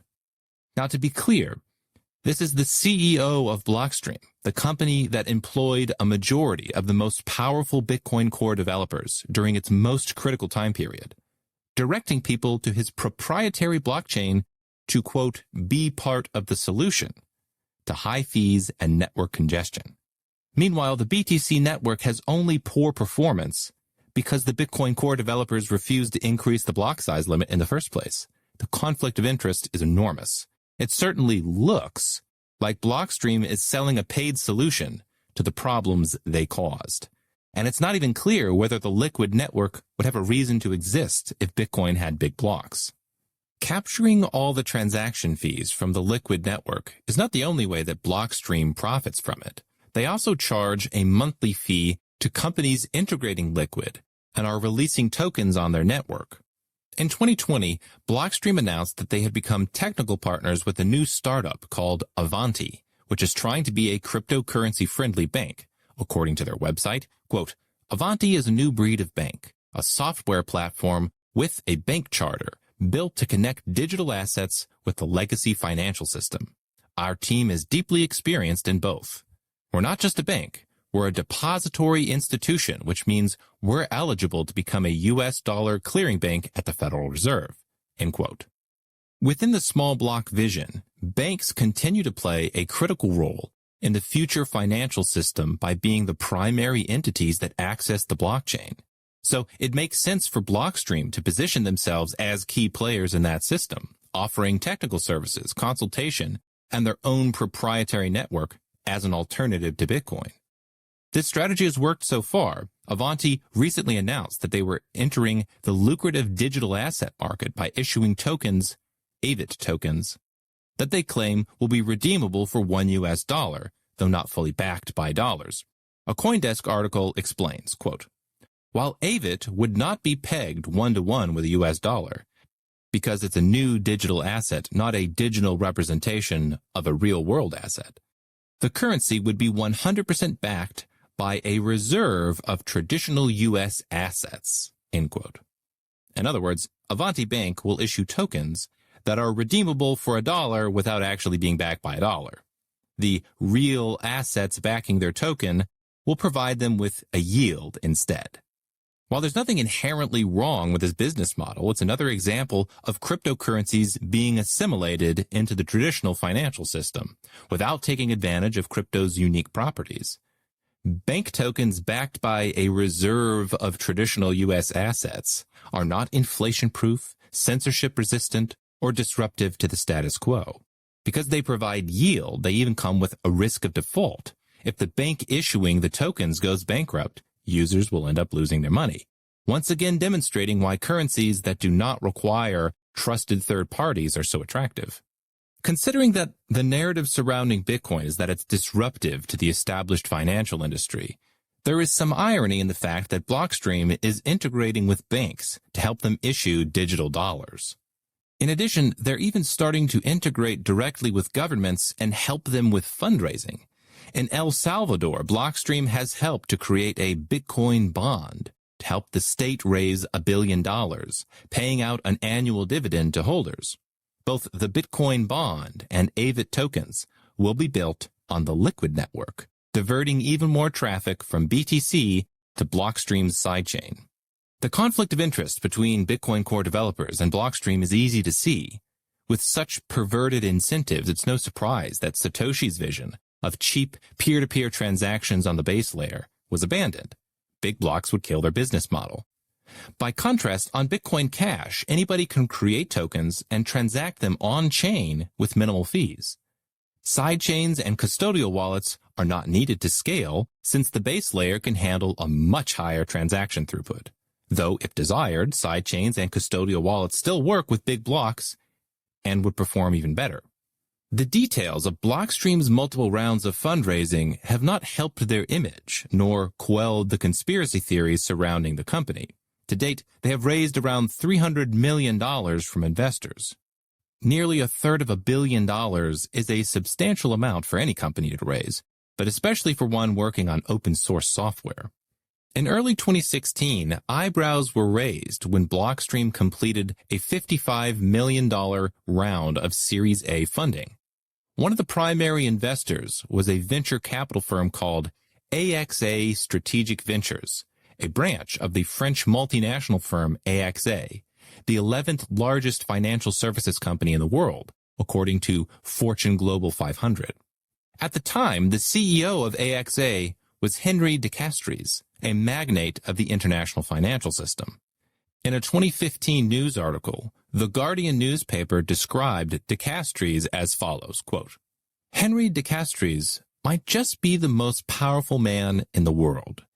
He is chief executive and chairman of one of the world's biggest insurers, AXA, and a member of France's illustrious noble house of Castries. But de Castries is also the chairman of the Bilderberg Group, a collection of political and business leaders from Europe and North America that meets in private every year to debate megatrends and major issues facing the world, or which is secretly running the world if you're a conspiracy theorist." End quote.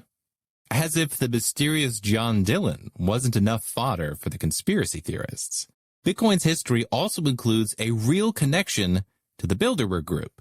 For decades, the Bilderberg Group has been controversial due to its highly secretive meetings and their attendance by some of the most powerful people in the world, a who's who of elites from across the political, financial, academic, and media industries. The organization has been operating since the 1950s and includes far too many powerful attendees to name, ranging from heads of state like Tony Blair and Bill Clinton to European royalty like the kings of Belgium, Norway, and Spain, business magnates like Bill Gates and Jeff Bezos, and a long list of CEOs and founders of large companies, banks, and news outlets around the world. Naturally, when a large number of powerful people get together and hold secretive meetings, conspiracy theories are inevitable, whether or not they're justified. We know from history that some conspiracies are real, and it's naive to think that meetings like this are not influencing world affairs to some extent. That's why they hold them in the first place. Their real-world impact is unknown, but it's definitely greater than zero. Ultimately, it is impossible to know the significance of these connections. It could be a delightful coincidence that Blockstream was funded by a venture capital firm whose parent company is one of the largest financial companies in the world, whose CEO is the chairman of the Bilderberg Group. I truly don't know, but at the very least, the connection is too intriguing not to mention it here as another part of Bitcoin's colorful history. Researchers have tried to follow the money flowing into Blockstream over the years. And while there are plenty of interesting connections and possible conflicts of interest, nothing is unambiguous. For example, the Digital Currency Group is another venture capital firm which has raised suspicions after investing in a huge range of cryptocurrency projects, Blockstream included. When the firm was created in 2015, their initial funding came from established financial companies, including MasterCard, a direct competitor of Bitcoin. Yet there's nothing definitive that links MasterCard to a nefarious plot to capture Bitcoin's development. While they undoubtedly knew about Bitcoin's potential for disruption, it's impossible to know the intentions behind their investment. Perhaps they just wanted to ride the wave of cryptocurrency investment and innovation. Or perhaps they wanted influence over the company with the most control over Bitcoin's code. I can easily imagine both scenarios. Blockstream's largest fundraising round came in 2021 when it raised over $200 million in Series B funding, bringing its valuation to $3.2 billion. This enormous haul came several years after the capture of key Bitcoin Core developers, a significant loss of total market share of BTC, and the Bitcoin Cash split in 2017, and multiple network failures which saw skyrocketing transaction fees and dramatically increased confirmation times. One interpretation of this, from a purely business perspective, is that investors believe Blockstream's alternative network will generate significant revenue in the future by competing with the main BTC network for transactions. A less charitable interpretation is that Blockstream received a large payoff for crippling Bitcoin's development at a critical time and fundamentally changing it to resemble the existing financial system. A few $100 million is nothing compared to what the banks might lose if Bitcoin were running at its full potential. Early Bitcoin adopter and internet personality Stefan Molyneux had this concern as early as 2014 when he predicted that existing financial and political interests would recognize Bitcoin as a threat and try to slowly capture it. He said, quote, "It's really important for people to understand how big the behemoth is that Bitcoin is facing. There will be efforts on the part of the financial government complex to keep the technology at bay by saying, let's not kill it outright because it's big enough now that people will see what we've done. Instead, what they're going to try to do is throw little bits of sand in it until most people find it too cumbersome to use and then say, well, it was an interesting idea, but it didn't quite work out the way people wanted. I think that's the great danger." End quote. Molyneux might have been prescient. Regardless of whether malice was involved, we can say with confidence that the Bitcoin of 2024 is far less threatening to existing powers than the Bitcoin of 2014. It is a cumbersome network that pushes users to secondary controlled layers to have a better experience. Custodial wallets are also easy to control and inject the need for trusted third parties back into the system. In the big picture, Bitcoin's redesign looks remarkably similar to the existing monetary system, where everyday users do not have ultimate control over their own funds and require companies to provide financial services for them. The benefits of this new system are primarily enjoyed by early adopters who benefited from the enormous price appreciation. From the perspective of the original design and purpose of Bitcoin, Blockstream's influence over the protocol has been disastrous. BTC looks nothing like the original Bitcoin, and it's unlikely to in the future. Fortunately, Blockstream does not have a monopoly over all cryptocurrency development, and Bitcoin Cash developers successfully routed around them in 2017. Though the process was not easy and involved an enormous amount of pain and drama. Chapter 14. Centralizing Control. The centralization of control over Bitcoin's software did not happen overnight. It took a few years, and during that time, dissenting views were common. Criticisms of Bitcoin Core and Blockstream were everywhere, especially after Gavin Andresen stepped down as the lead maintainer of Core. In hindsight, while it seems clear that Bitcoin's development was compromised, the process was unclear as it was happening. Outright accusations of development capture were less common, because most of the important actors in the industry were desperately trying to keep the network together.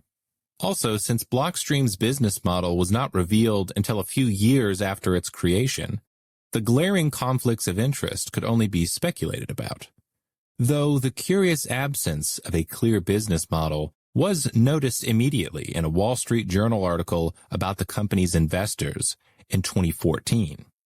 Quote, Blockstream has no clear roadmap on how it will turn an open-sourced software engineering project into a corporate moneymaker. Instead, investors took a leap of faith, mostly based on the reputation of the company's co-founders. The indeterminate nature of Blockstream's business model made it a complicated investment for many venture capitalists, who typically must justify returns to their investors. The manager of one fund said that he turned down the pitch because he couldn't invest in such a vague plan. Mr. Hoffman said he invested via his personal not-for-profit foundation because he felt strongly that Blockstream's first funding round had to be invested in the development of the Bitcoin ecosystem and not have as its primary focus economic returns. Some commentators have worried that a private company with such intellectual clout could have undue influence in a Bitcoin network that's supposed to be community-oriented and decentralized. Co-founder Austin Hill said that's why it was paramount that Blockstream was set up in a transparent way as a public utility and not a way to hijack Bitcoin. End quote. Regardless of Austin Hill's personal intent, Blockstream ultimately did turn into a way to hijack Bitcoin. Hindsight provides us with 2020 vision, but when reconstructing Bitcoin's history, it's important to be aware of the lack of clarity at that time. It took years before the Liquid network was openly promoted as an alternative to the Bitcoin blockchain, a smart strategy by Blockstream, since if they immediately advertised their proprietary network as a scaling solution, they would have been met with laughter and overwhelming resistance.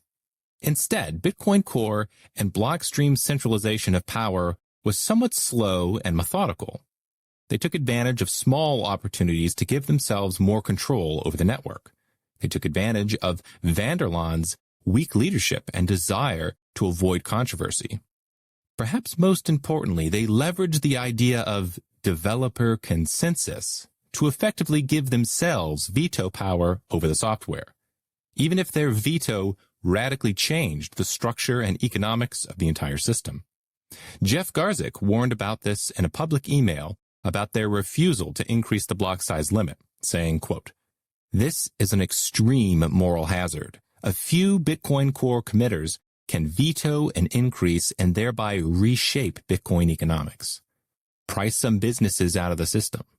It is less of a moral hazard to keep the current economics by raising the block size and not exercise such power." End quote. The block size limit was not the only area in which the core developers asserted their power. Another great example was in the notion of so-called spam transactions and the utilization of Bitcoin for smart contracts. Though it's been stripped out of the BTC software and nearly forgotten about today, Bitcoin was originally designed to handle smart contracts, the sort of complex computations that Ethereum is known for. The smart contracting system in Bitcoin was clunkier than more recent cryptocurrencies, but it still had broad functionality, much of which has been reactivated on Bitcoin Cash. The core developers not only destroyed Bitcoin's utility as digital cash, they also stripped out basic functionality from the original technology itself. Why would they do that? For the same reason they refused to increase the block size limit. It did not fit their new vision for Bitcoin. They did not like Satoshi's vision, so they created their own, where the blockchain is only used for high-value transactions. Everything else, whether small payments or smart contracts, is at risk of being designated as spam and restricted by the core developers. The Counterparty team found this out the hard way. Counterparty was one of the first groups to take advantage of Bitcoin's broader technical functionality. They effectively built a decentralized digital asset register on top of Bitcoin. Users could mint and trade their own tokens directly on top of the base layer. The technical details of how they accomplished this are not relevant, except for one particular feature.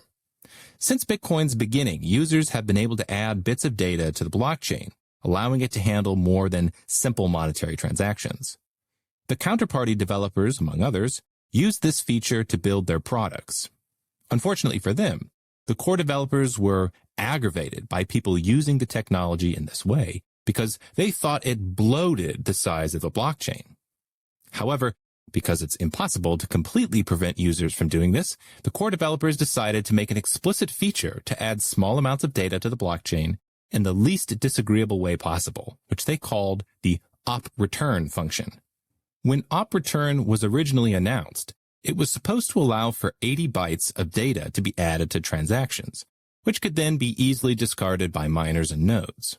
Working with this 80-byte number, the counterparty developers would build out a new version of their platform. However, when op-return was finally released, its size was cut in half, effectively crippling the projects that were being built for 80 bytes. This sparked a heated controversy and debate among the public, the core developers, and the counterparty developers.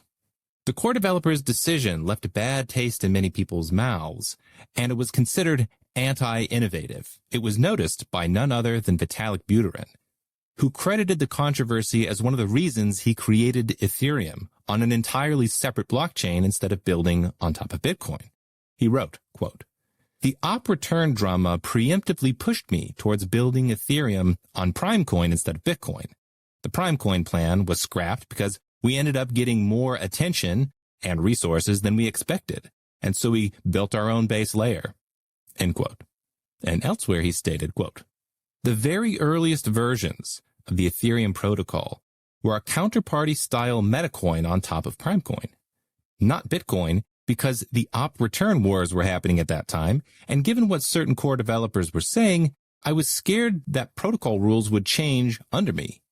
For example, by banning certain ways to encode data in transactions, to make it harder, and I didn't want to build on a base protocol whose development team would be at war with me." End quote. Greg Maxwell would respond to Buterin, clearly upset at the claim that the behavior of the core developers contributed to Buterin's decision to leave Bitcoin.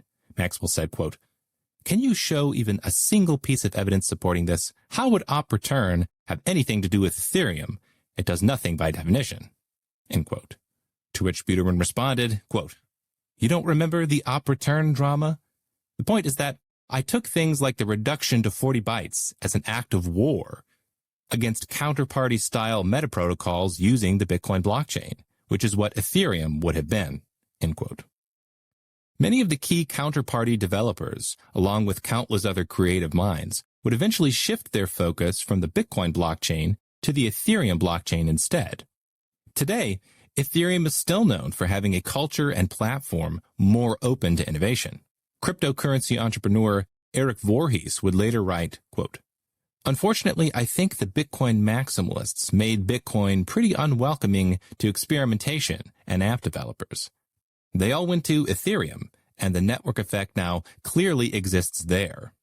I don't think the maxis care, though. They have their Gold 2.0 narrative, for better or worse." End quote. By pushing people away from Bitcoin, the core developers reinforced their position as a centralized power over the entire network. They could determine how much creative experimentation would be allowed. They could also determine which projects were possible or impossible, depending on what features they added, which made any personal connections with the core developers valuable. They also ended up setting the culture around Bitcoin's development, which was often unnecessarily dramatic and hostile towards innovation. Regardless of whether they were permissive or strict, the important fact is that they had this influence in the first place. The hostility of the core developers towards creative usages of the blockchain is particularly ironic considering the popularity of the narrative that Bitcoin is programmable money. Revisiting the op-return feature less than a year later, Greg Maxwell would write, quote, "I think op-return has shown itself to be seriously problematic, and we continue to have problems with people believing that storing non-Bitcoin related data in the chain is an approved, correct, non-antisocial use of the system." End quote. In Maxwell's vision, users are supposed to behave like members of a congregation, following a list of approved behaviors handed down by their superiors. This level of rigidity and control is not conducive to creativity, nor is it realistic for a network that, if allowed to scale, could comprise billions of people. Individuals cannot be expected to know what the approved usage of a technology is. They'll just use whatever functionality is helpful to them. Entrepreneurs and creative professionals need assurance that the protocol they're building on will not suddenly break due to some developers changing their minds or deciding that a particular usage of the blockchain is unacceptable. In practice, the more constraints put on Bitcoin, the more users have been pushed to alternative systems that provide them with additional functionality. As Gavin Andreessen speculated in 2014, this was perhaps an intended result. Quote, "There was a small minority of people who believed that it would be better if transactions moved to fiat currency, an altcoin, or some more centralized off-blockchain solution. I strongly disagree." End quote. Fortunately, when Bitcoin Cash was created, op return was one of the first things upgraded and increased to 220 bytes. This additional space, when coupled with significantly bigger blocks, enables more creative usages of the blockchain than are feasible with BTC. Increased data usage is not a significant concern within the big block philosophy, since regular users do not have to run their own nodes, and miners can easily discard this data. Everyone is encouraged to take advantage of this feature and find new uses for it, even if Greg Maxwell would not approve. Low fees are also critical to the long-term success of programmable money. The attitude towards high fees has shifted today, but originally, even a 5-cent transaction fee was considered laughably high. In a famous interview, Vitalik Buterin commented, quote, "Right now, a Bitcoin transaction costs 5 cents, which is fine right now because PayPal's fees are even stupider. But, the Internet of money should not cost 5 cents a transaction. It's kind of absurd." End quote. Despite how high the fees are across the cryptocurrency industry, Buterin was right. It is kind of absurd and unnecessary to have fees of more than a cent for the vast majority of transactions. If the utility of programmable money is hampered by 5-cent fees, imagine how much it's hampered by $50 fees. Stephen Pear of BitPay shared a similar opinion, commenting on Bitcoin's competitiveness as a payment system. Quote, "A penny for an average on-chain transaction is probably too expensive to be competitive." End quote. There's no technical reason why that can't be achieved. It is already on the Bitcoin Cash network. The controversy surrounding op return and other minor features was nothing compared to the anger that resulted from the refusal to increase the block size limit, especially since key core developers had previously agreed that raising the limit was necessary, even if they did not want to remove it entirely. Peter Wheeler wrote in 2013, quote, "I'm in favor of increasing the block size limit in a hard fork, but very much against removing the limit entirely. My suggestion would be a one-time increase to perhaps 10 megabytes or 100 megabytes to be debated. And then after that, an at most slow exponential further growth." End quote.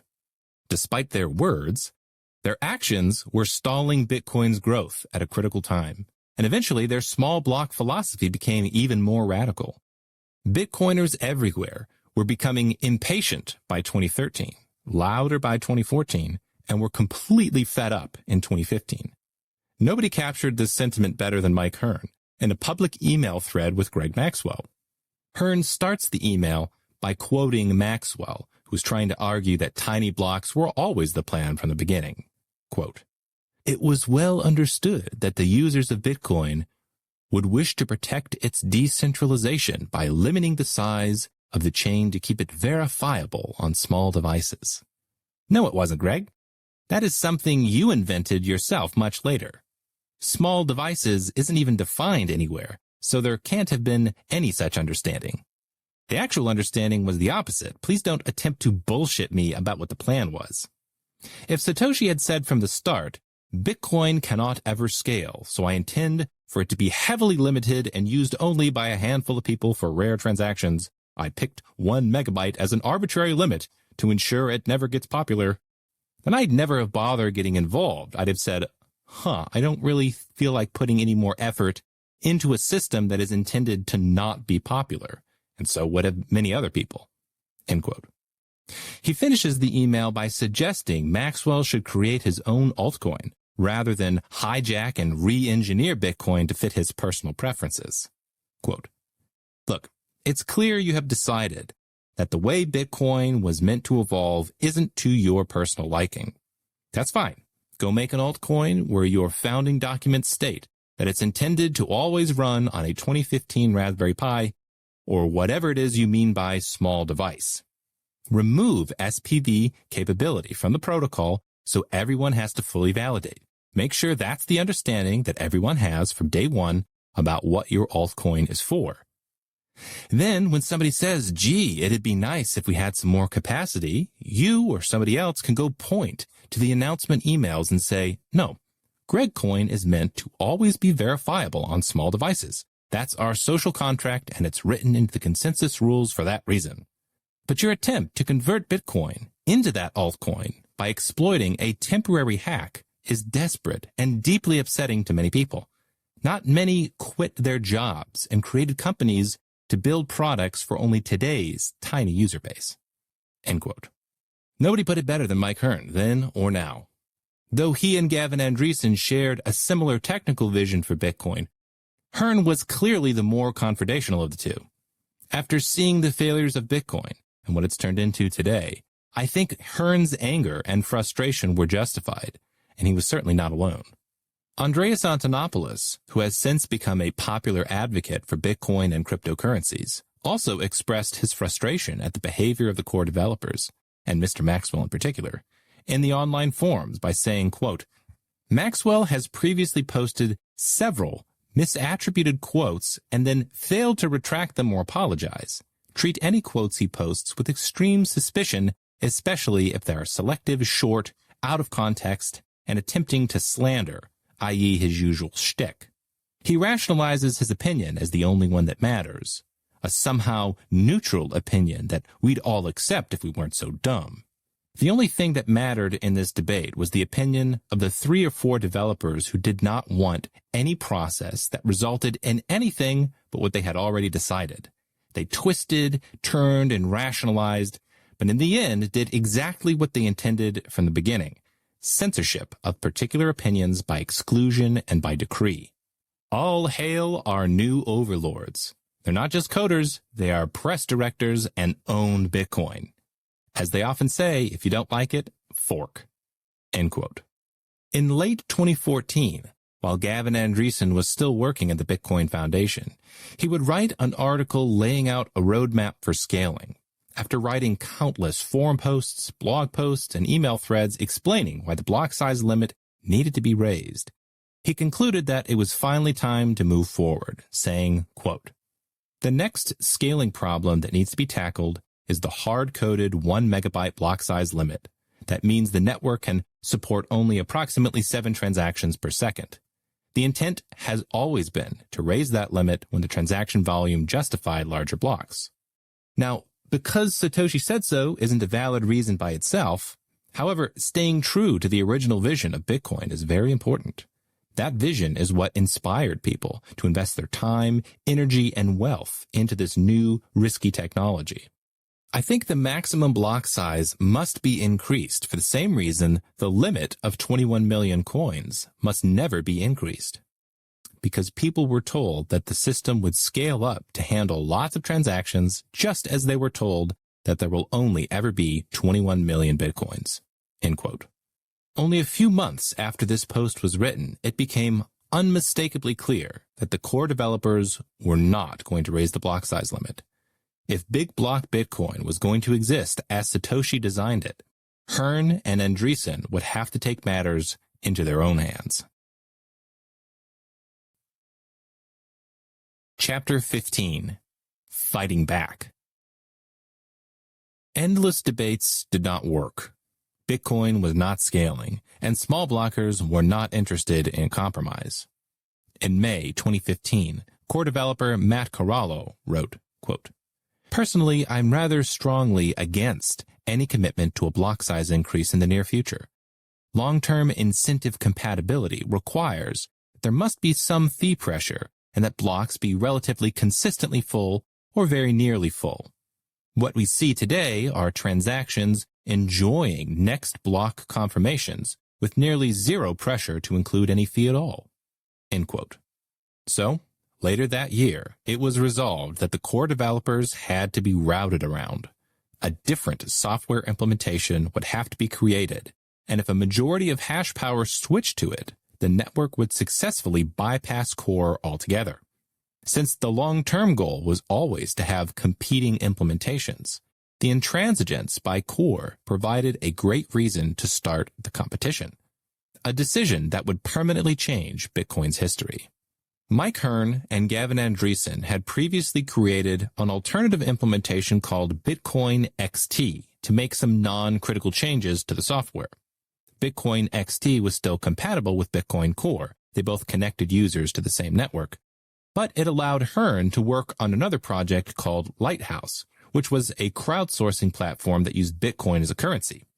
To get Lighthouse to work correctly, he needed some minor changes made to the core software, but since that proved nearly impossible, he just decided to make his own implementation instead. It was this alternative implementation that was chosen to be the big block replacement of Bitcoin Core. The block size limit would be increased on Bitcoin XT, making it incompatible with Core. And if a critical mass of miners used it, the network would finally successfully be upgraded at long last to allow for larger blocks. Satoshi described this upgrade mechanism in the white paper, stating, quote, "Proof of work also solves the problem of determining representation in majority decision-making. Proof of work is inherently one CPU, one vote.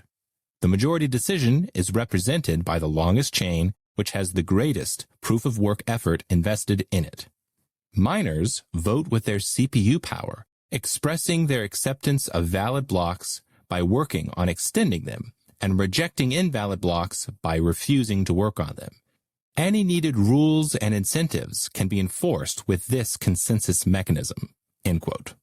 Not only would Bitcoin XT upgrade the network from a technical perspective, it would also end Bitcoin Core's dominance over the source code, making XT the main repository online.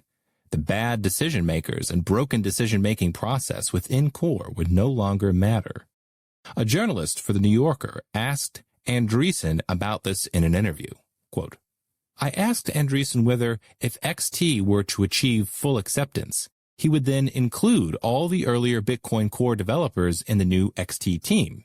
He replied that XT will have a different set of developers. Part of the reason for forking is to have a clear decision-making process for the software development." End quote. Readers who are sympathetic to the original vision might be thinking to themselves, it's about time. But keep in mind that the decision to route around Bitcoin Core was an extremely difficult one to make. Nearly the entire cryptocurrency world at that time was unified within one Bitcoin community and network. In my many conversations with Bitcoin entrepreneurs, the frustration at Core was almost universal, but the desire to keep the network together was even stronger. If the situation got messy, it could fracture the community and the economy. The risk of a community fracture had to be compared to the risk of a network failure. If blocks became full, fees skyrocketed, and the network could not handle the transaction load, an unprecedented event at that time. The user experience would be torturous and unreliable, and it could permanently turn people off from Bitcoin. In 2015, the technology had still not become mainstream yet, and lots of people from the financial world were eager to see that it fail. So the block size limit had to be raised to avoid a crisis. The core developers had to be fired, but the industry needed to wait until the right moment. In hindsight, now that we've seen multiple cases of network failure on BTC, it's clear that the public can tolerate it, though perhaps because they have accepted the core narrative and do not know any better. Sky-high fees are certainly bad for BTC, but so far they have not permanently destroyed its credibility. Within Bitcoin development, there was a formal way to propose new changes to the software. Programmers would write so-called Bitcoin improvement protocols, otherwise known as BIPs. BIPs ranged from trivial improvements to substantial changes. After a BIP was created, if there was any disagreement, a debate would ensue to figure out whether the proposal should be accepted or rejected. Various BIPs had previously been created to allow for block size increases. Some were modest increases, others were radical increases. None were accepted into Bitcoin Core. Mike Hearn and others would create BIP 101, proposing an immediate increase of the block size limit to 8 megabytes, followed by tiny increases every block, resulting in a doubling of the limit every 2 years, up to the new maximum of 8 gigabytes by 2035, allowing for approximately 40,000 transactions per second, which was several times larger than Visa's throughput at the time. Hearn would later reflect on this proposal, quote, "In August 2015, it became clear that due to severe mismanagement, the Bitcoin Core project that maintains the program that runs the peer-to-peer network wasn't going to release a version that raised the block size limit. So some long-term developers, including me, got together and developed the necessary code to raise the limit. That code was called BIP 101, and we released it in a modified version of the software that we branded Bitcoin XT. By running XT, miners could cast a vote for changing the limit. Once 75% of blocks were voting for the change, the rules would be adjusted and bigger blocks would be allowed." End quote. The upgrade mechanism was simple and straightforward. Miners running Bitcoin XT could cast a vote, and if a supermajority of the hash rate voted in favor of BIP 101, then it would be activated after a 2-week grace period. BIP 101 was considered a hard fork upgrade because it would be incompatible with previous versions of the software, as opposed to a soft fork, which maintains compatibility. Because of the way Satoshi hastily added the block size limit, it would take a hard fork to increase it. The core developers would make loud protestations at the notion of a hard fork, claiming it would cause a network failure or a split. In fact, many of them claimed it would be less risky to change the entire economics of Bitcoin than to have a hard fork. Peter Wheeler from Bitcoin Core stated, quote, "If we are willing to go through with the risk of a hard fork because of a fear of change of economics, then I believe the Bitcoin community is not ready to deal with the change at all." End quote. In hindsight, the drama surrounding hard forks looks overblown. Nearly every cryptocurrency project undergoes hard forks because they are an essential mechanism for upgrading critical code, fixing bugs, and reducing technical baggage. Ethereum regularly undergoes hard forks. Bitcoin Cash has undergone several since its release. But back in 2015, this precedent was not yet established, and Core was able to stoke fears that a hard fork could break the network. In reality, even if there was a software bug in the upgrade and the network was disrupted, it would simply be fixed, as other critical bugs have been in the past. The risks of disruption are negligible compared to the risks of overhauling the entire system, akin to taking chemotherapy to protect yourself from a common cold. In my opinion, the real reason for the fear surrounding BIP 101 was because it would have resulted in Bitcoin Core losing control over development and no longer holding the keys to the code repository online. Since XT would add BIP 101 and Core would not, the two implementations would have become incompatible with each other on the protocol level, resulting in the minority implementation being forked off the main network. Though this would have been devastating for Core and their supporters, by requiring 75% of miners to support the change, it would ensure minimal disruption for regular users. The remaining miners would either have to upgrade their software to allow for larger blocks, or create their own separate blockchain. The history of Bitcoin XT would permanently disprove the idea that Bitcoin is somehow beyond the reach of human influence. Instead, it is deeply social, and its history is not shaped by software code writing itself.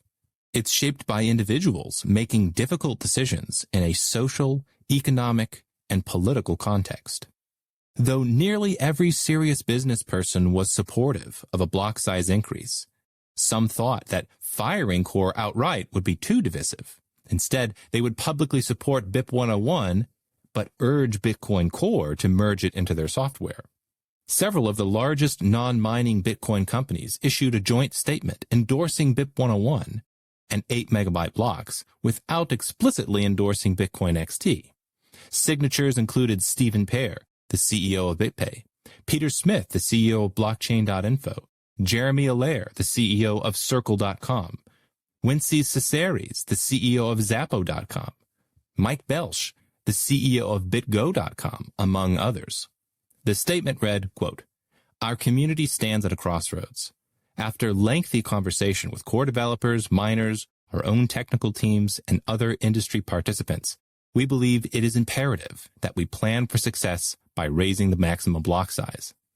We support the implementation of BIP 101. We have found Gavin's arguments on both the need for larger blocks and the feasibility of their implementation, while safeguarding Bitcoin's decentralization, to be convincing. BIP 101 and 8 megabyte blocks are already supported by a majority of the miners, and we feel it is time for the industry to unite behind this proposal. Our companies will be ready for larger blocks by December 2015, and we will run code that supports this. We pledge to support BIP 101 in our software and systems by December 2015, and we encourage others to join us." End quote. Bitcoin XT is the unspoken part of this letter. It says, "We will run code that supports BIP 101 in December," and that translates to, if Bitcoin Core does not run BIP 101, we will switch to XT. Some of the biggest miners at the time released a similar statement. In it, they not only expressed their support for larger blocks, they specifically refuted one argument that Bitcoin Core had been promoting, that 8 megabytes would be too large for the Chinese miners who were stuck behind the famous Great Firewall of China. Core had previously argued that 8 megabytes would cause bandwidth and latency issues, but several large Chinese mining companies, representing more than 60% of the entire hash rate, signed a letter stating they were ready for 8 megabyte blocks. Figure 5 is an image of this industry letter that was signed by the Chinese miners. One translated section reads, quote, "If the current network is incapable of supporting blocks larger than 1 megabyte, then Core's insistence on the block size limit is understandable. But actually, even with the Great Firewall in place, Chinese mining pools have all said they want an 8 megabyte block size." End quote. With the widespread international agreement that the block size limit must be raised, the power and influence of Bitcoin Core looked like it was finally coming to an end. On August 15th, 2015, Mike Hearn wrote another landmark article in Bitcoin's history entitled, "Why is Bitcoin Forking?" that explained why a split was about to happen. The entire article is excellent and worth reading, with several excerpts that are quoted here. Quote, "So this is it. Here we are. The community is divided and Bitcoin is forking. Both the software and perhaps the blockchain too.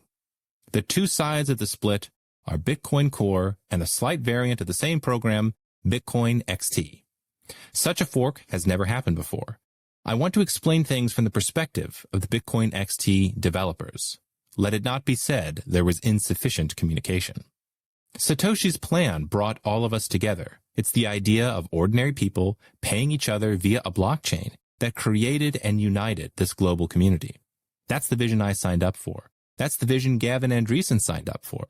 That's the vision so many developers and startup founders and evangelists and users around the world signed up for. That vision is now in jeopardy. In recent months, it's become clear that a small group of people have a radically different plan for Bitcoin. They see a golden, one-time opportunity to forcibly divert Bitcoin from its intended path and onto a wildly different technical trajectory." End quote.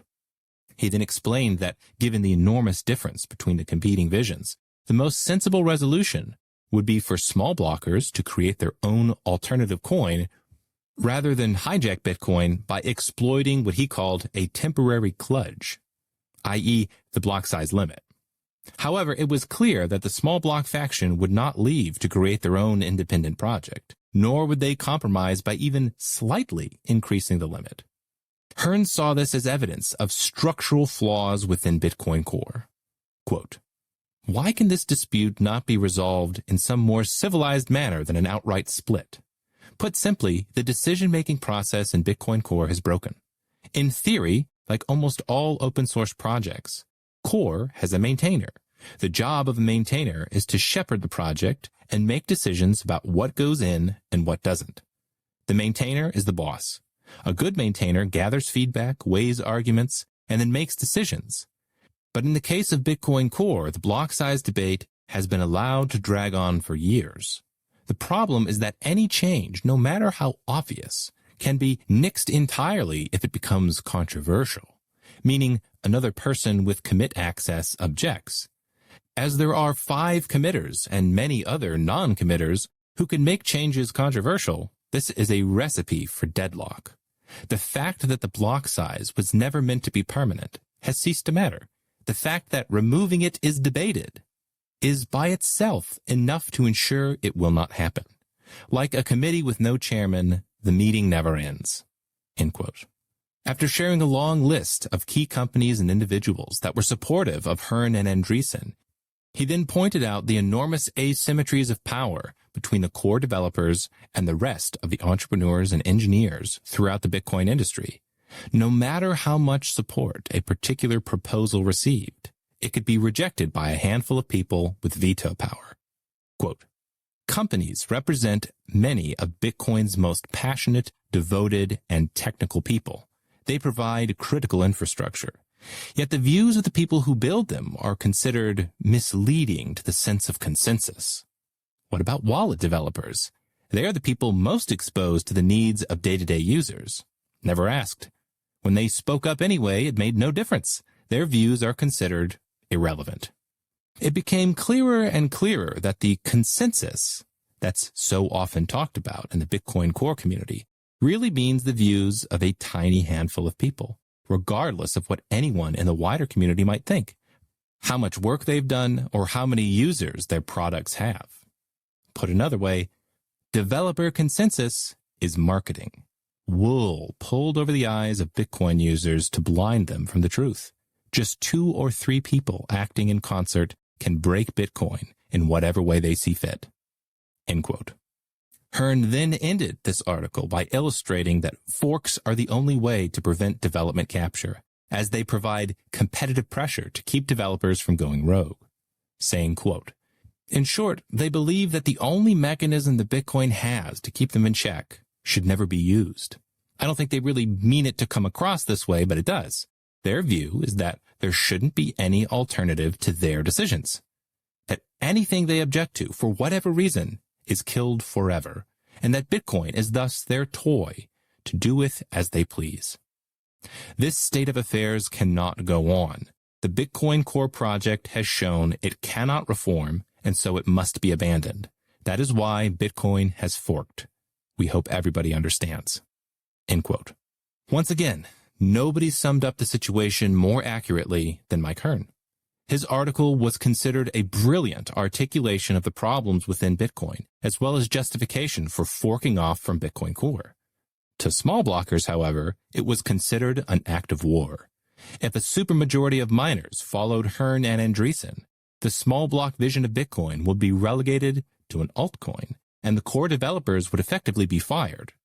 So there was an immediate, widespread campaign to shut down XT before it gained too much momentum. Chapter 16. Blocking the Exit. Bitcoin looks the most decentralized when observed from a distance. Upon closer examination, it becomes clear that there are a small number of critical positions that have overwhelming influence over the network. Control over the software keys has already been established as one example. Another is the control of information flows online. BTC's powerful narrative, repeated everywhere in the media, did not spontaneously emerge, nor was it the result of free and open discussion among Bitcoin enthusiasts. The two most important discussion platforms on which the overwhelming majority of conversations happened were bitcointalk.org and the r/Bitcoin subreddit, both of which still enjoy immense popularity today. Both platforms happen to be controlled by the same person, known by the pseudonym Thamos. He also owns the Bitcoin wiki, bitcoin.it. That's one person with enormous power to shape narratives and direct the flow of information. And when the time came, he was not hesitant to exercise this power.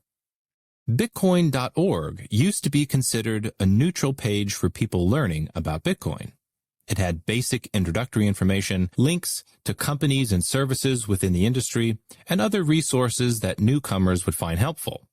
However, since it was controlled by hardcore Bitcoin Core supporters, this veneer of neutrality quickly evaporated once Bitcoin XT started to threaten the dominance of the core developers. On June 16, 2015, Bitcoin.org announced their official hard fork policy, which read, quote, It appears that the recent block size debate will likely result in a contentious hard fork attempt. The danger of a contentious hard fork is potentially so significant that Bitcoin.org has decided to adopt a new policy. Bitcoin.org will not promote any software or services that will leave the previous consensus because of a contentious hard fork attempt. This policy applies to full node software, such as Bitcoin Core, software forks of Bitcoin Core, and alternative full node implementations. It also applies to wallets and services which release code or make announcements indicating that they will cease operating on the side of the previous consensus. End quote. In other words, any companies siding with Bitcoin XT over Core would have their listings removed from the site. Since Bitcoin.org was, and still is, often considered the official website for Bitcoin, this policy would help create the narrative that any contentious forks away from Bitcoin Core are illegitimate by default. The announcement was immediately blasted by many Bitcoiners, Mike Hearn among them, saying, quote, "You want to ensure new users don't learn about Bitcoin XT. Why not just say that outright? Your position is wrong and will just reduce Bitcoin.org's utility as a place to learn important information. What's more, you are inherently supporting a status quo in which a tiny number of people can veto any change to Bitcoin regardless of how widely supported it is by the rest of the community. That's not decentralization, and it is ultimately far more dangerous to Bitcoin. If you try to shut down the only method the community has to reject the decisions of this tiny group, you're effectively dooming the project to the whims of whoever happened to be around early on in the project and ended up with commit access." End quote. Hearn also noted the absurdity of the policy given the enormous support for big blocks across the entire industry. Quote, "It says you will delist any wallet or service that announces it will operate on the other side of the previous consensus. Currently, every single wallet except Green Address that we've polled has told us they support bigger blocks. Additionally, every major payment processor we've talked to has said the same thing, plus the major exchanges. So to be consistent with this policy, you'll have to delete every wallet and all major services except Green Address from the website." End quote. Fellow Bitcoiner Will Binns would write, quote, "Bitcoin.org should try to stay as non-biased as possible in the midst of publicly debated issues. Hundreds of people, if not thousands, are coming to this site every day, many of which are new users learning about Bitcoin for the first time. For existing users in the space, this website is also an incredible resource in most cases. It seems like this post would be an effort to sway public opinion more so than anything else. It doesn't provide a complete context nor link to a wider array of information about the underlying issues it references, so the reader can form their own opinion. It comes across as forcing a biased one." End quote. This new hard fork policy would not be the last time the Bitcoin.org website was used to mislead people into thinking that Bitcoin Core was the only official software and that any competitors are illegitimate. Though the impact of this particular policy was negligible compared to what happened to the discussion forums online. For months, it was common on the r/Bitcoin subreddit for users to complain about their posts being censored and removed from the platform. One of the most highly upvoted threads in the forum's history called for the moderators to step down and be replaced. Shortly after this thread was posted, it was removed, and the very next day, in August 2015, Thamos announced a new moderation policy on r/Bitcoin that censored all discussion of Bitcoin XT. The post is lengthy but recommended reading as it marked another milestone in Bitcoin's history. The key message was that all hard forks are illegitimate without a consensus of core developers. Because of this, Bitcoin XT was not really Bitcoin and therefore could no longer be discussed on the platform. Excerpts from this announcement are provided here. Quote, r/Bitcoin exists to serve Bitcoin. XT will, if and when its hard fork is activated, diverge from Bitcoin and create a separate network and currency. Therefore, it and services that support it should not be allowed on the subreddit. There is a substantial difference between discussion of a proposed Bitcoin hard fork and promoting software that is programmed to diverge into a competing network and currency. The latter is clearly against the established rules of r/Bitcoin. And while Bitcoin's technology will continue working fine no matter what people do, even the attempt at splitting Bitcoin up like this will harm the Bitcoin ecosystem and economy, end quote. Themos further explains the decision in the form of a Q&A session. Quote, why is XT considered an altcoin even though it hasn't broken away from Bitcoin yet? Answer, because it is intentionally programmed to diverge from Bitcoin. I don't consider it to be important that XT is not distinct from Bitcoin quite yet. Question, can I still talk about hard fork proposals on r/Bitcoin? Answer, right now, not unless you have something really new and substantial to say. After this sticky is removed, it will be okay to discuss any hard fork to Bitcoin, but not any software that hard forks without consensus, since that software is not Bitcoin. Question, how do you know that there's no consensus? Answer, consensus is a high bar. It's not the same as a majority. In general, consensus means that there is near unanimity. In the very particular case of a hard fork, consensus means there is no noticeable probability that the hard fork will cause the Bitcoin economy to split into two or more non-negligible pieces. I know almost for certain that there is no consensus to the change in XT because Bitcoin core developers Vladimir, Greg, and Peter are opposed to it. That's enough to block consensus. Question, but with such a high bar, 8 megabyte blocks will be impossible. Answer, if consensus can never be reached on one particular hard fork proposal, then the hard fork should never occur. Just because you want something doesn't mean it's ever reasonable for you to hijack Bitcoin from the people who don't want it, even if your side is the majority, which it isn't in this case. This isn't some democratic country where you can always get your way with sufficient politicking. Get consensus, live without the change, or create your own altcoin. End quote. Toward the end of his announcement, he added that it does not matter if everyone disagrees with him or despises the censorship, saying, quote, if 90% of r/Bitcoin users find these policies to be intolerable, then I want these 90% of users to leave. Both the subreddit and these people will be happier for it. End quote. The Bitcoin community was livid. Themos's announcement was another dark milestone in Bitcoin's history, and it generated a huge reaction. The thread accumulated more than 1,000 comments. A small sample of them provide the general tone of the responses. Quote number 1. Calling XT an altcoin is ridiculous, clinging to semantics at best. This topic deserves to be allowed to be hashed out, and banning further discussion of it is a gross disservice to the community. Quote number 2.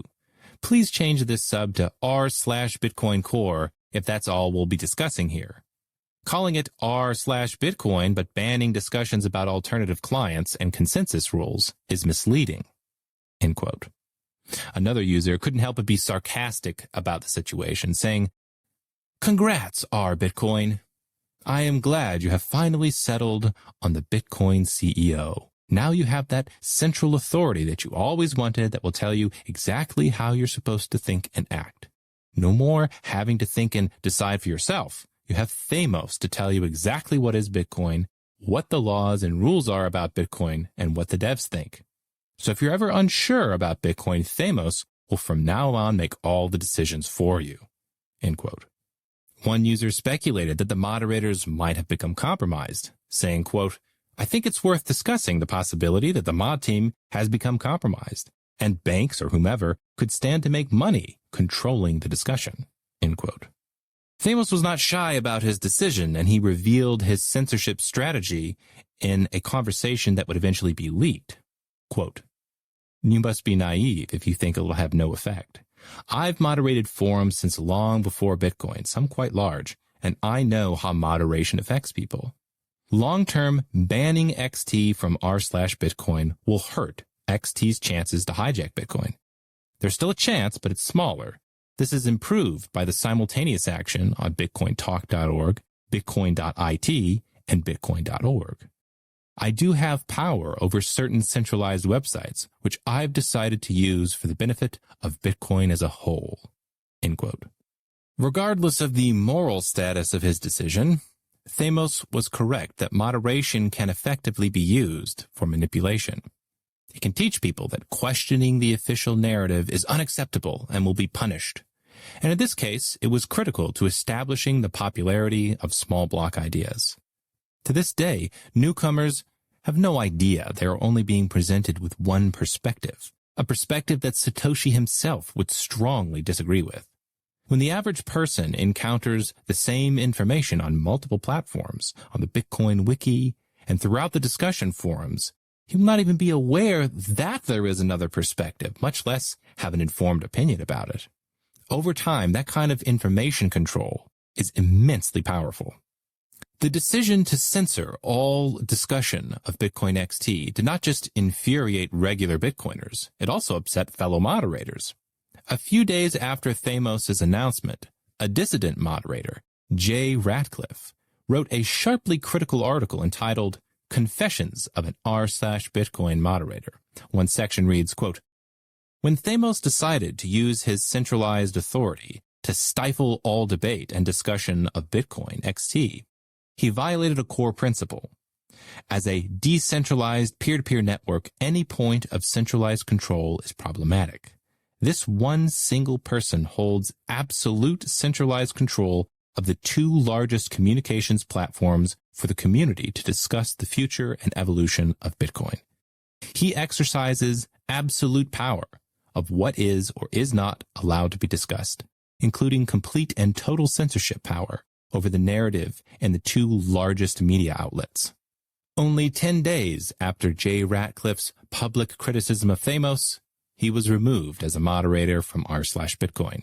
He would later speculate that his removal was because of suggesting that the core developers might be compromised, saying, quote, "It is not at all unreasonable to suppose that core devs have been contacted by the spooks and are applying influence. Crippling Bitcoin so that almost all the value has to flow through side channels and only large institutions can access the core network would be a great solution to what world governments consider a major problem. The government doesn't actually care if there's some new asset class like Bitcoin. There are zillions of asset classes. What do they care if it's Bitcoins or Beanie Babies? What they care about is people transferring that value without their ability to track and intercept. If the only people who can directly access the blockchain are big banks, well, you get the idea." End quote. The same heavy-handed censorship still exists today, and the amount of people caught within this information bubble is much larger. The impact of these controls cannot be overstated. The enormous confusion surrounding Bitcoin exists in large part because of the deliberate efforts of a handful of people to filter out all information that challenges their narrative and ultimately challenges their power. Unfortunately, mass censorship and propaganda were not the only tactics used against Bitcoin XT. More aggressive measures were taken too. Slush Pool was one of the many mining pools in Bitcoin. A mining pool is the standard way for miners to regulate their income. Without a pool, individual miners must wait until they personally find a block in order to earn any Bitcoins. But with a pool, miners put their hash power together and share the block rewards together, smoothing out their income considerably. Virtually all miners are part of a pool, so when Slush Pool was hit by a DDoS attack, after allowing a vote on BIP 101, it affected a lot of people. On August 25th, 2015, Slush Pool received a letter from the perpetrators telling them the attacks would continue until they stopped supporting Bitcoin XT. According to the MIT Technology Review, quote, Alex Vranova said the company received a message saying the attack would end once it turned off the ability for customers to declare support for Andreessen's idea. They were forced to comply with that demand because the attack was powerful enough to cause connectivity problems for some Slush Pool miners. This is destructive behavior, says Vranova. I would admire someone who stands out, explains, and promotes his idea, but this is just cowardly. Another victim was the web hosting company ChunkHost, based in Los Angeles. It didn't receive a message, but the attack was focused on one customer who had recently switched the software powering a Bitcoin ATM to Bitcoin XT. Josh Jones, the founder of ChunkHost, said, "It seemed pretty clear. As soon as he switched, he got attacked." End quote. Other users running Bitcoin XT reported the same thing. One user would write on the forums, quote, "It would seem that the conflict has taken a nasty turn, and some of the more extreme core supporters have started just straight-out DDoS attacking XT nodes. Looking at a recent drop-off at xtnodes.com, it seems that this has started during the last 24 hours. And one of my nodes was hit 3 times in that period, on a dedicated IP that only runs a Bitcoin node and nothing else. Is this really how some people think they're going to resolve the situation? If this continues, I can easily see people starting to declare open season on non-XT nodes, and then we have a war going that no one wants." End quote. Over the following weeks, the forums started filling up with similar stories. Another user claimed his entire small town was knocked offline by one such attack. Quote, "I was DDoSed. It was a massive DDoS that took down my entire rural ISP. Everyone in 5 towns lost their internet server for several hours because of these criminals. It definitely discouraged me from hosting nodes." End quote. Mike Hearn would join in some of these threads. On one post, he added, "The attackers have been telling people to stop mining BIP 101 voting blocks if they want the attacks to stop. It's very clearly a Russian Bitcoiner who believes that everyone should use Core no matter what." End quote. The Core developers were not happy about the idea of letting miners decide what the main software implementation should be. Just like with the block size limit, they argued that it would harm Bitcoin's decentralization. Hearn pointed out that without such a mechanism, the obvious threat to decentralization would be Core's monopoly over the protocol, saying, quote, "Right now, the people doing the most to hurt decentralization of Bitcoin are Blockstream and Vladimir, by telling people that using the blockchain as a voting mechanism, as was done in the past, is reckless and will destroy Bitcoin's value. The logical implication of this argument is that only Bitcoin Core developers, and really only Vladimir, can change big chunks of the Bitcoin protocol. And thus, they are effectively the CEOs of Bitcoin, which is the opposite of decentralization. I mean, what is the point of open source if you're not supposed to fork it and modify the code when the original project does something wrong? How is Bitcoin's decentralization even meant to work with such a belief?" End quote. Another moderator of r/Bitcoin, user hardleft121, reacted positively to Hearn's post, saying that, quote, "Everyone should read this. It wasn't supposed to be like this. Mike and Gavin are right." End quote. Hardleft121 was also removed from his position as a moderator by Themis. Brian Armstrong was interviewed by Bitcoin Magazine about Coinbase's position with regards to BIP 101 and Bitcoin XT. He responded, quote, "We are open to evaluating all proposals which increase the block size. In my view, Bitcoin XT is the best option I've seen so far, not just because it has working code, but also because it has a simple implementation that's easy to understand. The block size increases seem about right to me, and I have confidence in the people behind the project. My preference at this point would be to have Gavin step up as the final decision maker on Bitcoin XT, and have the industry move to that solution with help from Mike Hearn, Jeff Garzik, and others that wish to do so. We will upgrade regardless of whether Bitcoin Core is updated. I've been disappointed to see how slow Bitcoin Core has moved on this issue, and we're open to switching forks." End quote. The day that interview was published, it was linked to on r/Bitcoin, upsetting Thamos, who immediately warned that Coinbase could be punished and censored from the online forums for their active disobedience. Quote, "If Coinbase promotes XT to customers on Coinbase.com and or switches all of its full nodes to BIP 101 software, then Coinbase is no longer using the Bitcoin currency and it doesn't belong on r/Bitcoin. This also applies to BitcoinTalk.org, where Coinbase would be restricted to the altcoin section. Bitcoin.it and Bitcoin.org have similar policies. In fact, Coinbase was already almost removed from the Bitcoin.org website due to your past statements in this matter." End quote. In December 2015, Coinbase announced that they were running Bitcoin XT on their servers and supporting Bitcoin XT, though they were still open to other proposals. In response, the owners of Bitcoin.org promptly removed Coinbase from their website, a remarkable move considering that Coinbase might have onboarded more people to Bitcoin than any other company in the entire world. The removal was made by one of the owners of Bitcoin.org, another shadowy figure known by the pseudonym Cobra, who stated, quote, "Coinbase is now running Bitcoin XT and their production servers. XT is a contentious hard fork attempt that will create a new altcoin and split the community and blockchain should it ever go into effect. If this ever happens, Coinbase's customers may find that they no longer own any actual Bitcoin. This pull request removes Coinbase from the Choose Your Wallet page to protect new users from being on the wrong end of a blockchain fork. Bitcoin.org should only promote Bitcoin services. Companies that use XT don't meet this criteria because they support forking off the main blockchain and switching to a new incompatible currency without broad consensus." End quote. This announcement again raised the ire of many Bitcoiners. Developer Jameson Lopp wrote, quote, "The potential for forking does not an altcoin make.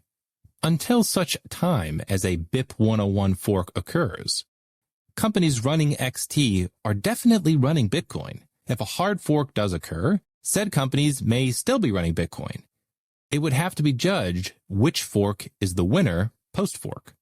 Removing companies as not running Bitcoin when no fork has occurred is jumping the gun." End quote. Bitcoin veteran Olivier Janssens claimed that the move was retaliation for Coinbase having dared to speak up against the core devs.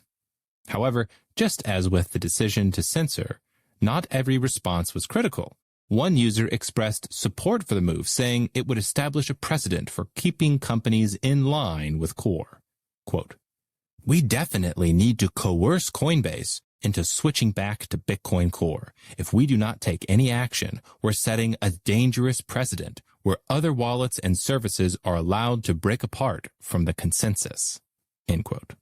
There's something funny about the use of the term consensus to describe the position of a handful of core developers, as opposed to the overwhelming majority of industry participants. If there was any actual consensus in 2015, it was that the block size limit needed to be raised immediately. But despite the general backlash, Coinbase was successfully removed from the Bitcoin.org website and was taken offline by a DDoS attack the very next day.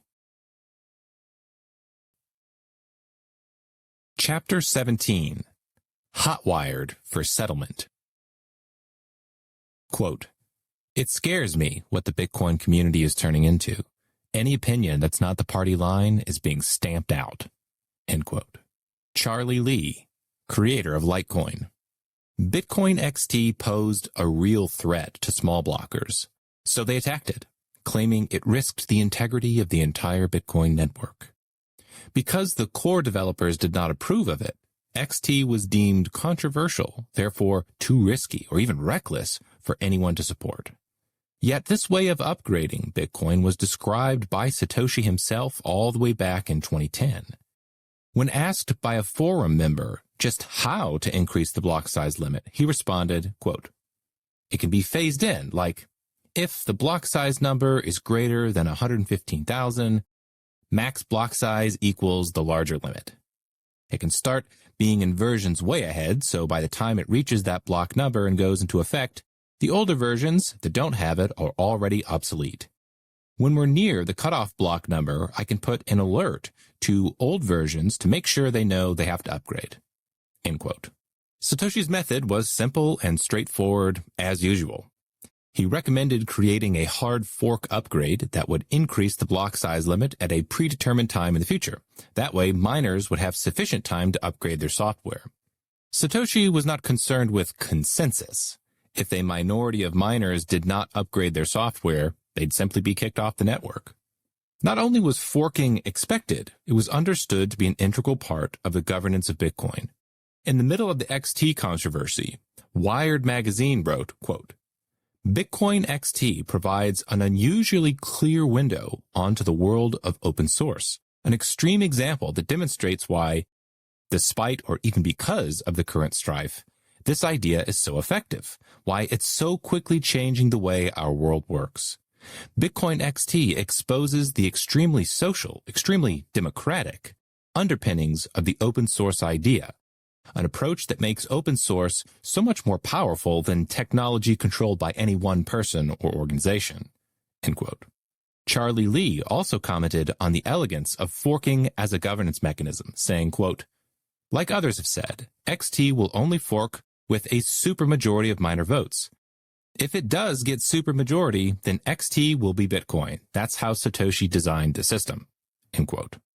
While in theory the ability to fork is an excellent check on the power of development teams, in practice it still requires extensive coordination among the miners, industry, and user base. If switching to a new implementation is too risky, too painful, or too controversial, miners might decide to avoid forking altogether to avoid drama, which is exactly what ended up happening with Bitcoin XT. Despite the open support for larger blocks, and BIP 101 in particular, some miners started to get cold feet due to the controversy created by core supporters. In an interview with Cointelegraph, Antpool, a mining pool accounting for roughly 20% of the hash rate at that time, stated, quote, "We like the idea of increasing the maximum block size, but if Bitcoin XT is too contentious, we also don't want the community to be divided." End quote. BTC China's director of engineering wrote, quote, "We think Gavin's proposal is a well-balanced solution that we all can stand behind and support. The initial 8 megabyte block size increase was also the agreed number amongst all mining operators in China. BTC China Pool will unfortunately not be running Bitcoin XT due to its experimental nature, but we are looking forward to seeing this patch merged into Bitcoin Core." End quote. It's not hard to understand why miners would prefer the easiest option, which would have been Core coming to their senses and raising the block size limit. The entire industry desired the same thing, which is why it took so many years before Bitcoin XT was created. However, as time went on, it became clear that Core would not change their minds, and so to believe otherwise was simply wishful thinking. More decisive action had to be taken. Bitcoin Core would find another way to obfuscate and delay by organizing a series of Scaling Bitcoin conferences that tried to persuade miners to keep running Core software. At these conferences, they agreed that the block size limit had to be raised, but only to 2 megabytes instead of 8 megabytes. Miners were urged to keep trusting Core and wait a little bit longer for substantial upgrades. In August 2015, the CEO of Blockstream, Adam Back, wrote, quote, "My suggestion is 2 megabytes now, then 4 megabytes in 2 years, and 8 megabytes in 4 years, then reassess." And later in December of that year, he added, "There is consensus from developers and miners that 2 megabyte is the next step." End quote. A 2 megabyte limit might have been only a quarter of what miners wanted, but it still would have doubled Bitcoin's throughput capacity, allowing a little more time before blocks would become full again and fees would skyrocket. Over the following years, this 2 megabyte compromise was agreed to several times, with Core ultimately breaking their agreements every time. While the desire to avoid controversial forks is understandable, Satoshi's design requires that miners assert themselves, especially when faced with development capture. This is a mechanism to balance power within Bitcoin, but ultimately, it's one that depends on human choices and cannot be enforced by the software itself. So, when XT failed, Mike Hearn considered it a demonstration that Bitcoin could not overcome the human, social, and psychological barriers limiting its own success. He would later write, quote, "Regarding the miners specifically, I called some of them via Skype. 1 or 2 refused point blank to talk to me. One miner said he supported me, but he couldn't be seen to do so in case it hurt the price. Another conversation went like this. The miner, we agree the block size should be raised and we agree Core is not going to do so. And I would say, great, so when are you going to start running XT? They'd respond, we aren't going to run XT. I'd say, but you just said that you agree with our policies and don't think Core will come around. And the miner would say, yes, we agree that you're right, but we will never run anything except Core. To do that would be to leave the consensus. We can't run XT. That'd be crazy. We will wait for Core to change their minds. And that was the point where I decided it had all become a waste of my time. The vast majority of mining hash power was controlled by people who were psychologically incapable of disobedience to perceived authority. End quote. Amid the vitriol, censorship, DDoS attacks, and lawsuit threats, the number of miners running Bitcoin XT steeply declined. And once it became clear that the 75% threshold was not going to be reached, Mike Hearn decided he had enough. If Bitcoin could not overcome Core's centralized power and increase its tiny block size limit beyond 1 megabyte, then in his mind, Bitcoin had failed. On January 14th, 2016, Hearn penned the last of his excellent essays entitled The Resolution of the Bitcoin Experiment. In it, he explained why he considered Bitcoin a failed project, saying, quote, "It has failed because the community has failed. What was meant to be a new, decentralized form of money that lacked systemically important institutions and too big to fail has become something even worse, a system completely controlled by just a handful of people. There's no longer much reason to think Bitcoin can actually be better than the existing financial system. Think about it. If you had never heard of Bitcoin before, would you care about a payment network that, 1, couldn't move your money, 2, had wildly unpredictable fees that were high and rising fast, 3, allowed buyers to take back payments they'd made after walking out of shops by simply pressing a button? If you aren't aware of this feature, that's because Bitcoin was just changed to allow it. 4 is suffering large backlogs and flaky payments. 5, which is controlled by China. And 6, in which the companies and people building it were in an open civil war. I'm going to hazard a guess that the answer is no." End quote. Hearn then explained once again the situation with a block size limit and placed heavy blame on the Chinese miners for their inaction, since at the end of the day, the miners did have the ability to break Core's stranglehold. He said, quote, "To answer the question, why are the miners not allowing the blockchain to grow?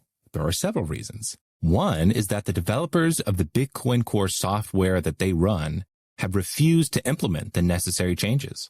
Another is that the miners refuse to switch to any competing product, as they perceive doing so as disloyalty, and they're terrified of doing anything that might make the news as a split and cause investor panic. They have chosen instead to ignore the problem and hope it goes away." Hearn then points out another potential conflict of interest. If the Great Firewall of China actually did make big blocks unfeasible for Chinese miners, that would give them a perverse financial incentive to actually try and stop Bitcoin becoming popular. Instead of miners having an incentive to process more transactions to earn the transaction fees, a crippled internet connection would actually make limited transaction throughput and high fees more profitable, a desirable outcome from the perspective of the core developers. In the article, he blasts the rampant censorship and propaganda online, the DDoS attacks against XT nodes, and the bogus conferences that were designed to stall progress and persuade people to keep trusting Core. Specifically commenting on these scaling Bitcoin conferences, he would write, "Unfortunately, this tactic was devastatingly effective. The community fell for it completely. When talking to miners and startups, they'd say, 'We are waiting for Core to raise the limit in December.' That was one of the most commonly cited reasons for refusing to run XT. They were terrified of any media stories about a community split that might hurt the Bitcoin price and thus their earnings. Now the last conference has come and gone with no plan to raise the limit. Some companies, like Coinbase and BTCC, have woken up to the fact that they got played. But too late." End quote. Hearn then draws a pessimistic conclusion, saying that the mining centralization in China would remain a problem even with a different development team in charge. Quote, "Even if a new team was built to replace Bitcoin Core, the problem of mining power being concentrated behind the Great Wall would remain. Bitcoin has no future whilst it's controlled by fewer than 10 people, and there's no solution in sight for this problem. Nobody even has any suggestions. For a community that has always worried about the blockchain being taken over by an oppressive government, it is a rich irony." End quote. After airing all of his grievances, he ends his article on a more optimistic note. Quote, "In the past few weeks, more members of the community have started picking up things from where I am putting them down. Where making an alternative to Core was once seen as renegade, there are now two more forks vying for attention, Bitcoin Classic and Bitcoin Unlimited. So far, they've hit the same problems as XT, but it's possible a fresh set of faces could find a way to make more progress. End quote. If we judge Hearn's final essay from an investment perspective, he was clearly wrong. The price of BTC has appreciated more than 100-fold since his essay was published. But his arguments still stand when judging BTC by its utility. The technology remains capped at an outrageously tiny transaction throughput level. The development is still dominated by one group that explicitly rejects Satoshi's original vision. Custodial wallets have become common, giving governments easy surveillance and control over regular users' coins. If BTC is to be judged by its usage as an alternative currency for regular people, it can only be called a failure.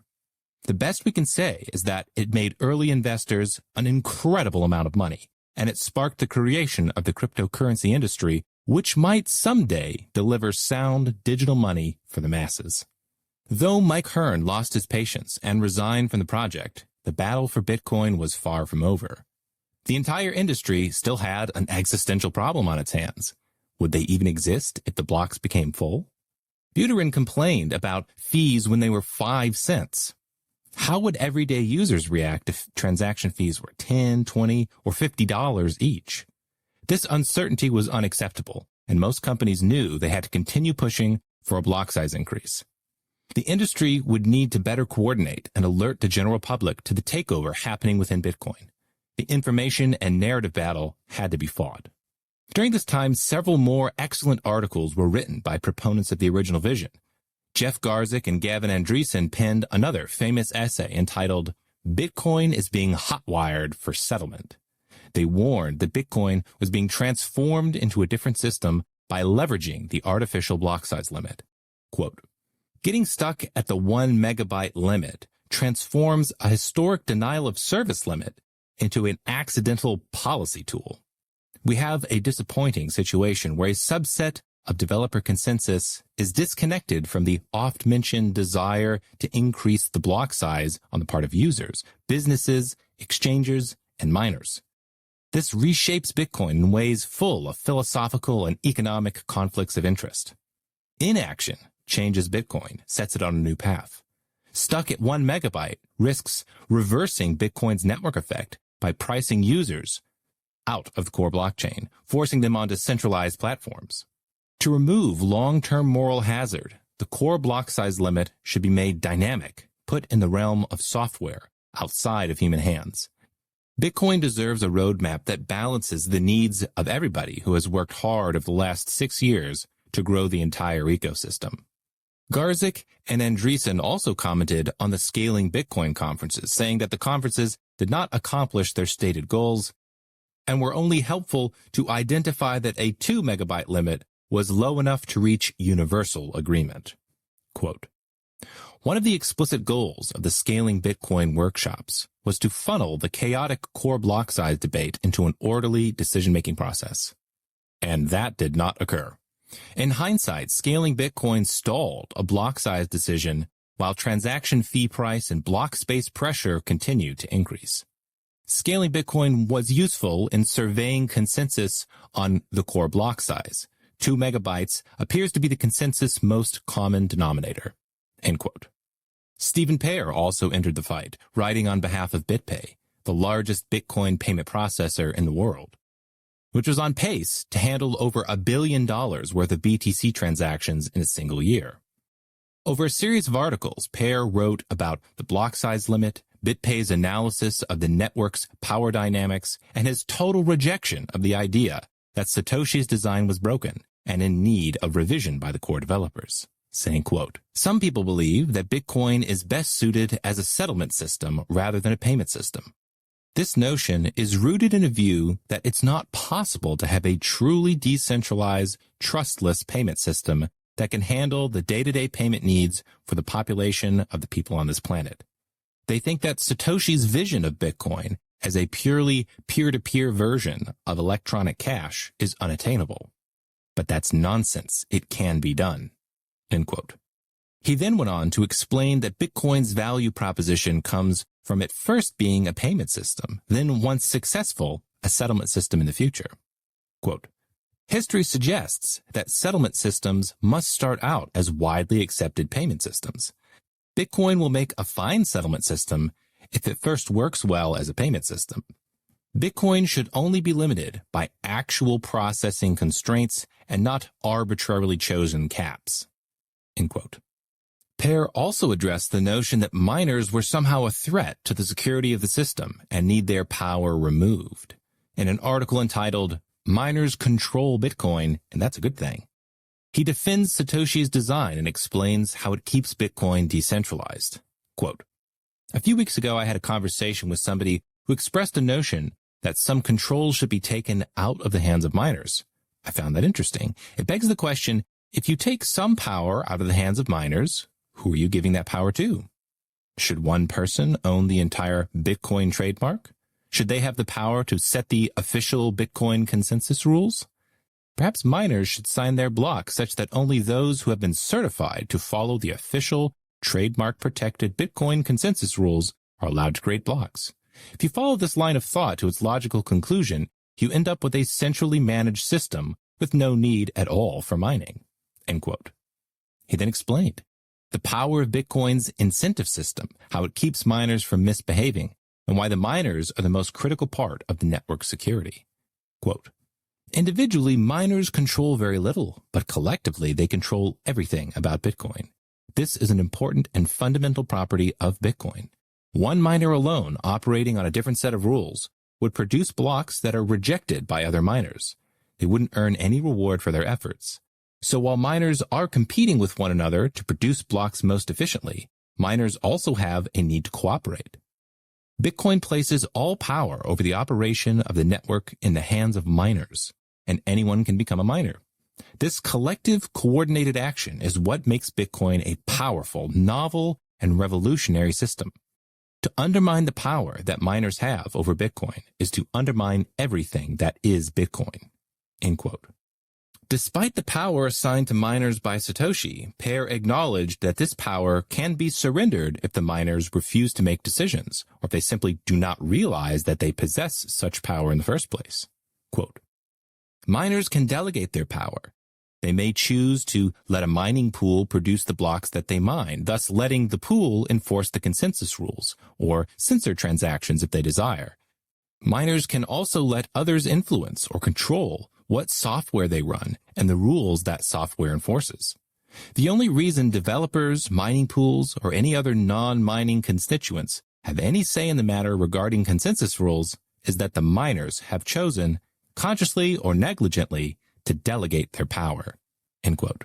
Now, Pear's perspective was a commonly held one in 2016, but it's nearly unheard of today. In fact, if newcomers are trying to learn about Bitcoin's design, they will more than likely encounter the Bitcoin wiki page, which is dedicated to this exact topic. It's entitled, Bitcoin is not ruled by miners. Readers are told that full nodes set and control Bitcoin's rules, not miners. According to that article, the ability for nodes to not upgrade their software keeps the miners in check. Quote, if miners produce blocks which break the consensus rules, then to everyone running a full node, it will be as if these blocks never existed. These blocks create no bitcoins and confirm no transactions. Since most of the economy is in some way relying on a full node to verify transactions, this prevents the miners who are creating invalid blocks from actually breaking any rules with any sort of real-world effectiveness, even if 100% of miners are doing so. End quote. As explained in Chapter 6, if the majority of miners decide to change the software they run, while some nodes run incompatible software, the nodes simply get forked off the network. Full nodes, by themselves, do not have the power to generate blocks, and therefore do not have the power to process transactions by themselves. The network can run just fine without these nodes, but would come to a screeching halt without miners. It's absurd to imagine that Bitcoin was designed so that hobbyists running nodes in their basements could prevent 100% of miners who spend hundreds of millions of dollars on infrastructure from upgrading their software. Yet, The article doubles down and further claims that the network requires most participants to run their own nodes, otherwise the whole system becomes insecure.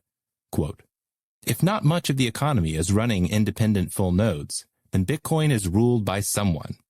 If most of the economy is using SPV-style lightweight nodes, then Bitcoin is ruled by miners, and therefore insecure. End quote.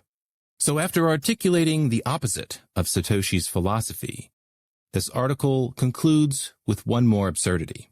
Quote, the result of all this is that there is no Bitcoin governance. Bitcoin is not governed. No person or group can force their views on anybody else. And even things like the definition of a Bitcoin can be subjective.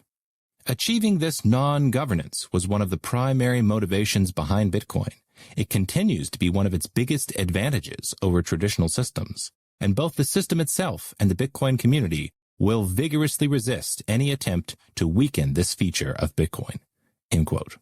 No one who understands the history and network design of Bitcoin could say that it exists without governance.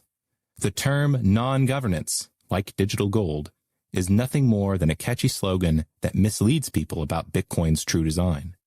Readers should not be surprised to learn that this article on the Bitcoin Wiki, which claims to speak on behalf of the entire Bitcoin community, was written by the same person who has control over all the major discussion platforms, Thamos himself. Chapter 18. From Hong Kong to New York. Quote, the fact that Bitcoin Core has allowed the network to reach this point is incredibly negligent, and I think it says a lot about their motivations and competency as a team. End quote. Brian Armstrong, CEO of Coinbase. At the beginning of 2016, more than 90% of the network hash rate expressed support for increasing the block size limit to at least 2 megabytes. While Bitcoin XT was not chosen as the implementation to make the increase happen, another quickly took its place. Bitcoin Classic, led by Gavin Andreessen and Jeff Garzik, immediately gained popularity as a conservative alternative to Bitcoin Core by only increasing the limit to 2 megabytes. Like XT, Classic would increase the block size limit only after reaching a threshold of 75% of the hash rate. Just days after Classic's website was created, 50% of the hash rate stated their support for the new implementation. The Wall Street Journal quickly took note. Quote, another proposal, this one called Bitcoin Classic, has emerged from the ashes of the XT Core debate. It is a version of Bitcoin that would allow for a 2 megabyte limit with rules put in place to raise it over time. It appears to be quickly winning support. End quote. Despite its instant popularity, not everybody was ready to fork away from Core. The BTCC mining pool were early skeptics of Classic, though they supported a block size limit increase. Their preference was to avoid the controversy by having Core simply increase the limit themselves, saying, quote, we support a 2 megabyte increase, but we will not sign on to support Bitcoin Classic. Just because people are gravitating to something doesn't mean you automatically jump on board without some serious analysis. The ideal situation for us is to have the 2 megabyte increase done in Core, followed by Segwit. End quote. Segwit stands for Segregated Witness and will be explained later. The strategy of waiting for Core to increase the block size was not one with a good track record. Eric Voorhees, the creator of the extremely popular Satoshi dice game and the Shapeshift exchange, would comment on BTCC's position, urging them to support Classic, if only to pressure Core into compromise, saying, quote, the only circumstance under which Core would go to 2 megabytes is if they feel an imminent hard fork towards Classic or something else. If your desire is to get Core to add 2 megabytes, signing on to Classic is probably the most effective path, end quote. By the end of February 2016, it looked like the pressure was starting to work. An emergency conference was organized in Hong Kong with several large miners, companies, and key Core developers. The goals of the industry were clear. Find a way to scale Bitcoin to avert the impending network failure and do it without fracturing the community into pieces. The goals of the Core developers were different. First and foremost, they had to protect their own jobs, since they were under the threat of being fired and replaced by Bitcoin Classic. So, they promised a small block size increase in exchange for miners pledging to only run core software. On February 20th, an agreement was reached, now called the Hong Kong Agreement, or HKA. The two key components of the HKA were 1, a hard fork upgrade to raise the block size limit to 2 megabytes, and 2, a soft fork upgrade to enable Segwit. The miners' pledge read, quote, "We will only run Bitcoin Core compatible consensus systems, eventually containing both Segwit and the hard fork, in production for the foreseeable future," end quote. The agreement also came with a timeline. Segwit would be released in April 2016, the code for the hard fork in July, and the hard fork would be activated around July of the following year. Since Classic was a 2 megabyte upgrade and Core promised the same thing, the agreement made sticking with Core more palatable to miners. If they could just hold on for a few more months, they would get to 2 megabytes without all the controversy. In contrast with the relatively simple block size increase, Segwit is a much more complicated change to the software, which alters the way transactions are structured. Segwit slightly increases transaction throughput, but its primary purpose is to make second layers like the Lightning Network easier to build. Significant criticisms have been leveled at Segwit from people like Dr. Peter Risen and many others. Critics have pointed out potential security weaknesses, and everyone acknowledges that the code comes with serious technical debt. That's permanent increases in software complexity. The more complex the software, the more difficult it is to work with, and the more bugs will inevitably be created. And Segwit was a huge increase in complexity. Every wallet in the industry had to be written in order to accept Segwit transactions, a complaint brought up by several different companies at the time. Despite the criticisms, I have never had strong opinions about the merits of Segwit. To me, the most important part of Bitcoin is having fast, cheap, reliable transactions that cannot be censored by a third party. If Segwit can increase those qualities, then it's a good idea. If it detracts from those qualities, then it's a bad idea. However, by itself, it's not sufficient to increase transaction throughput by any meaningful amount. But given the urgency of the situation in 2016, it seemed like a tolerable compromise to get a block size limit increase without splitting the network in two. That is, assuming Core would follow through on their promises. While the Hong Kong Agreement did not get unanimous support, it did garner the signatures of several key players involved with mining, including Antpool, Bitmain, BTCC, and F2 Pool, compromising a significant percentage of the total hash rate. A few cryptocurrency exchanges signed on too. 5 core developers added their signatures, along with the CEO of Blockstream, Adam Back. Brian Armstrong was a notable critic, and he flew back from Hong Kong convinced that Bitcoin Core needed to be replaced as soon as possible. Shortly after attending the conference, he would write an article that warned of the systemic risk of Core being the only team working on the protocol, and urged switching to Bitcoin Classic, saying, quote, "We need to communicate with the Chinese miners about this upgrade path. They have been misled to believe that only 4 or 5 people in the world can safely work on the Bitcoin protocol, when in fact it is this group that poses the greatest risk for their businesses. By upgrading to Bitcoin Classic, it does not mean we need to stay with a Classic team forever. It is simply the best option to mitigate risk right now. We can use code from any team in the future." End quote. The article also reaffirmed the importance of having multiple software implementations to keep Bitcoin healthy and avoid development capture. Quote, "My general view, which I articulated at the roundtable last weekend, is that Bitcoin will be far more successful with a multi-party system working on protocol development than a single team with the limitations I mentioned above. I think we can make this happen. In fact, we must make this happen. Long term, we need to form a new team to work on the Bitcoin protocol, a team that is welcoming of new developers to the community, willing to make reasonable trade-offs, and a team that will help the protocol continue to scale." End quote. The Hong Kong Agreement did not dissuade bad actors from targeting Bitcoin Classic nodes, as they had previously done with Bitcoin XT. Another round of DDoS attacks would punish anybody running alternatives to Core, And the online forums started to fill up again with stories of the attacks. Blocky.com reported, quote, "The current attack is the latest to show that a simple disagreement over scalability has descended into chaos and has brought to the surface the criminal elements within our community. The disagreement follows recommendations to increase capacity to 2 megabytes as an emergency measure to release the pressure on transactions which are currently operating at maximum capacity with blocks being full." End quote. Bitcoin.com was also attacked, leading to our ISP shutting down a server for several hours.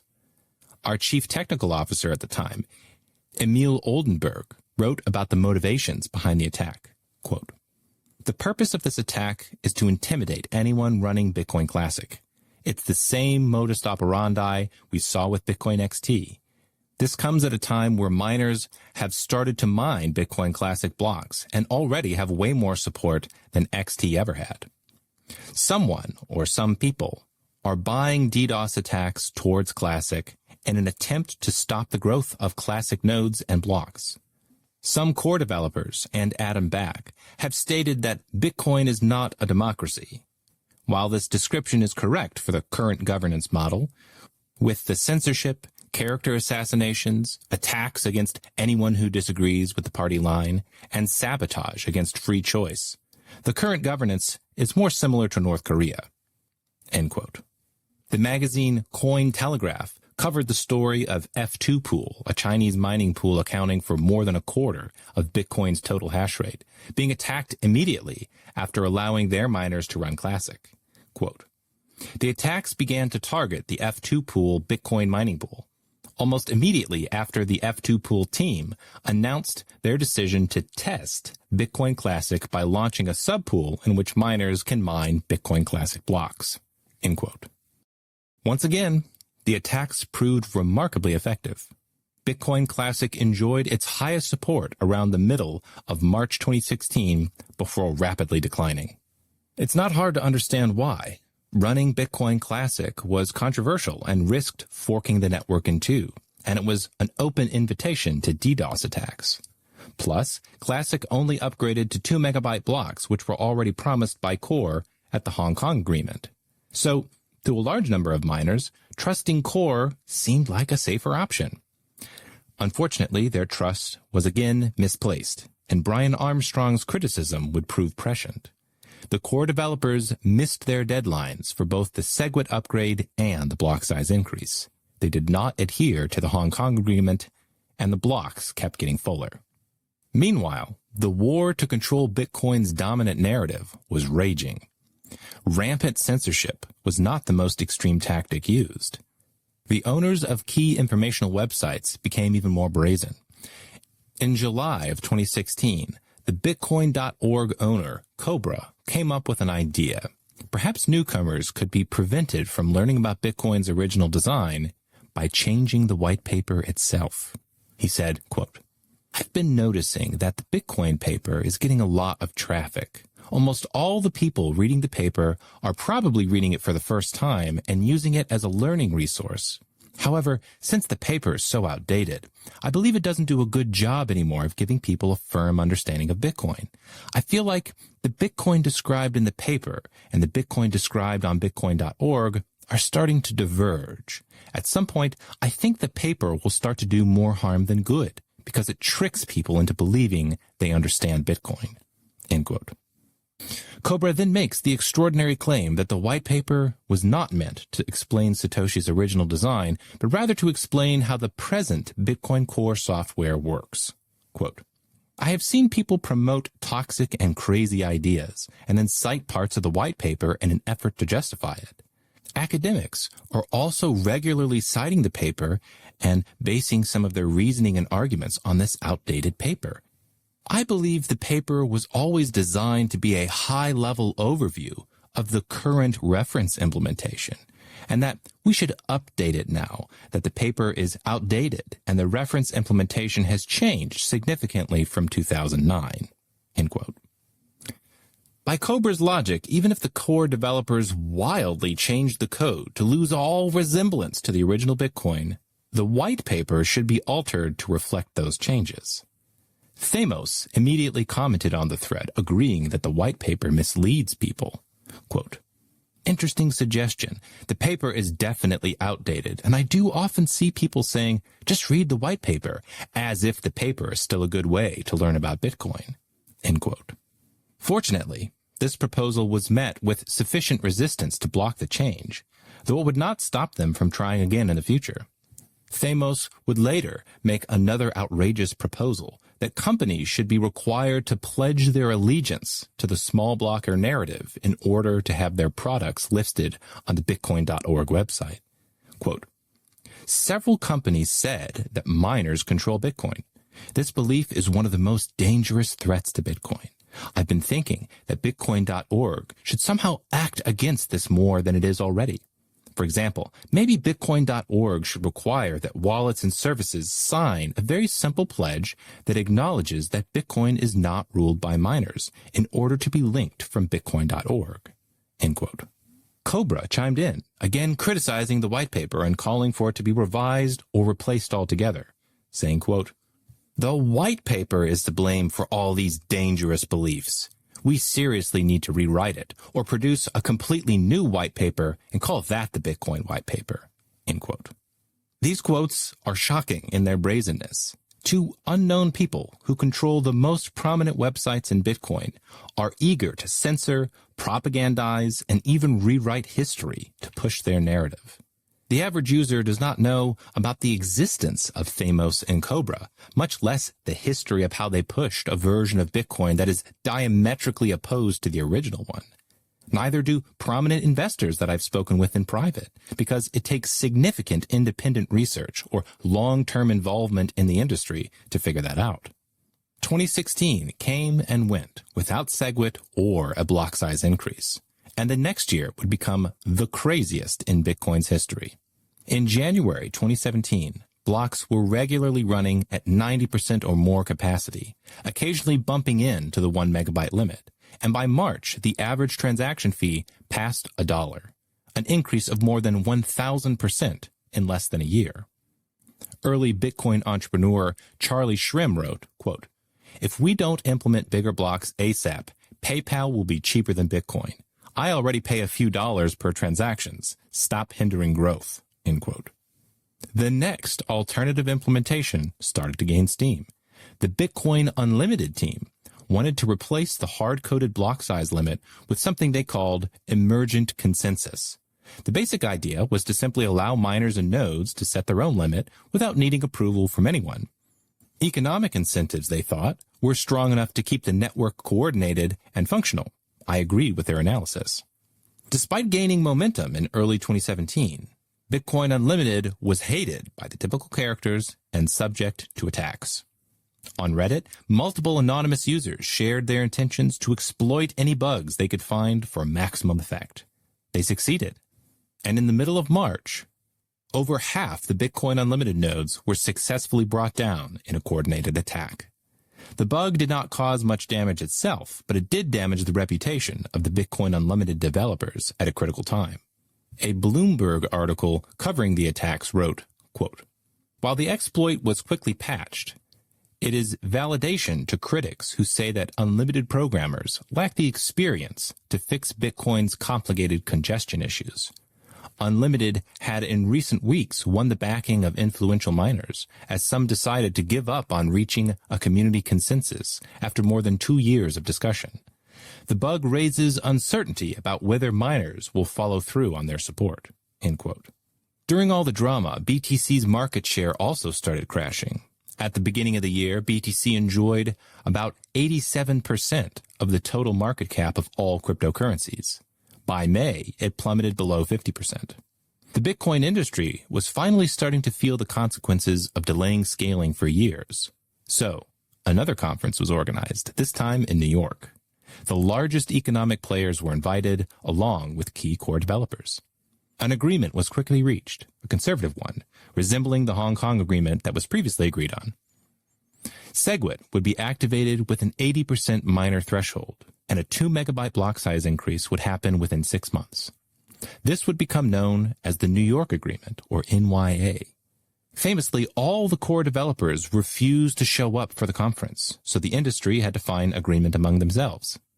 My company, Bitcoin.com, signed the NYA, though I was unable to attend personally. Had I been there, I would have objected to one glaring problem with the whole plan. The block size increase was supposed to happen after Segwit was activated. But what if, after accepting Segwit, another campaign was organized to attack all alternatives to Core? Would the miners finally commit to an alternative implementation? It was an enormous gamble that turned out to be an enormous blunder.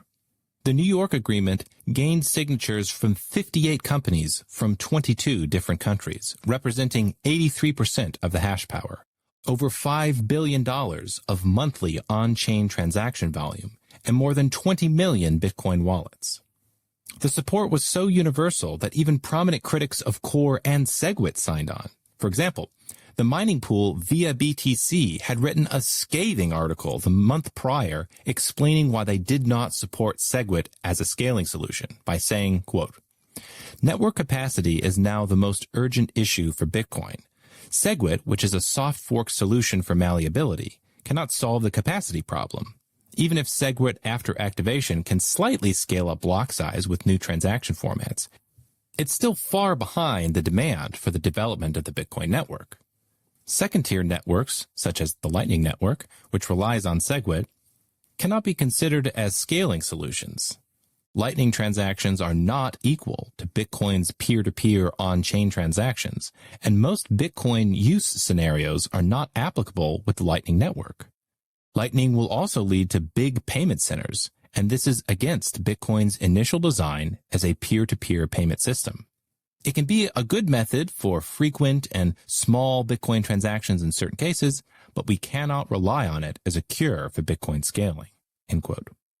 Their article then explains how Segwit will strengthen Core's dominance over the Bitcoin protocol. Quote, "As an implementation reference for Bitcoin, Bitcoin Core was of significant influence in the community. However, their influence has long been overrated by their actions. By abusing their previous influence, they've obstructed Bitcoin block size increases from happening against the will of the community. The Core team has, in some cases, explicitly supported censorship of Bitcoin's mainstream forums, along with banning of many prominent developers, businesses, and community members who have different opinions with Core's current technical roadmap. Today, Bitcoin is in urgent need of diversified dev teams and implementations to achieve decentralization in Bitcoin's development. Should Segwit be activated, Bitcoin will have no choice but to proceed with Core's current roadmap in the coming years, which will further intensify the impacts of an incompetent dev team on the Bitcoin community and rule out the possibility for Bitcoin to grow in multiple directions." End quote. Yet despite this strong criticism, they still signed on to the New York agreement to try and keep the community unified around the same coin and preserve those hard-won network effects. By June 2017, transaction fees continued to skyrocket to over $5 on average, now up more than 5,000% from the previous year. BTC's relative market cap also hit a new low of 38%, as more people were choosing alternative chains like Ethereum, which offered better performance. The overwhelming majority of the industry agreed that upgrading Bitcoin's capacity was urgent, but the Bitcoin Core developers were absolutely unwilling to increase the block size limit at all. So, other developers would have to make it happen on a different software repository. Jeff Garzik was chosen as the lead developer for this new project, and the code he was working on would be called Segwit2x, or S2X. Once again, Core was at risk of being fired. If the majority of miners running Segwit2x produced a block larger than 1 megabyte, the miners running Core would be forked off the network. Perhaps more importantly, the keys to Bitcoin's code would finally be ripped from Core's hands. So, one more campaign was waged to demonize anybody supporting Segwit2x, which was simply the code to reflect the Hong Kong Agreement and New York agreements. Greg Maxwell wrote, quote, A couple of well-meaning dipshits went to China a few months back to learn and educate about the issues and managed to let themselves get locked in a room until 3 or 4 a.m. until they would personally agree to propose some hard fork after Segwit, end quote. Forum user HTTP agent commented about the hostility of Core towards anyone outside of their little circle. Quote, I've noticed a know-nothing strategy recently adopted by Bitcoin Core. Basically, the idea is that community members claim that everyone who isn't part of Core development is naive and has no valid position in debating the future of Bitcoin, end quote. The remainder of 2017 would end up being a showdown between Blockstream/Core and the rest of the industry. Despite claiming for years in the name of unity that a fork should be avoided at all costs, Core supporters demonstrated they had no real desire for cooperation. When the time came, they were ready to divide the community and attack their opponents by whatever means necessary.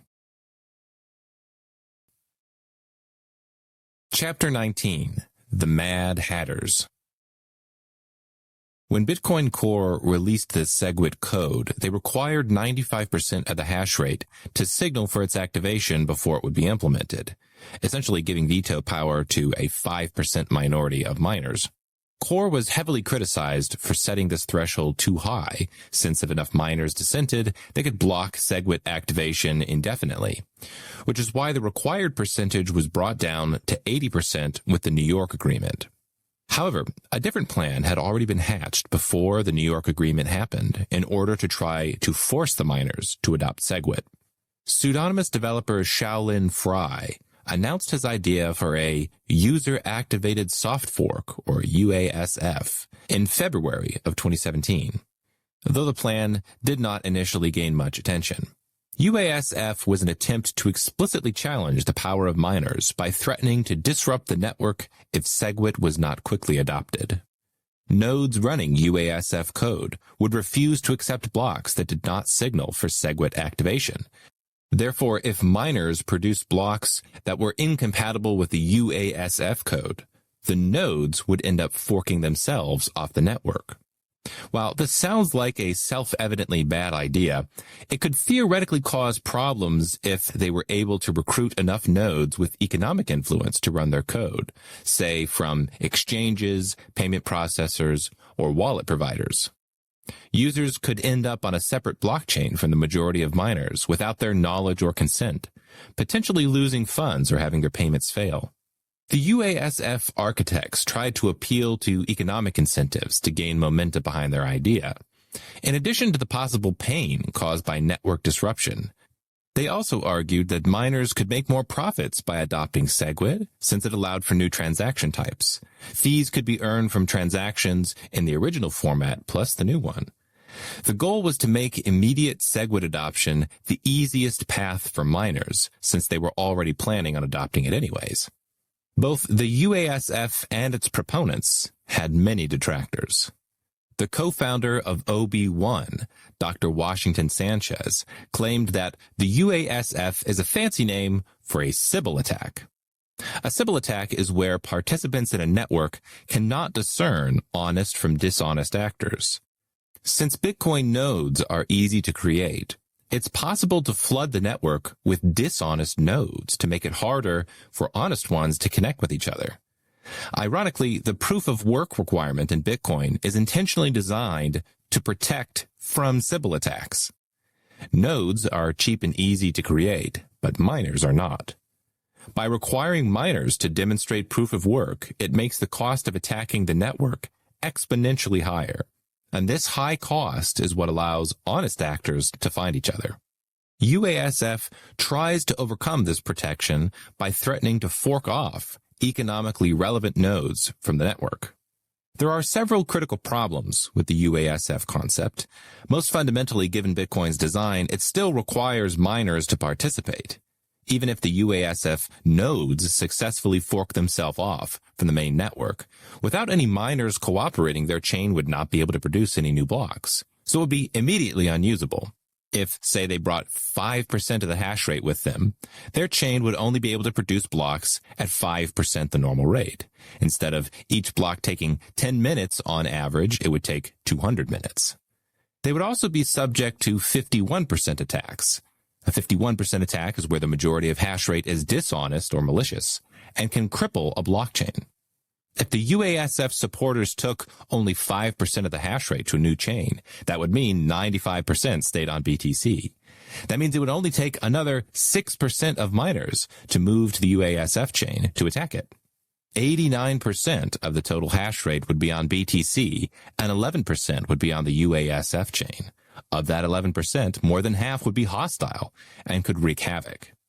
At the end of the day, Satoshi's design gives miners the power to determine whether the blockchain is functional or not. While the UASF concept might have been flawed, it did bring up an important question. Do miners connect to a network of full nodes, or do full nodes connect to a network of miners? Thankfully, the answer is both. While miners form the technical backbone of Bitcoin, they do not operate independently from a broader economic network. Miners are still profit-driven, and that means they must consider what other parties want. They cannot simply ram through changes without undermining the credibility and price of the coin that they mine. However, being excessively concerned with the minority opinion can also be counterproductive in the long run, especially if it prevents the blockchain from scaling. UASF had no traction from the beginning, but it eventually gained supporters after the most extreme small blockers took up the cause. People like Samson Mao, the CSO of Blockstream, and Luke Dasher, a Blockstream contractor. Mao organized a public fundraiser for the best UASF proposal, and over the next few months, support for UASF grew, especially on social media, though it was never clear how much support was real versus manufactured. On Twitter, for example, hundreds of accounts would swarm public discussions about Bitcoin, aggressively promoting the UASF idea. A remarkably high number of these accounts were new, had cartoon profile pictures, almost no followers, and apparently used their Twitter accounts to solely share their strong opinions about Bitcoin, which they seemed to do for several hours a day for multiple months. Meanwhile, at real-world meetups and conferences, there were never more than a couple of UASF supporters in any group, despite their loud online presence. They quickly gained a reputation for being the most hostile and disruptive Bitcoiners at conferences, and could be identified by their matching camouflage hats, emblazoned with UASF, which were produced by Blockstream. Eventually, a few companies like Bitfury and Samurai Wallet would show support for the UASF, but the movement never reached a critical mass, and it never had to. Miners simply accelerated their timeline for adopting Segwit as part of the New York Agreement. Segwit was scheduled to activate in late August 2017, and the 2x block size increase was scheduled for November of that same year. The drama surrounding Segwit and UASF did have another consequence, however. It spurred on a group of miners to finally create a backup plan. If Segwit turned out to be a bad idea, or if its adoption caused a chain split, or if the 2x block size increase failed to occur, there had to be a plan B. So an alternative implementation was created to safely split off from BTC and form a separate chain without Segwit and with an immediate increase of the block size to 8 megabytes. This implementation was called Bitcoin ABC, the ABC standing for Adjustable Block Size Cap, which would allow miners to set their own limits without needing the approval of developers. Bitcoin ABC brought about a new network and therefore a new coin called Bitcoin Cash. That's how BCH started, not as an immediate replacement for BTC, but as a contingency plan by the biggest miners in case the BTC upgrades failed. It turned out to be a good idea. Almost immediately after Segwit was activated, a new campaign took the place of UASF. Social media engineers, information controllers, and prominent Blockstream employees started to agitate for no 2x, rejecting the 2x part of Segwit2x, and keeping the block size limit at 1 megabyte. They certainly had their work cut out for them, since almost all the major businesses still planned on the 2x upgrade, and miner signaling swelled to over 90%. The near-universal industry support would be smeared as a corporate takeover, which was rather ironic, since the NYA was needed to overcome the corporate influence that Blockstream held over the core developers. according to Adam Back.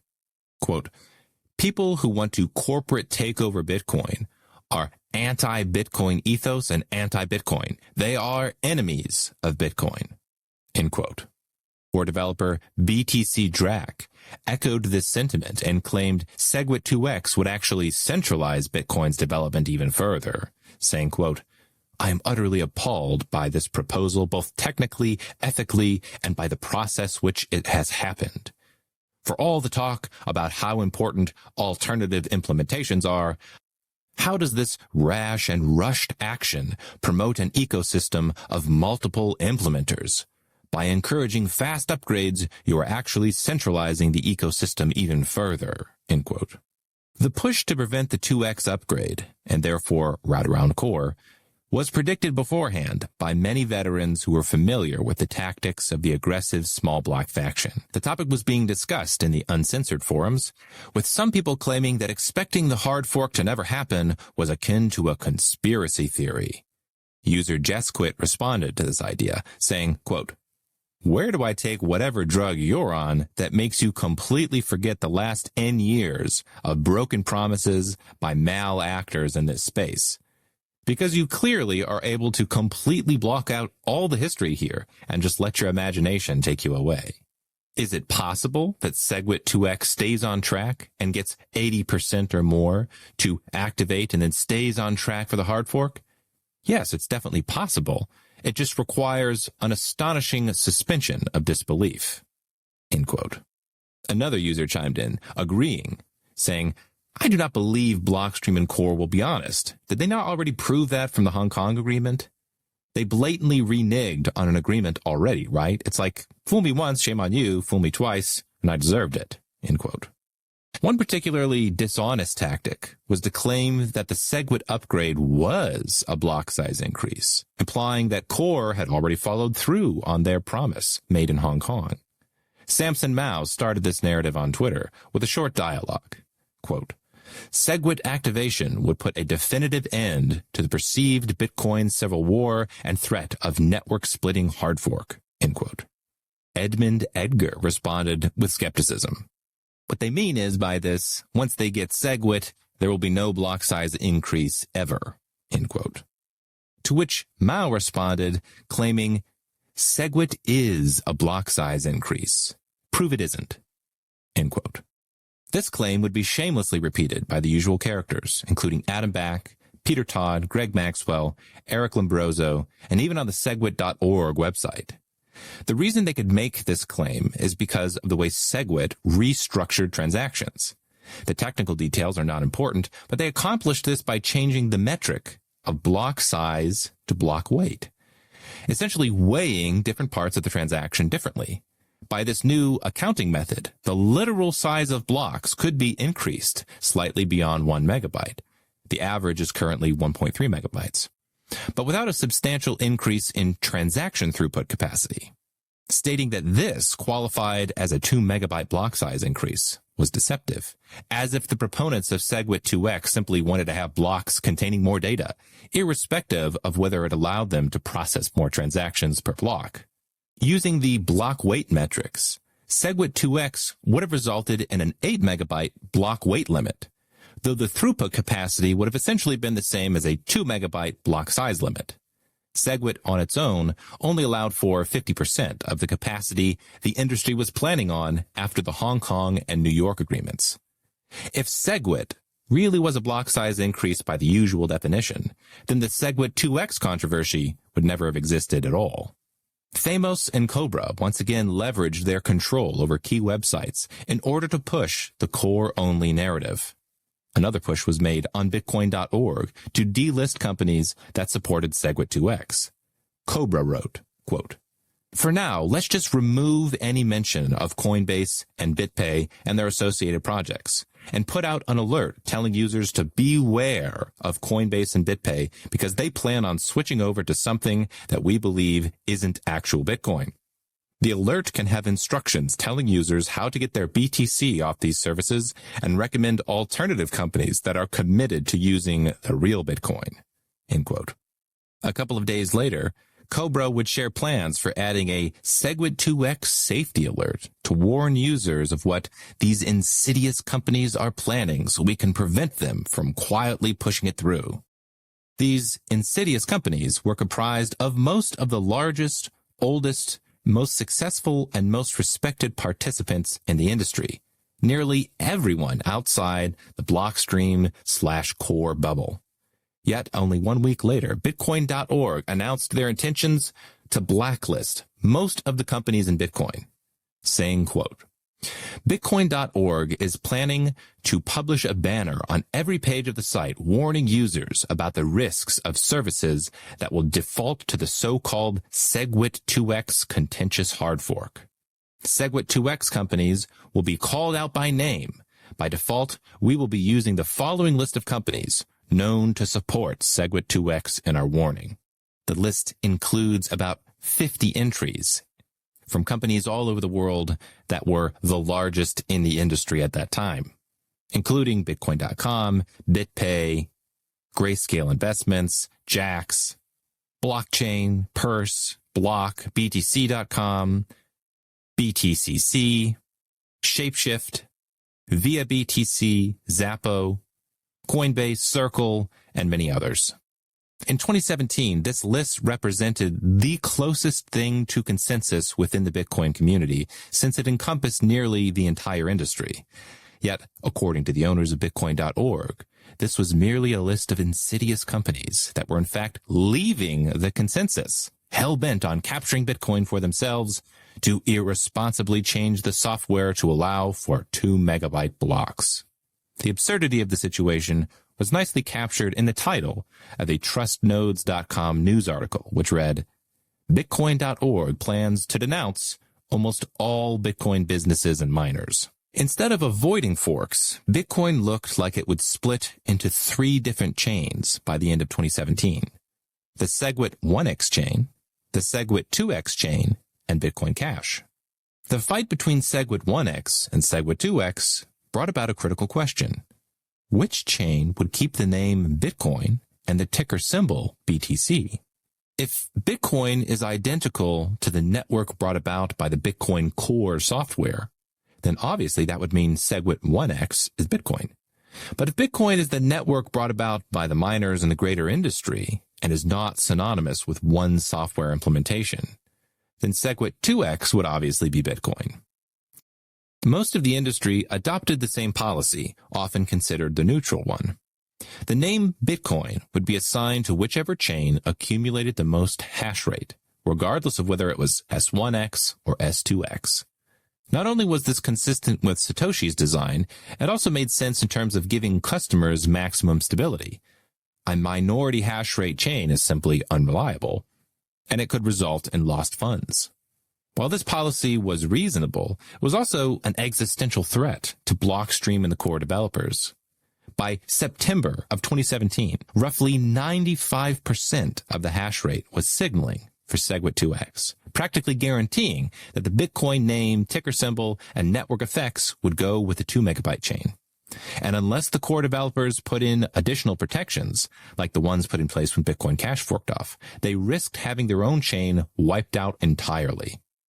However, putting those protections in place would concede that they were a minority fork and had lost the battle for Bitcoin. So instead of admitting defeat, they became even more aggressive and tried to get the government involved. Core developer Eric Lombroso called S2X a serious cyber attack and threatened to take legal action against it, stating, quote, a good portion of the community wants to keep the legacy chain. Attempts to destroy it will be treated as an attack on the property of all these people. It constitutes a serious cyber attack, and decisive actions against it, both technical and legal, has been prepared, end quote. Blockstream co-founder Matt Corallo wrote directly to the SEC to ask them to intervene and provide consumer protection from the fork. Quote, I am Matt Corallo, a longtime developer of Bitcoin, an expert on Bitcoin's operation, vocal Bitcoin advocate, and strong proponent of the availability of a Bitcoin exchange-traded product. I have very grave concerns with the proposed rules for the maintaining of Bitcoin deposits and the lack of consumer protection in the event of a Bitcoin network rules change in the current filings. As described in the S1 filing for the Bitcoin Investment Trust, a permanent fork of Bitcoin may occur when two groups of users disagree as to the rules which define the system, its consensus rules. More specifically, such a permanent fork is likely to occur when one group of users wish to make a change to Bitcoin's consensus rules while another group does not. It is important to note that in the event of a permanent fork, there is likely to be significant market confusion as investors, businesses, and users decide which cryptocurrency they will term Bitcoin. In such a scenario, the Bitcoin Investment Trust could cause significant longer-term market confusion, effectively misrepresenting itself to consumers, all while complying with its currently proposed rules and filings. End quote. Samson Mao took to Twitter suggesting that Coinbase was breaking the laws of the BIT license in New York. Tagging both Coinbase and the New York Department of Financial Services, he wrote, quote, "Is Coinbase breaking the terms of the BIT license? Endorsing the 2x fork definitely raises safety concerns at the New York Department of Financial Services." And later he continued, "Did the NYDFS superintendent give prior written approval for Coinbase to sign the New York agreement?" End quote.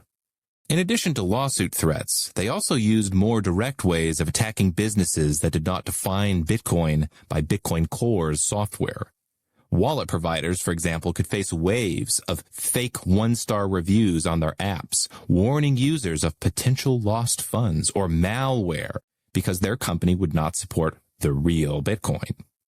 Bitcoin.com was placed on a list for malicious email bombing, where all of our @Bitcoin.com email addresses would be sent thousands of spam emails every single day. Another round of DDoS attacks started against New York Agreement supporters. The constant demonizations, character assassinations, and online harassment even extended to people who were guilty of associating with declared enemies. When Bitcoin.org was discussing the removal of the BTC.com wallet from their website, Cobra responded, quote, "They're associated with that monster Jihan Wu, so I don't mind if they get removed because of this. They're terrible people. I definitely feel like a line has been crossed here." End quote. Jihan Wu is the co-founder of Bitmain, the largest chip manufacturer for Bitcoin miners. He was also the first person to translate the white paper into Chinese. Despite getting involved in 2011 and building one of the most successful Bitcoin companies in the entire world, Wu was smeared as a monster for his lack of total obedience to Bitcoin Core. In fact, since nearly all the miners were supporting Segwit2x instead of Core, the narrative quickly shifted to outright hostility towards miners, generally speaking, as if Segwit2x was a miner takeover of Bitcoin. The proper role of miners was no longer to protect, secure, and scale the network. It was to quietly run software provided to them by the core developers. Once again, the pressure started to work. Companies were being seriously harmed by the organized campaigns against them. While the censorship of big blockers remained in the online forums, posts that attacked Segwit2x supporting companies were promoted, no matter how integral they had been to the Bitcoin economy. Brian Hoffman from OB1 was one of the first people to publicly retract his support for Segwit2x, not because he supported Segwit1x, but because he was exhausted by the attacks against his company. In an article entitled Segwit2x, "You're effed if you do, you're effed if you don't," he wrote, quote, "Another reason I supported Segwit2x is because I hoped that by making Segwit a reality, that we could somehow bring a fractured Bitcoin community tighter together when it needed it the most. I was wrong. I no longer feel this is a reality. The Bitcoin community does not care about unity other than to preserve the wealth already accumulated by so many early holders and wealthy investors." End quote. He then wrote about the huge culture shift that had taken place within Bitcoin. Instead of celebrating mass adoption and usage, the culture had become hostile towards people spending their Bitcoins at all. Quote, I am constantly bombarded with messages from people telling me that I'm harming Bitcoin by encouraging users to spend their Bitcoin on OpenBazaar. Someone actually flagged our Crypto is Currency Day as a malicious effort because they did not believe in usage of Bitcoin as a form of payment. It is disappointing that people are so petty, but once again, this is a reality. So in closing, you can officially put me in the whatever 2x column. I'm more interested in creating positive situations in the world, not fighting trolls and assholes in the community. End quote.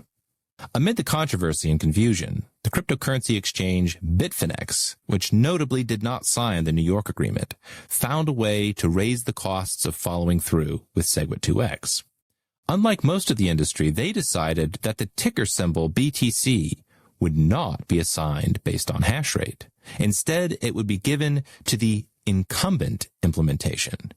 Their announcement read, "As the proposed consensus protocol Segwit2x project appears likely to activate, we have elected to designate the Segwit2x fork as B2X for now.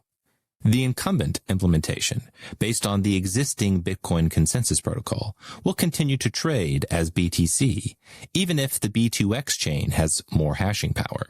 For the time being, BTC will continue to be labeled as Bitcoin, and B2X will be labeled as B2X. This will remain the case unless such time that market forces suggest an alternative, more appropriate labeling scheme for one or both chains." End quote. A few other smaller exchanges would soon follow the same policy. This meant that users could find themselves trading BTC for one price on Bitfinex, a wildly different price on Coinbase, and payment processors like BitPay might not even recognize their coins at all. Essentially a nightmare scenario for the average user.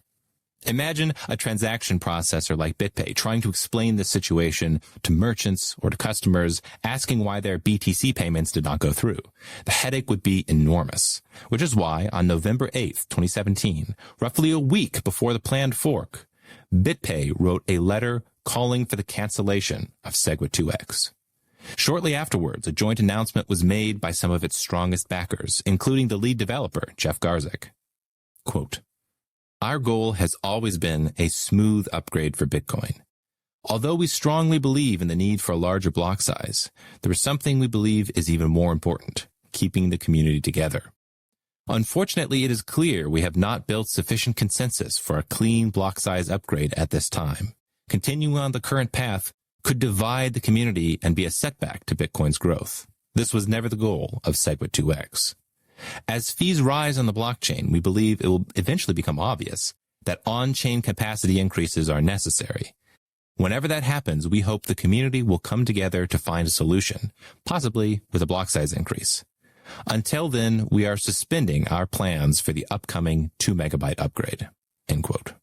And with that, the New York agreement failed, just like the Hong Kong agreement did before it, and like Bitcoin Unlimited, Classic, and XT did before that.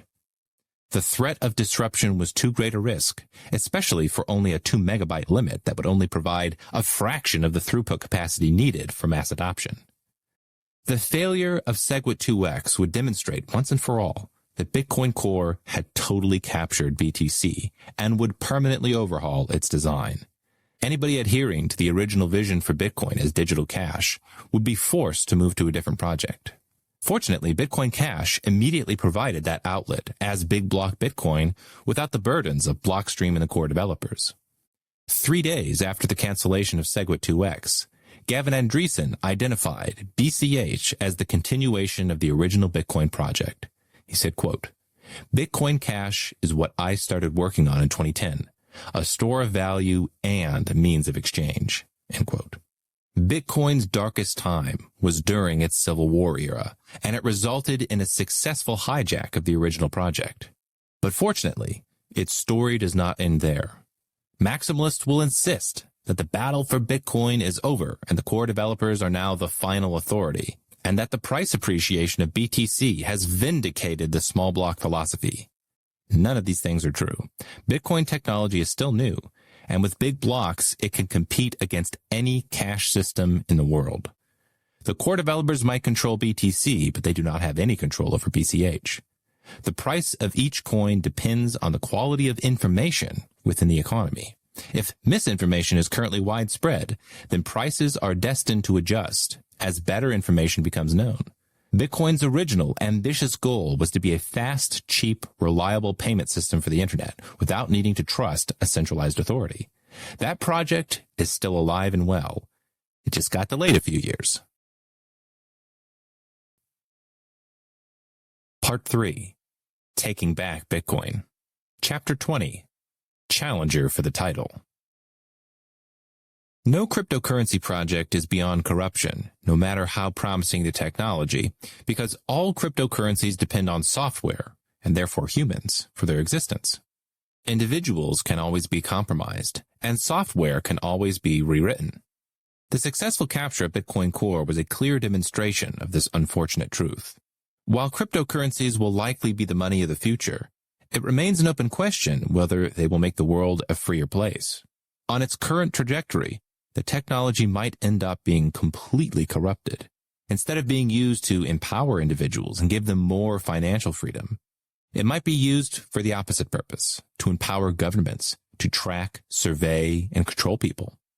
This negative outcome is much more likely if people cannot access the blockchain themselves and are forced to rely on second layers instead. Peer-to-peer cash is an incredibly powerful tool for promoting human freedom. A permissioned blockchain is an incredible tool to restrict human freedom. Whether Bitcoin ends up being a peer-to-peer cash system or control system within a dystopian nightmare depends on what decisions we make going forward. By the end of 2017, Bitcoin started its transition from the Civil War era to the present mainstream era. The failure of Segwit2x sent a clear message that Satoshi's design would never be implemented on the Bitcoin Core network. Small blocks had become a fundamental feature of BTC. So anyone wanting to scale Bitcoin with big blocks was forced to switch from BTC to BCH. Because of this, I immediately dedicated all of my efforts to promoting Bitcoin Cash, since it was the continuation of the project I had been working on for the previous 7 years.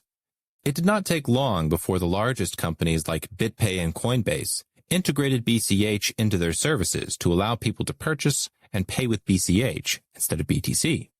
Right away, a competition began between Bitcoin Cash and Bitcoin Core, and they were not just competing for users. The mere existence of Bitcoin Cash posed a fundamental challenge to Bitcoin Core because it held a legitimate claim to the title of the real Bitcoin. For the first year of Bitcoin Cash's existence, BTC and BCH were battling for the very title of Bitcoin. While today the industry norm is to call BTC Bitcoin, that convention was not established for some time. And when you understand the technology and its history, it becomes clear why.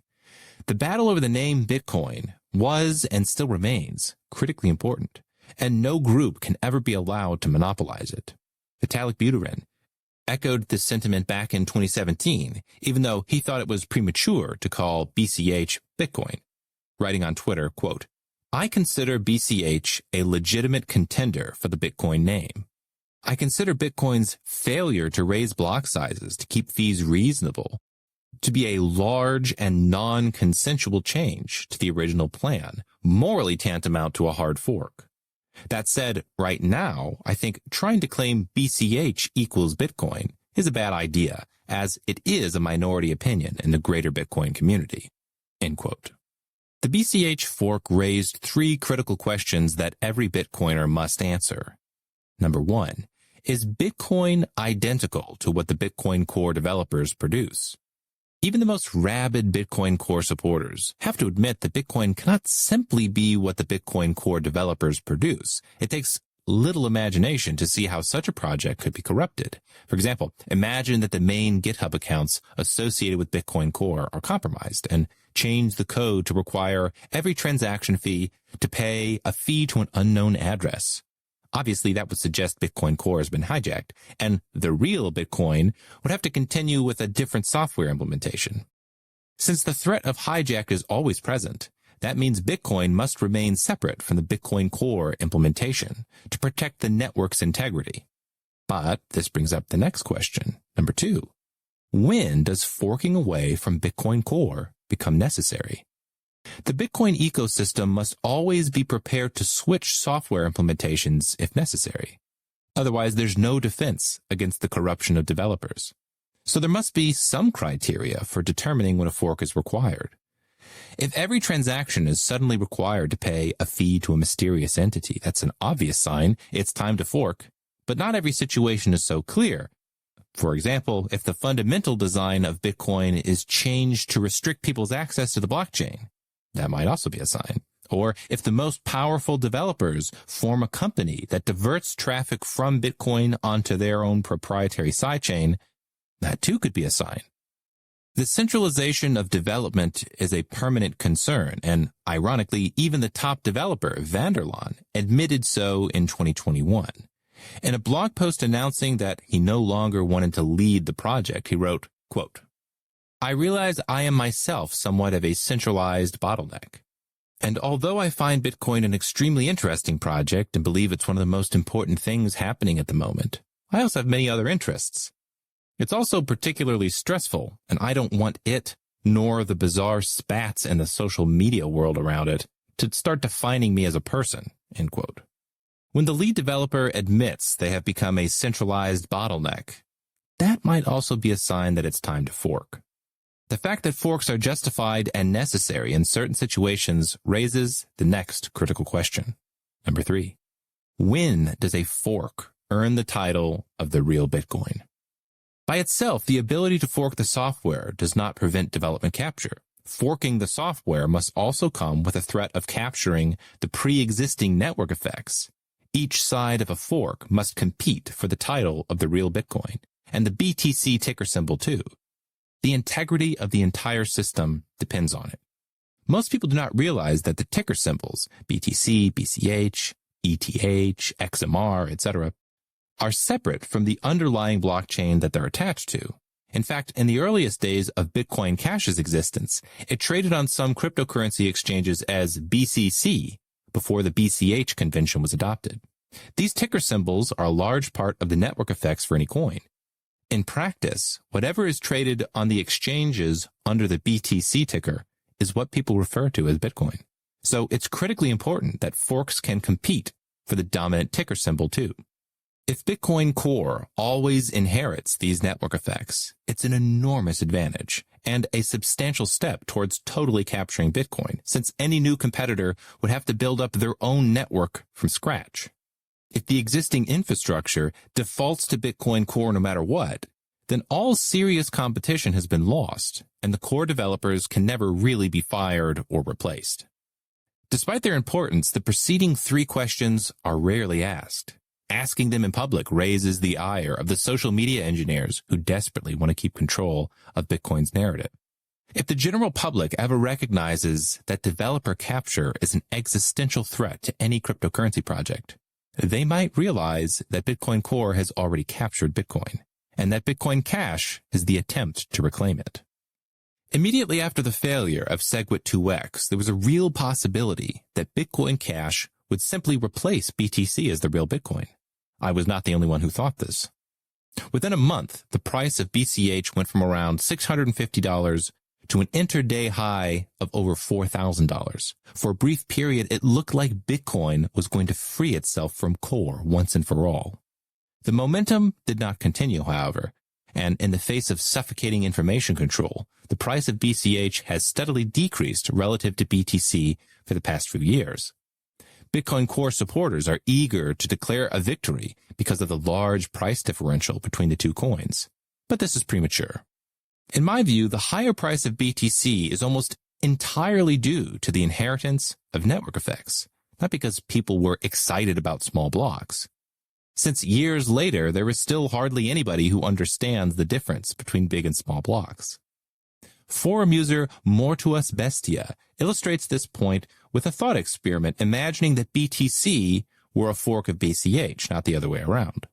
Quote, reverse the situation. Imagine the dominant Bitcoin had 32 megabyte blocks with a fleshed out scaling plan, including successful testing of gigabyte blocks, support by every major crypto business, project, and service, guaranteed sub-cent fees, and more the merrier growth strategy for true global adoption. Now imagine some upstart devs forked off and reduced the block size to 1 megabyte, heavily restricting transactional capacity to create a fluctuating fee market intended to produce long-term fees in excess of $100, driving users to a second-layer system of fee-taking government-regulated financial intermediaries they call hubs. Would this new high-fee coin see any traction whatsoever? It needs to be understood the current BTC price is the result of incumbency, not merit. Any suggestion that the market could never come to the realization that the Blockstream core redesign of Bitcoin was a mistake is pure cult ideology. End quote. This is a great point. It's hard to take seriously the idea that the small block, high-fee chain would have any real momentum behind it. It would be fine as an experiment or as a side chain because it's effectively a new idea when compared to Satoshi's vision. I fully support such experimentation, but it should not have inherited the network effects of BTC.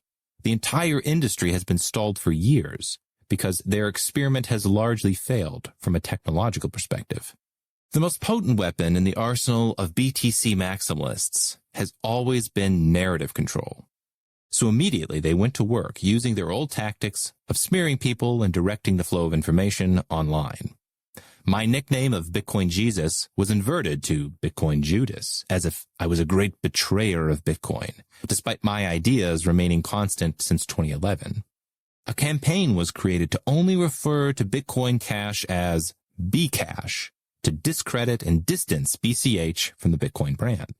Nobody within the BCH community used Bcash to refer to Bitcoin Cash, but that didn't matter.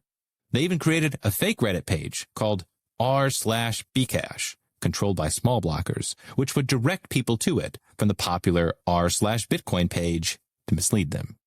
Honest discussion about Bitcoin Cash was once again heavily suppressed and often censored outright.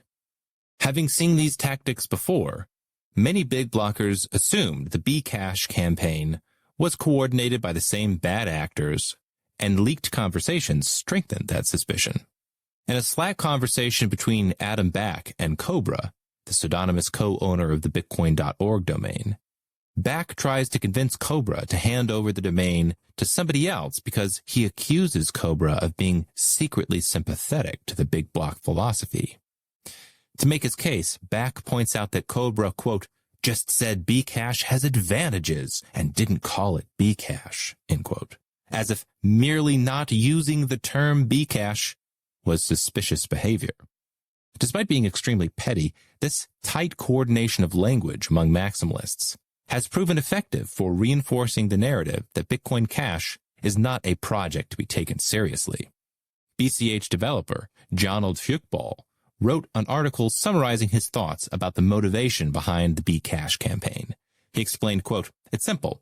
They want to disassociate Bitcoin Cash from Bitcoin. They don't want to allow Bitcoin Cash to use the Bitcoin brand name. And that's completely hypocritical given the fact that the core group has used every dirty trick in the book, censorship, corporatism, lies, and stalling, to usurp the Bitcoin project to their own ends.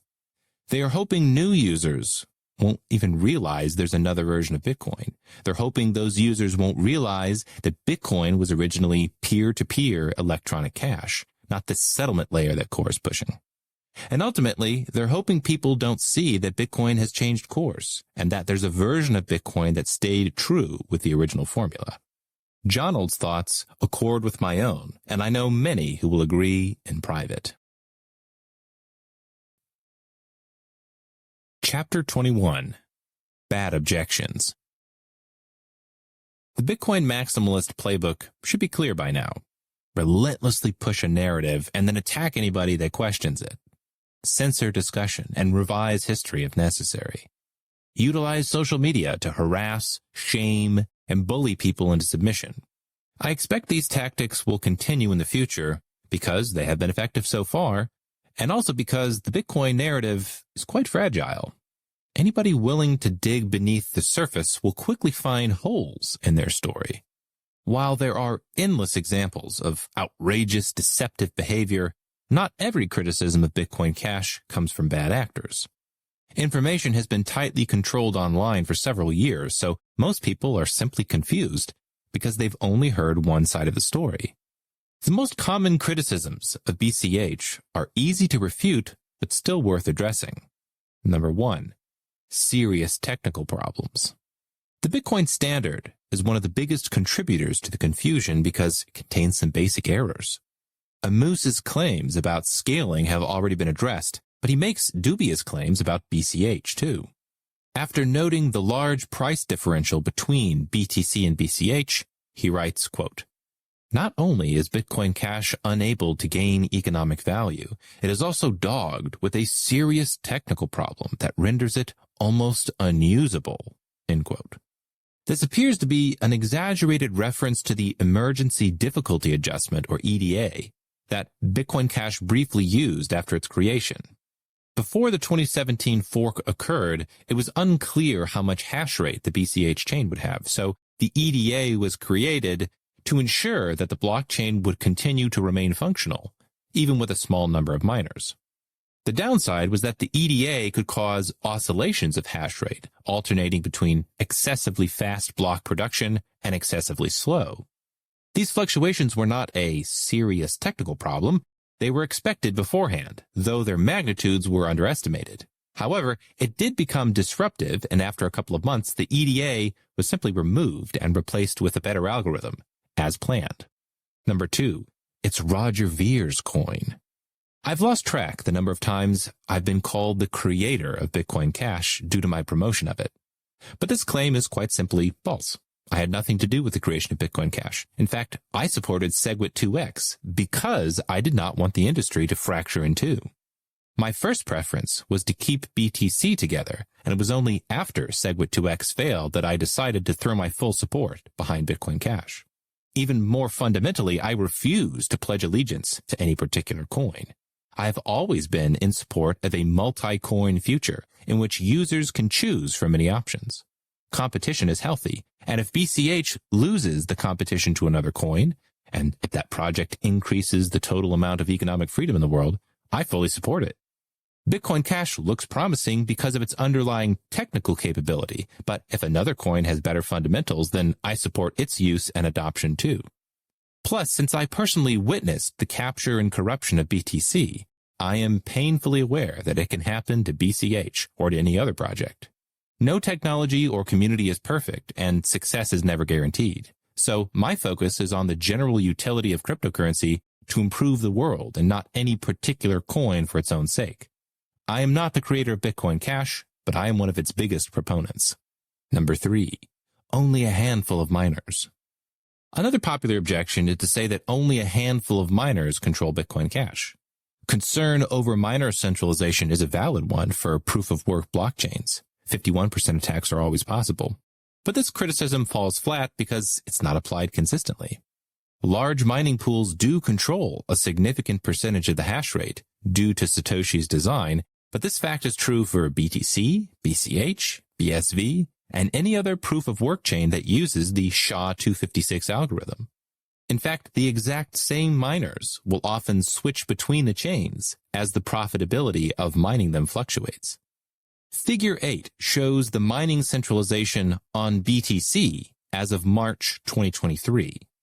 Around 30% of the hash rate comes from the Foundry USA pool, about 21.5% of the hash rate from Ant pool, another roughly 15% from F2 pool, 10% from Binance, and 9% from BTC, and the remaining 15% from other pools.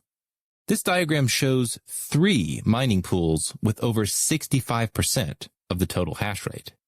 If you include the next 2 biggest pools, the total is over 85%. Bitcoin mining is simply not that decentralized. While this is a valid concern, the actual risks should not be overstated. Mining pools do not directly control the miners that connect to them.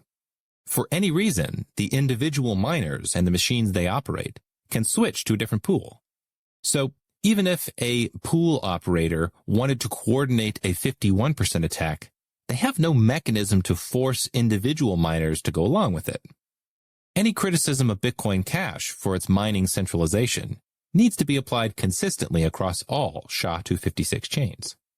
It's also worth remembering one of Satoshi's messages to Mike Hearn in 2011 when he wrote, quote, As things have evolved, the number of people who need to run full nodes is less than I originally imagined. The network would be fine with a small number of nodes if processing load becomes heavy, end quote. Satoshi understood that some degree of centralization is unavoidable, and that pattern is repeated across different industries. The problem is not centralization for its own sake, but rather the risks of a 51% attack. As the mining industry grows, it becomes less realistic to imagine that the largest participants would coordinate a malicious attack on a network into which they have invested hundreds of millions of dollars. Number 4, the developers are bad. Bitcoin Core supporters are famous for claiming that they have the best developers of any cryptocurrency project, but especially better than the Bitcoin Cash developers. For the first year after the Bitcoin Cash fork, this was one of the most popular smears against BCH, but it has become notably less common since an event in late 2018, when a BCH developer named Awmany discovered a catastrophic bug in the Bitcoin Core software. In his Medium article explaining what happened, Awmany wrote, quote, 600 microseconds. That's about the time that Matt Corallo wanted to shave off block validations with his pull request in 2016 to Bitcoin Core.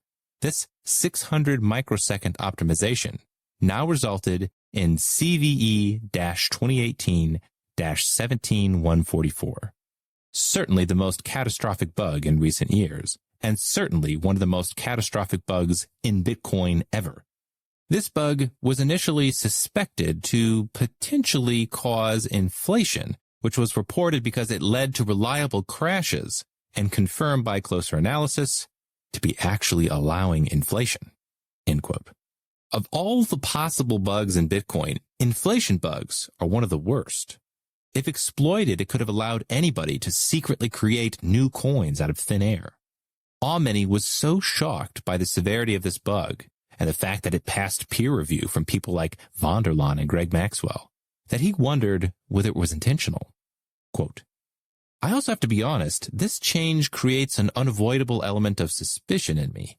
I would like to qualify that this is not what I assert nor think is happening, but definitely crosses my mind as a potentiality. I always feared that someone from the bankster circles, someone injected into the Bitcoin development circles with the sole goal of wreaking unsalvageable havoc, would do exactly what happened, injecting a silent inflation bug, because that is what would destroy one of the very core advantages that Bitcoin has over the current status quo. Now again, I'm not definitely saying this is the case with this pull request for sure. I actually think the explanation of a young, cocky core developer, a new master of the universe, wreaking havoc by sheer arrogance and hubris, is the more likely explanation, end quote. Awmany discovered this bug in September of 2018.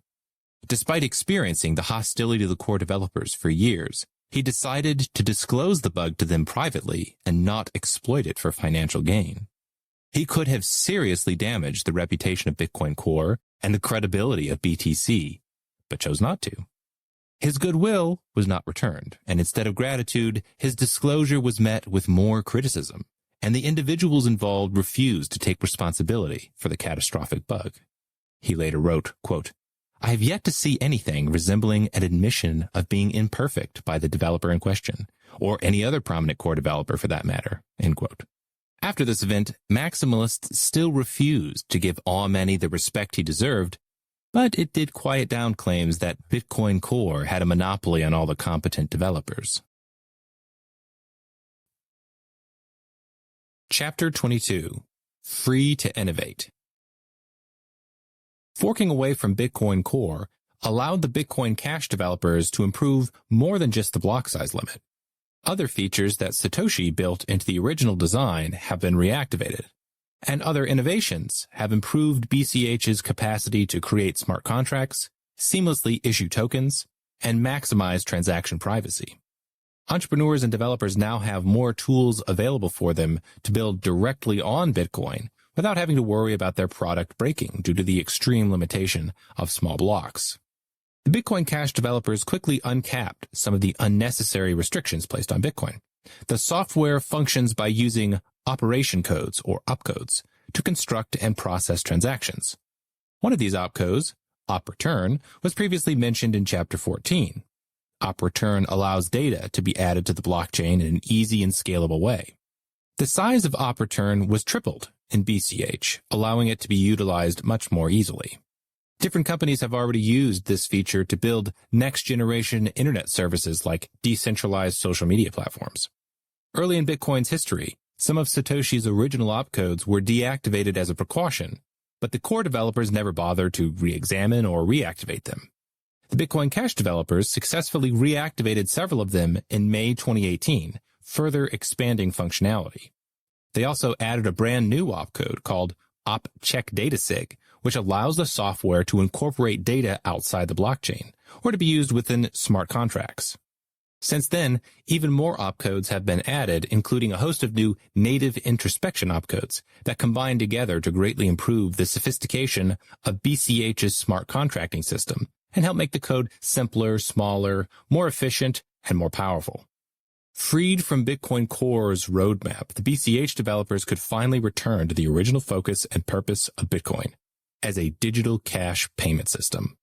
The controversial replace by fee feature that allowed zero confirmation transactions to be easily reversed was removed, making instant transactions much more reliable for merchants and payment processors.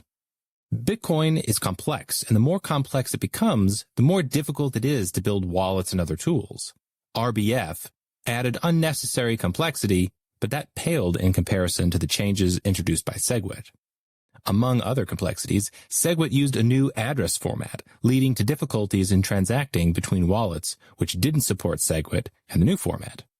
Most big blockers thought Segwit was unnecessarily complex and not a solution for scaling, so when the Bitcoin Cash split happened, they intentionally forked off before Segwit was activated, thus ensuring they did not have to bother removing it from the codebase. This decision proved to be a wise one. The developers, merchants, and users of Bitcoin Cash remain completely unaffected by the complexity introduced by Segwit. The amount of computer power required to mine Bitcoin is an essential part of the system's security. If mining is too easy, then malicious actors will find it easier to disrupt the network. If mining is too difficult, then blocks will take too long to produce, slowing down confirmation times and processing speed. This difficulty level regularly adjusts to keep the system self-regulating, but it has sometimes proved inconsistent. Therefore, a difficulty adjustment algorithm was added for more stability and was upgraded in 2020. The network has enjoyed even smoother difficulty level adjustments since the new algorithm took over. Privacy is always somewhat of a challenge for blockchains since every transaction is public. Every once in a while, a new innovation occurs, which gives users a bit more privacy in their transactions. Schnorr signatures are one such innovation that upgrades the cryptography used in Bitcoin. The technology offers several advantages over the older signature method, such as solving the long-standing problem of transaction malleability. Most importantly for privacy, it allows for multiple parties to create a joint transaction using only one signature. This means that an external observer looking at the blockchain would see a single transaction and would not easily recognize that there were multiple parties involved, giving all participants a higher level of privacy. This upgrade led to the creation of Cash Fusion, a privacy protocol which does exactly as described above, in addition to other techniques for enhancing privacy. In 2020, Kudaleski Security performed an independent audit of Cash Fusion and concluded, quote, "Overall, we believe that Cash Fusion addresses an existing problem in managing anonymized transactions in Bitcoin Cash by adopting a reasonable security trade-off. In general, we believe that Cash Fusion offers a practical way to recombine fragmented, anonymous transactions in a secure way without the server being able to steal the funds or de-anonymize users." End quote. At the time of writing, this protocol has been used for more than 190,000 transactions, totaling more than 17 million BCH on the network. Bitcoin Cash can already support far more transactions than the stagnant Bitcoin Core blockchain, but development continues in order to achieve the vision of global digital cash. There are several proposals which have received some community support, though it's not certain they'll make it into the code. Some of them are minor changes to increase the security of the system, but one proposal, Cash Tokens, continues the push to make BCH even more useful for smart contracts. If the technology works as promised, Cash tokens would enable decentralized applications on BCH in a similar fashion to the Ethereum network, with the added scalability of big block Bitcoin. Researchers have long been interested in pushing the limits of on-chain scaling. Bitcoin Cash already has a 32 megabyte block size limit, but that's obviously not sufficient for global adoption. All the way back in 2017, Dr. Peter Risen used the BCH testnet, which is a sandbox for testing things without affecting the main chain, and he successfully mined a 1 gigabyte block. Given the pace of development of computer technology, Satoshi's statement that Bitcoin never really hits a scale ceiling looks correct. In fact, one researcher wanted to see whether the Raspberry Pi 4, an extremely small and cheap single-board computer, could verify a 256 megabyte block in under 10 minutes. Turns out it took less than 2 minutes. Far from the claims of Bitcoin Core supporters, the original Bitcoin has extreme scaling capability, and it is finally being realized on the Bitcoin Cash network. Right now, miners can choose to increase the block size limit themselves. If a majority of hash rate wants to triple the limit, they can simply change the settings within the BCH software without needing permission from a centralized group of developers. Discussion is currently taking place about whether the block size limit can finally be removed altogether, as was considered by both Mike Hearn and Gavin Andreessen years ago. Despite the technology being designed back in 2009, big block Bitcoin remains one of the most scalable, if not the most scalable, cryptocurrencies in the world. Every cryptocurrency has supporters that loudly proclaim that their coin is superior for one reason or another. Instead of making abstract arguments or a marketing pitch, I strongly suggest readers experiment with Bitcoin Cash for themselves. The fees are extremely low, which means you will not lose a bunch of money in transaction fees by playing around. We have put a huge amount of work into our Bitcoin.com wallet that can be downloaded in the App Store, and users can experience for themselves the Bitcoin that Satoshi envisioned, with sub-penny fees and instant transactions.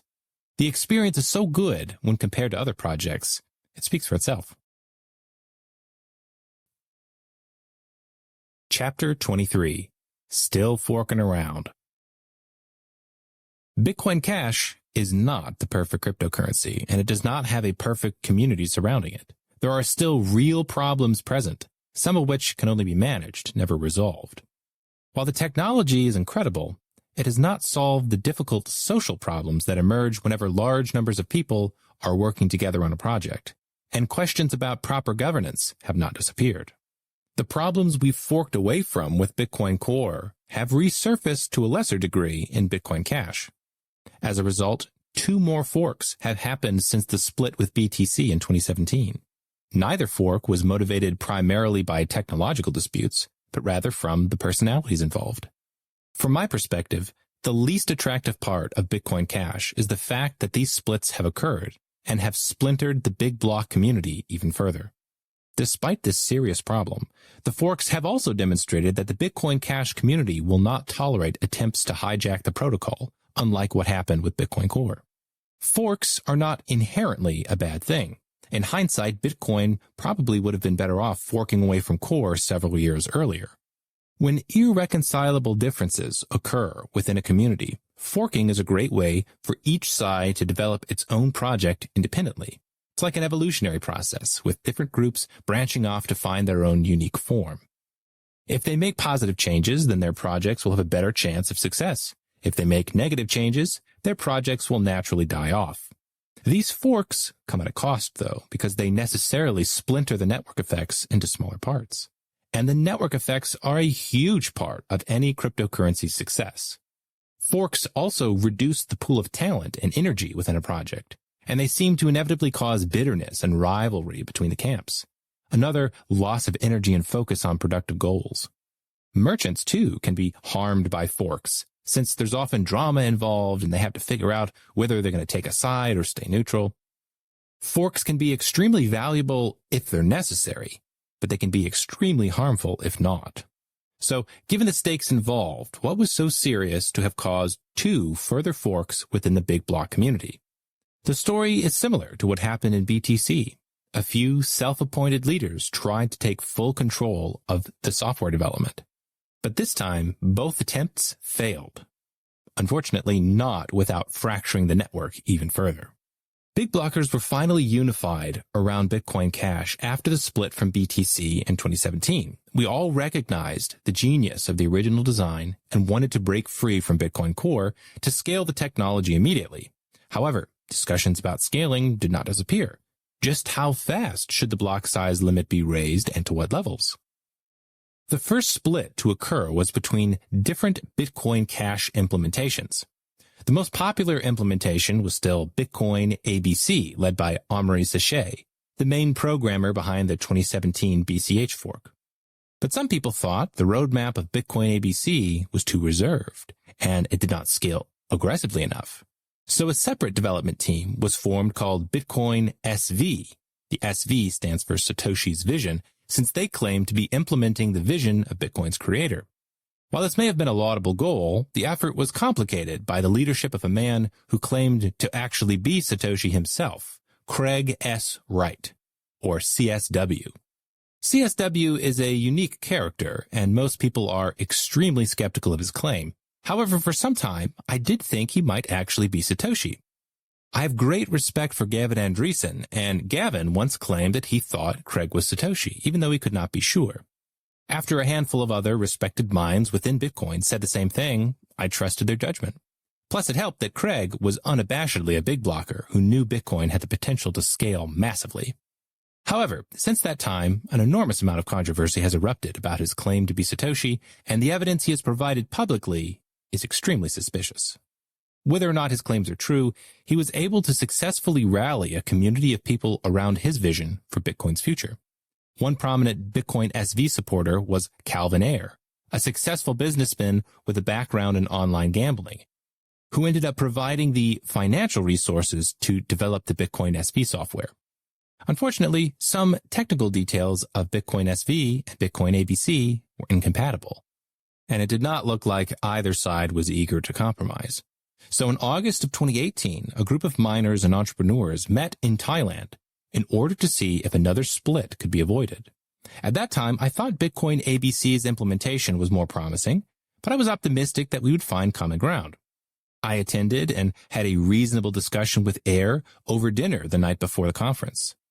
But I was upset to discover that the next morning, Ayre's media outlet published an article claiming that the miners present at the conference had all agreed to follow the SV implementation, even though those discussions had not even started. My distrust grew when Craig Wright stormed out of the conference only a few hours later, preventing any further effective discussion or compromise. These underhanded tactics left a bad taste in my mouth. Over the next couple of months, bitterness grew between the camps.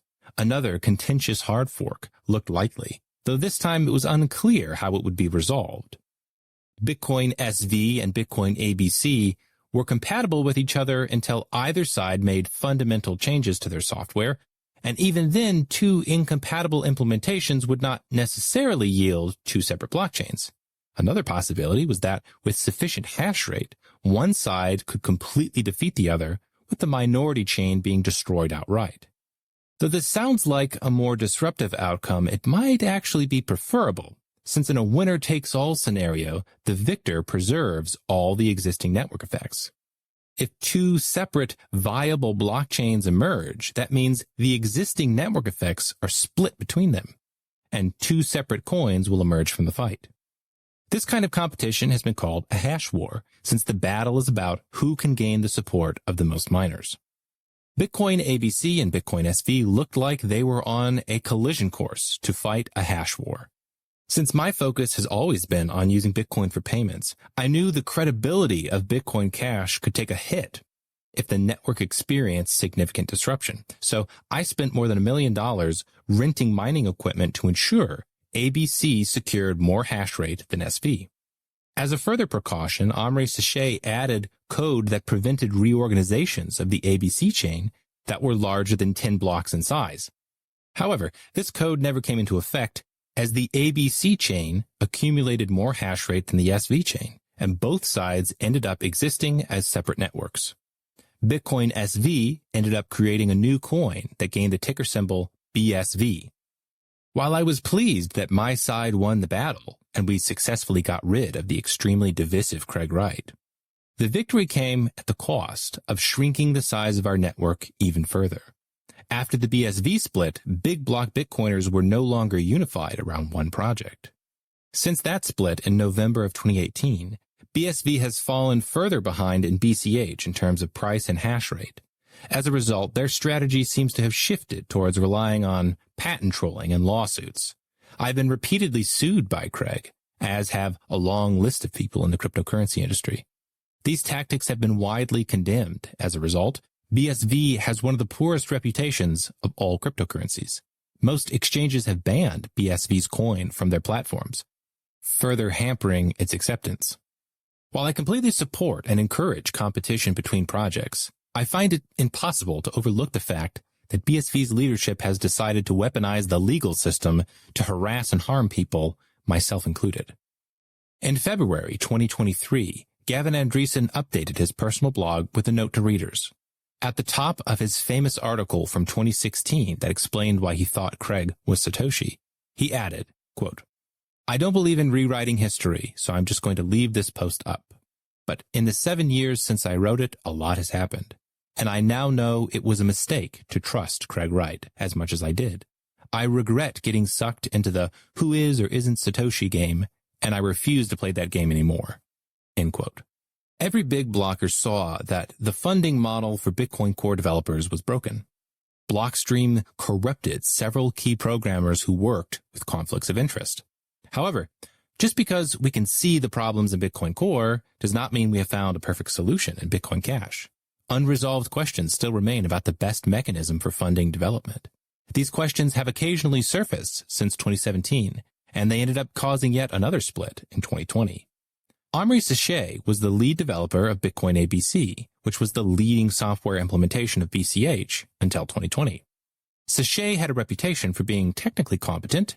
However, his leadership skills had been called into question for years. The cryptocurrency industry is a complex mixture of people and computers. Good leaders need to have both soft and hard skills. For whatever reason, this industry tends to attract workers who are on either extreme, either extremely skilled with people or extremely skilled with computers, but rarely both. Sachet had built up a reputation for being difficult to work with, and he frequently expressed discontent with the amount of funding that ABC was receiving. In 2019, a question of developer funding was raised in BCH, and the community responded with a fundraiser that donated more than 800 BCH to different teams. I have personally donated millions of dollars to different teams over the years, including about $500,000 to Bitcoin ABC. In early 2020, the issue reemerged again. In response, a group of miners representing the majority of hash rate proposed a infrastructure funding plan, the IFP, which would defer 12.5% of the block reward for 6 months into a fund marked for development. The fund would be controlled by an independent corporation in Hong Kong, and they initially estimated the IFP would raise around $6 million. The miners described their proposal in an article saying, quote, 1. There is no master node voting or any other voting. This is a decision by miners to fund development directly. 2. The initiative will last 6 months, from May 2020 to November of 2020. 3. The initiative is under the direction and control of the miners, who can at any time choose to not continue. And 4, this is not a protocol change. Instead, this is a decision by miners on how to spend their Coinbase rewards and which blocks should be built on. End quote. This seemed like a fine plan to me, since it was the miners organizing it amongst themselves, and it would only be temporary. But the reaction among the broader Bitcoin Cash community was mixed. Some people thought that 12.5% was too high. Others pointed out, rightly so, that the miners were vague on the details of just how the funds were going to be distributed. After some deliberation, Bitcoin ABC added the code for the IFP into their software, and with a compromise. The reward would be reduced to 5%, and a certain threshold of miners would have to agree before the change was activated. If the miners did not vote, then it would fail.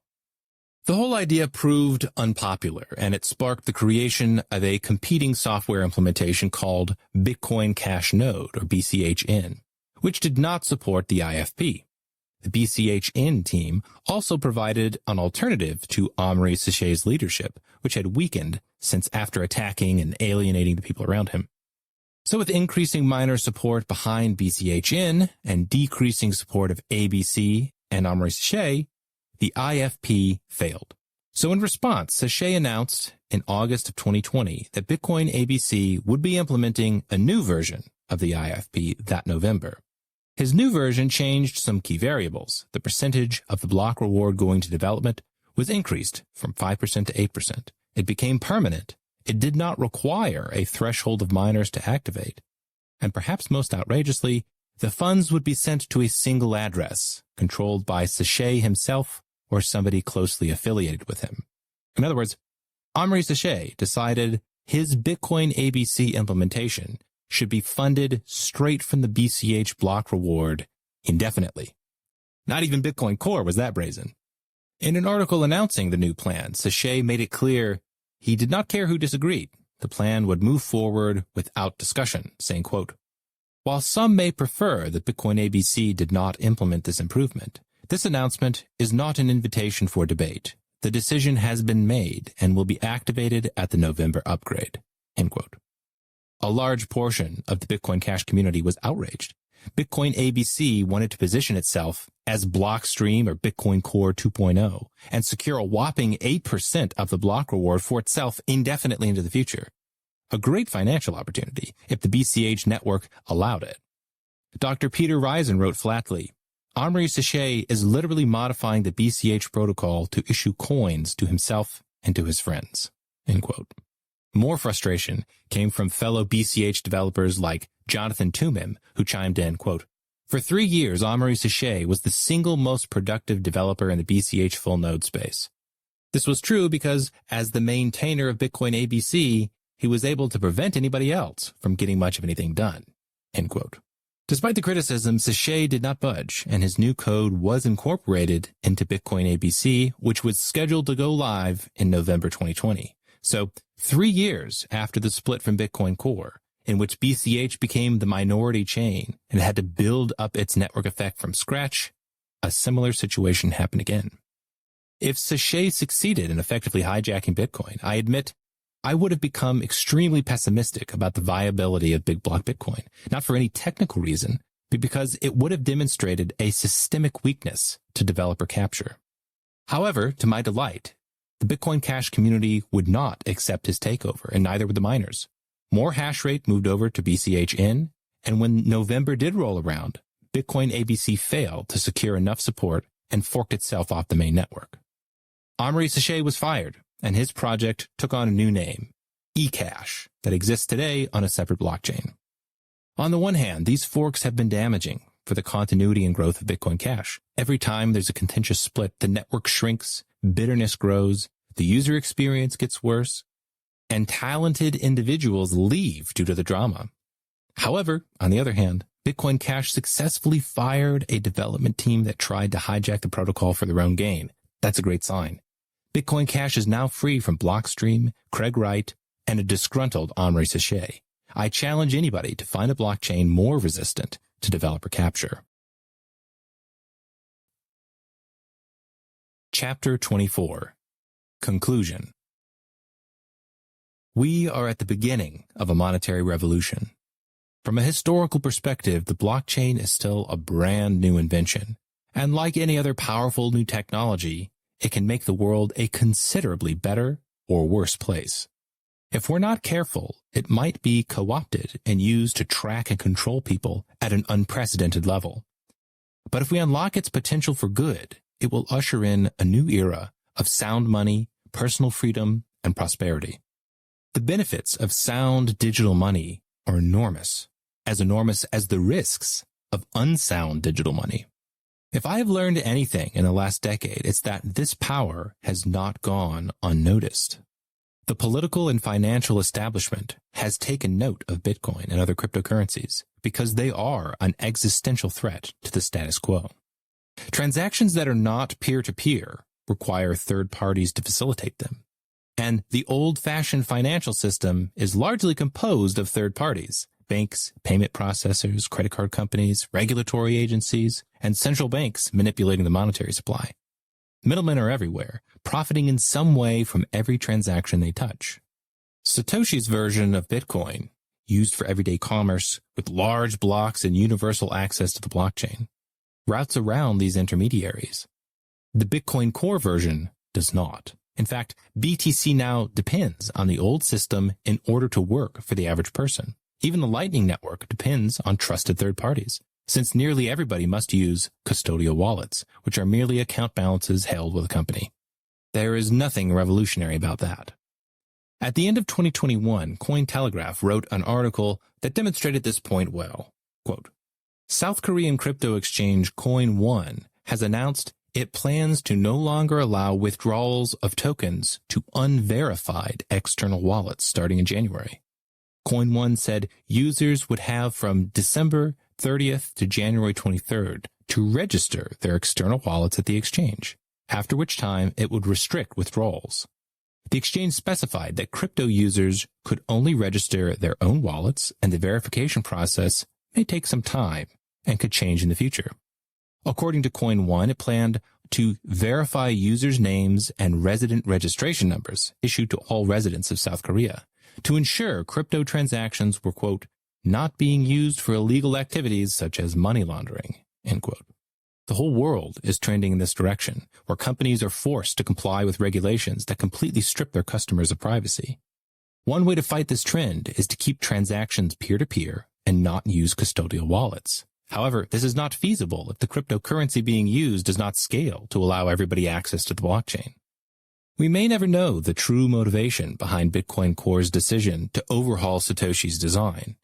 Maybe it happened in good faith. Maybe it happened because Core was infiltrated. Regardless, the result is the same, a small block version of Bitcoin that is considerably less disruptive to the status quo. If interested parties did not directly corrupt Bitcoin, they certainly benefit from its corruption. The same could be said for the rampant censorship online, the widespread information control, and the social media engineering that surrounds this topic. Even if the opposition did not cause it, they certainly benefit from it.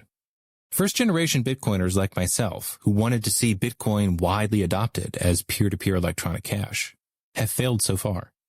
However, our mistakes can be learned from. The vision for fast, cheap, reliable, inflation-proof digital cash is still alive, but it requires a network of people to bring it into existence. Software alone cannot improve the world. Humans are still required. The next generation of digital cash enthusiasts will need to have a more sophisticated philosophy than we had in the early days. To build such a philosophy, we should start by analyzing the different tensions that exist within systems. Every cryptocurrency is faced with an endless list of problems, and these problems never have perfect solutions. Instead, there are trade-offs that must be balanced against each other. Analyzing these trade-offs is critical for improving our overall understanding. The first trade-off is between focusing our efforts on one cryptocurrency versus multiple. In the big picture, having competition between multiple projects is a great thing. We should never pledge allegiance to any particular coin. However, our time, attention, and resources are scarce. If any cryptocurrency is going to compete against existing financial systems, we need to coordinate with each other. The more coordination that exists on the same project, the stronger it will become over time. If everybody builds on a separate network, none of those networks will succeed. This is why I'm focusing primarily on Bitcoin Cash right now, because I know the underlying technology can scale, and it has already been battle-tested in the real world. Until there's clear evidence that there's a genuinely superior option, not merely the theoretical possibility of one, I will continue to promote BCH as the most promising cryptocurrency for becoming digital cash. A similar tension exists between the need to have multiple software implementations and the need for strong, competent leadership. The hijack of Bitcoin Core and the attempted hijack of Bitcoin Cash demonstrate that a single development team cannot be trusted in perpetuity. Bitcoin must remain separate from any particular implementation. However, this does not mean that every developer needs to create his own separate implementation. Competent leaders should have a team around them that respects the professional hierarchy, as Mike Hearn suggested. Having a lead implementation is fine so long as the system remains meritocratic. Otherwise, it will degrade into another case of development capture. The same can be said for contentious hard forks. On the one hand, the ability to fork is a critical part of the governance of Bitcoin. On the other hand, forks are extremely disruptive and damaging to network effects. They must remain a last resort. Otherwise, a community will fork itself into irrelevance. Mike Hearn commented on some of these ideas in a fantastic Q&A in 2018. When asked about Bitcoin Cash's community and development structure, he responded, quote, "My view is that Bitcoin Cash strongly resembles the Bitcoin community of 2014. This is not good. That experiment was tried and it didn't work. It's tempting to think that what happened was a freak one-off occurrence, but I don't think it was. I think it was inevitable given the structure and psychological profile of the community at that time. So just trying to get back on track, as I see it, is nowhere near radical enough. If I could get one message across to you in this session, it's this. Be bold. Be willing to accept that what happened was not just bad luck." End quote. Once again, history has proven Mike Hearn right. And since he wrote these comments, BCH has split 2 more times. Any more could prove disastrous. Those underlying structural problems must be fixed. One way is to reduce the number of critical parameters that developers control. For example, all the drama surrounding the block size limit can be avoided by simply removing the limit altogether and letting miners determine the size of blocks to produce. The more decisions we can put in the hands of miners and businesses, and not protocol developers, the better. More fundamentally, a successful project will need to demonstrate stability over time. Adding new features can be attractive, especially for computer programmers, but it comes at the cost of stability. Businesses simply cannot build on unstable platforms. And if the payment technology they're using changes every few months, it quickly becomes more of a hassle than a benefit. A global digital cash system must be rock solid. Once the core features are set, they should not be changed unless absolutely necessary. There are plenty of other cryptocurrencies that are trying to be like Ethereum and provide a universal platform for smart contracts and other complex functionality. But not every coin needs to be like Ethereum. We need some project or projects to focus on simple, effortless cash transactions that can reach a global scale.